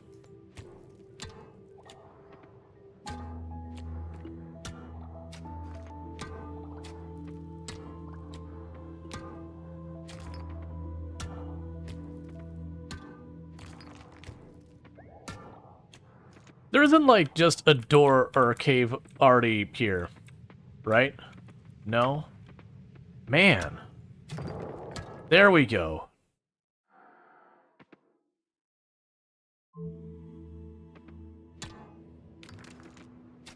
I figure you owe me at least 1 or 2 in, like, the first 5 blocks for that one. Alright, Lenny, you have a good one. Thank you for hanging out and all that. And yeah, it's like 3:30 here as well. Alright, and we get our freebie. Let's pop in there real quick.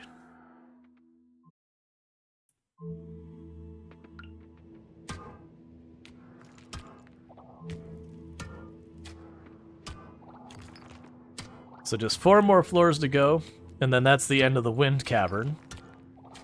Now when the Wind Cavern's done, then we have just the Fire Cavern left, and then that's all the mines done, so far as this.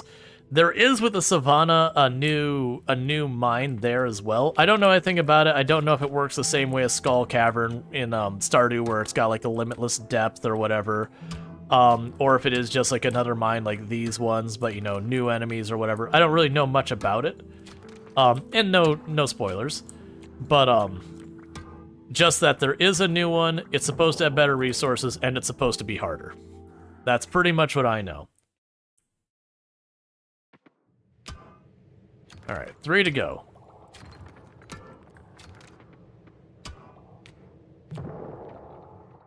Two to go.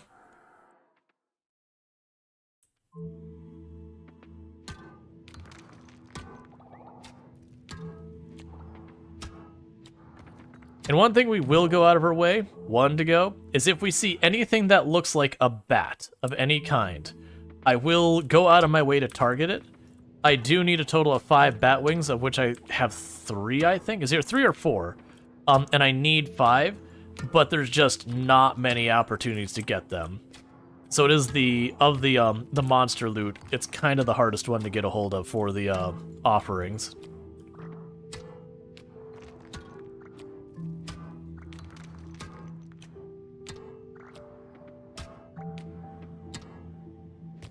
So I might even, with our energy we have right now, I might just peek the very first floor of the fire side. I won't go deeper than that right now in game, but I might just peek that first floor and just see if there's anything bat-like on that side. And if there is, we'll kill it real fast, and if not, we'll just move on.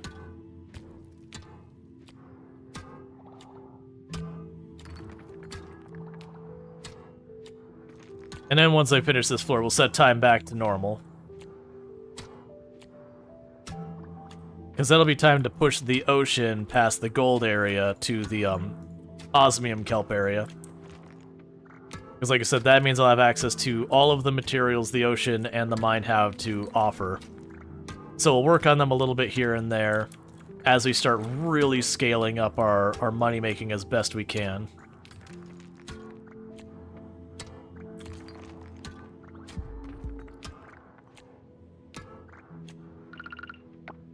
Feels a little bit of a waste to put one more Jamu in us, but that's why I have it. And yeah, that's... I wouldn't have had enough energy, but it would have been right there. Alright, and that means all of the mines are open.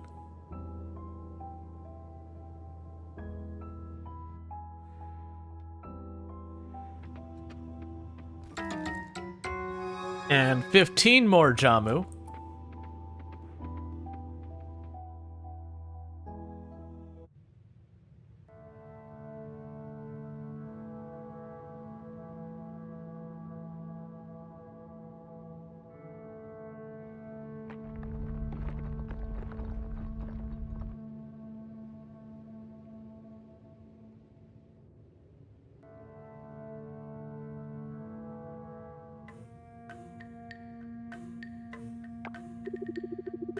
Did it again, human.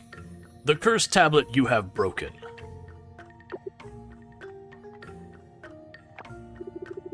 Free Gru should be. Above we should go check.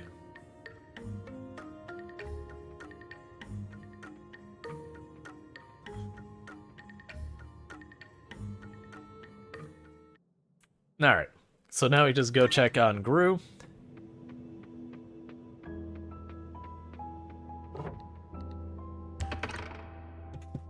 Alright, but that's kind of one of those things, if you want to have less stress of all the things you need to get done, just slowing down time and then just saying, I'm going to work on the mines, and then spending like a couple of in-game days and full completing all the mines can really help you make it to feel less strenuous. Versus when you're juggling everything, taking a full day and working on that is a cost at everything else. Gru. Cheap. Gru happy. So happy, Gru. Can whoosh.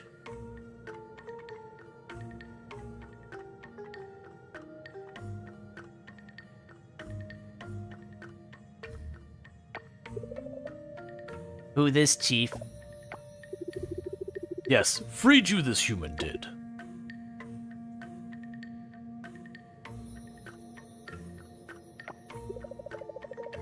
Oh, thank you, human. Gru zoom now because of human.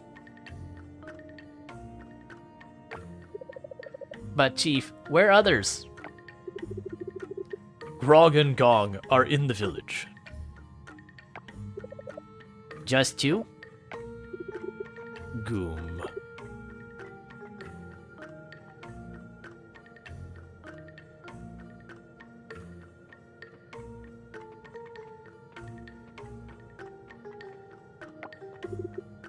Wait.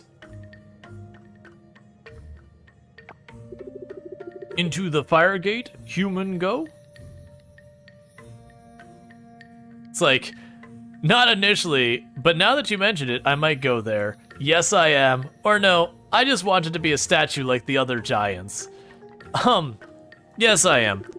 No, we still do not cause of stone. Dangerous fire can be. What? Fire no dangerous. Fire good. Fire cook yum yum food. But fire burn. Fire hurts. Gong. Grog.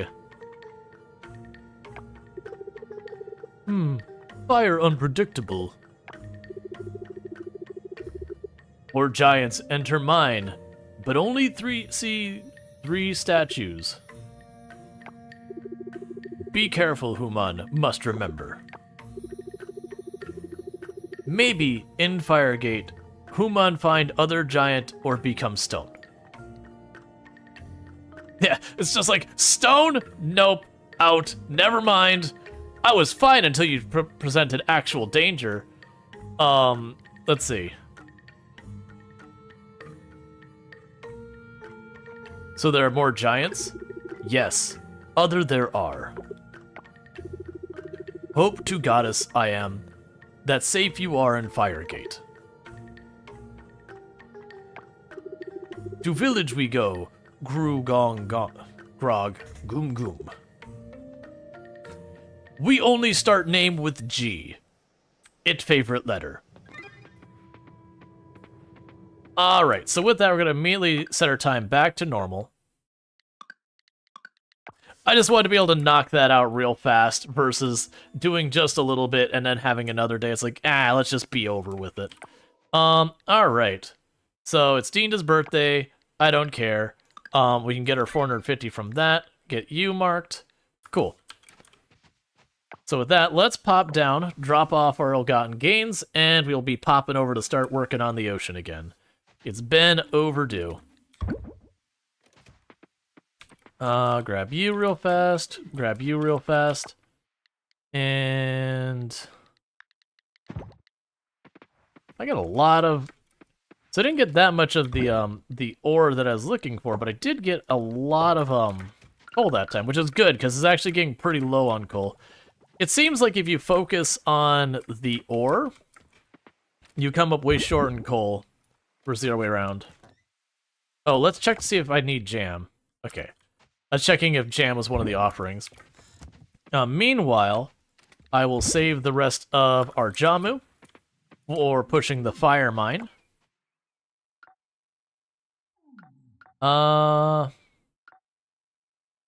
We'll go to the Merfolk Village as our way. I could drop right on the anchor, and that wouldn't be a bad move. It'd save me a little bit of movement.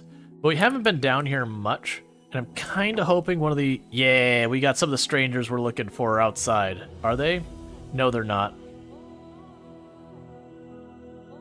Okay, so one of these strangers is probably the person I haven't met yet.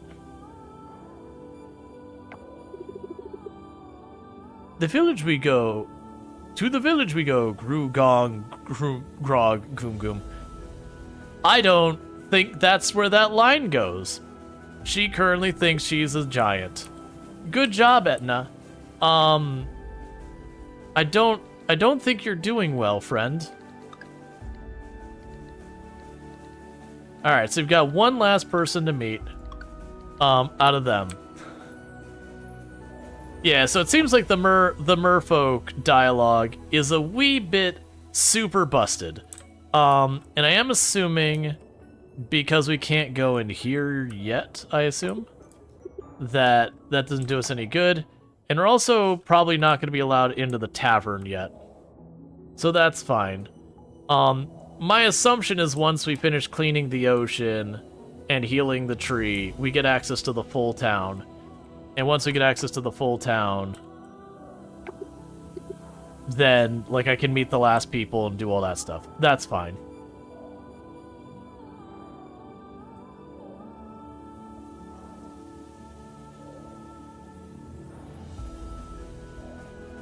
Because the way I see it with that... Alright, I've got a horseshoe crab.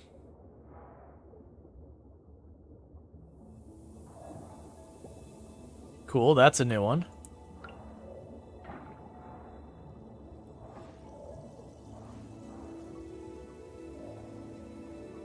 Oh, right, I forgot I had even started this one. We already had one of these things going, too. We had just switched priorities to the mines again.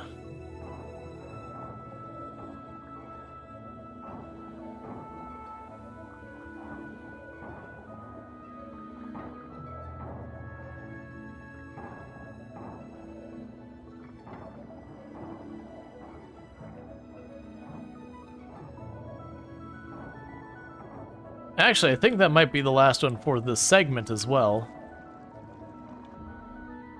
Cool. Alright, so with that, we can go ahead and grab you. Yeah, it was the last one for this section.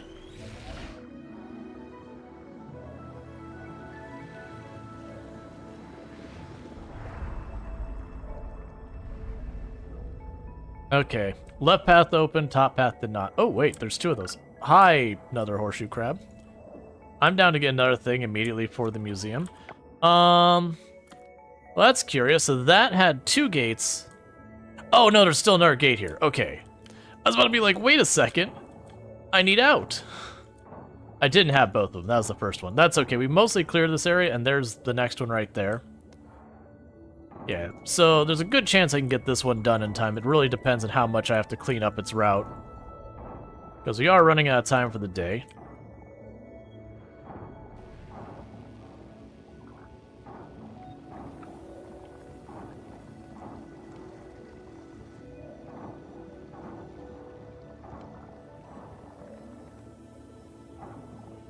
Alright, Luxray. You sleep well. Thank you again for tuning in. Hope you have a good one. Okay.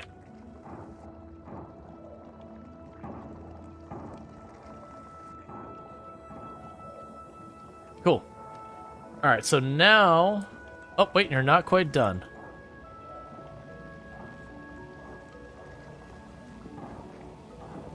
Yeah, this phase, they like to really circle around a lot.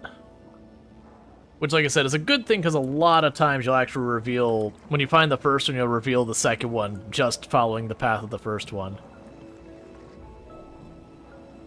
Okay, so let's move over here. So we can watch both these gates and see which one opens and goes that way.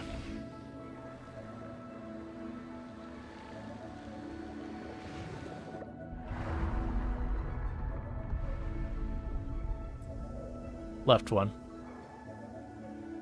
Alright.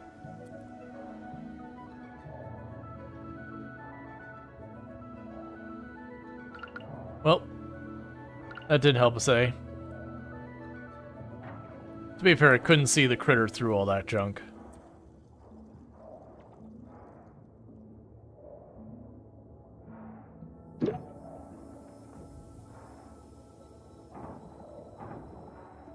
And we're basically out of time, but I am trying to grab some of these goodies we got laying around here real fast. Yeah, it's fine. Let's get out of here.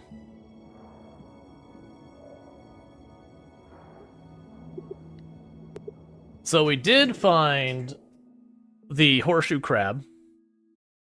So that's a new thing to put in the museum.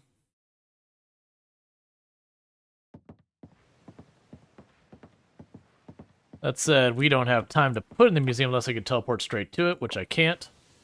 That's fine. And how am I doing on time for the night? Alright.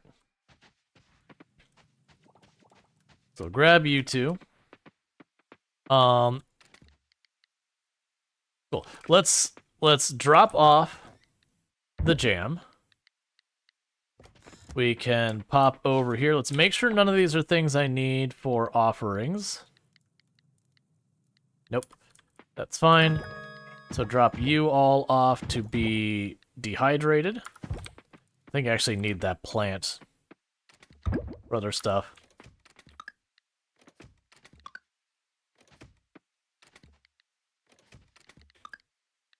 So for right now, I'm gonna just keep that in my bar for a reason I'll explain in a minute. There we go, there's the sea salt. Okay, and grab you. Drop you off. Drop you off. We've got a bunch of coffers and all to pop open. Alright. 8 minutes or so? Yeah, and that's the whole thing. Getting to be about that time. Alright, so let me go ahead and hit this button real fast before I lose track of time as well. So we don't get you stuck with another round of ads you don't need to see. Alright, so we got 1,080 bucks. We'll just check real fast to see if there's any event things going on first thing in the morning in the game. And we'll get all that going real fast. Alright, so let's see what we got going on here. So that's good there. How has our mastery been going? Yeah, so we're already... Yeah, this is how much of a rework they did on our combat. On my other save file, where I have fully cleared everything there was in 1.0, other than just 1 or 2 achievements, which I technically finished but didn't get credit for, I was only at Combat 3 at that phase of the game, with me stopping and fighting everything.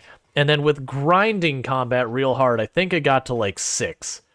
And we're right about to hit 6, and I haven't even finished the mine. So they did a really big buff to the combat XP, which is super overdue. But let's see what this says. Human, I can't believe it. People are still donating. Millie and I talked about it, and we'd like to honor the backers. We'll have a new room in the museum with the names of all the contributors engraved on the walls and statues for the higher level backers. We're going to call it the Founders Hall. We want this to be a grand memento for the people who've helped us get to this point. Exciting things are happening, Human. Yeah, for the record, for anyone who's missing the meta thing going on here, is the game was funded by Kickstarter. Like, it was a Kickstarter campaign.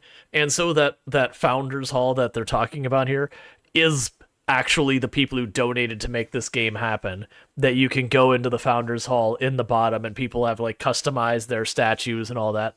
Some of them didn't. Like, there was a whole bunch who did who got that, and for whatever reason, they just never responded or updated or whatever. So you just have, like, the person's name or whatever. But it's just literally, the game was kickstarted, like, as a meta thing inside the game. They have a Kickstarter inside the game for the museum. And it's a way of, like, making it all fit, as well as kind of promoting the idea. I'm honestly curious. I didn't see when it was kickstarting the game. I didn't see if, like, maybe they used... like that was like their first scenes or whatever they added to the game to like advertise the game. I have no idea in that regard. It wouldn't surprise me, but it also wouldn't surprise me if not. So, with all that said, what's going to be happening here in just a minute is we are going to be wrapping up stream for the night. So if you have enjoyed the content and you're not already following the channel, don't forget to drop your follow on the channel. That way you can find your way back here in the future. For those watching on YouTube and TikTok, the stream will be ending for you abruptly. But for those over here on Twitch, we will be going to find someone to raid. So hang out and join us for that raid. I don't know who will be raiding. It is kind of one of those things that when I play these types of games, I do end up ending stream just a little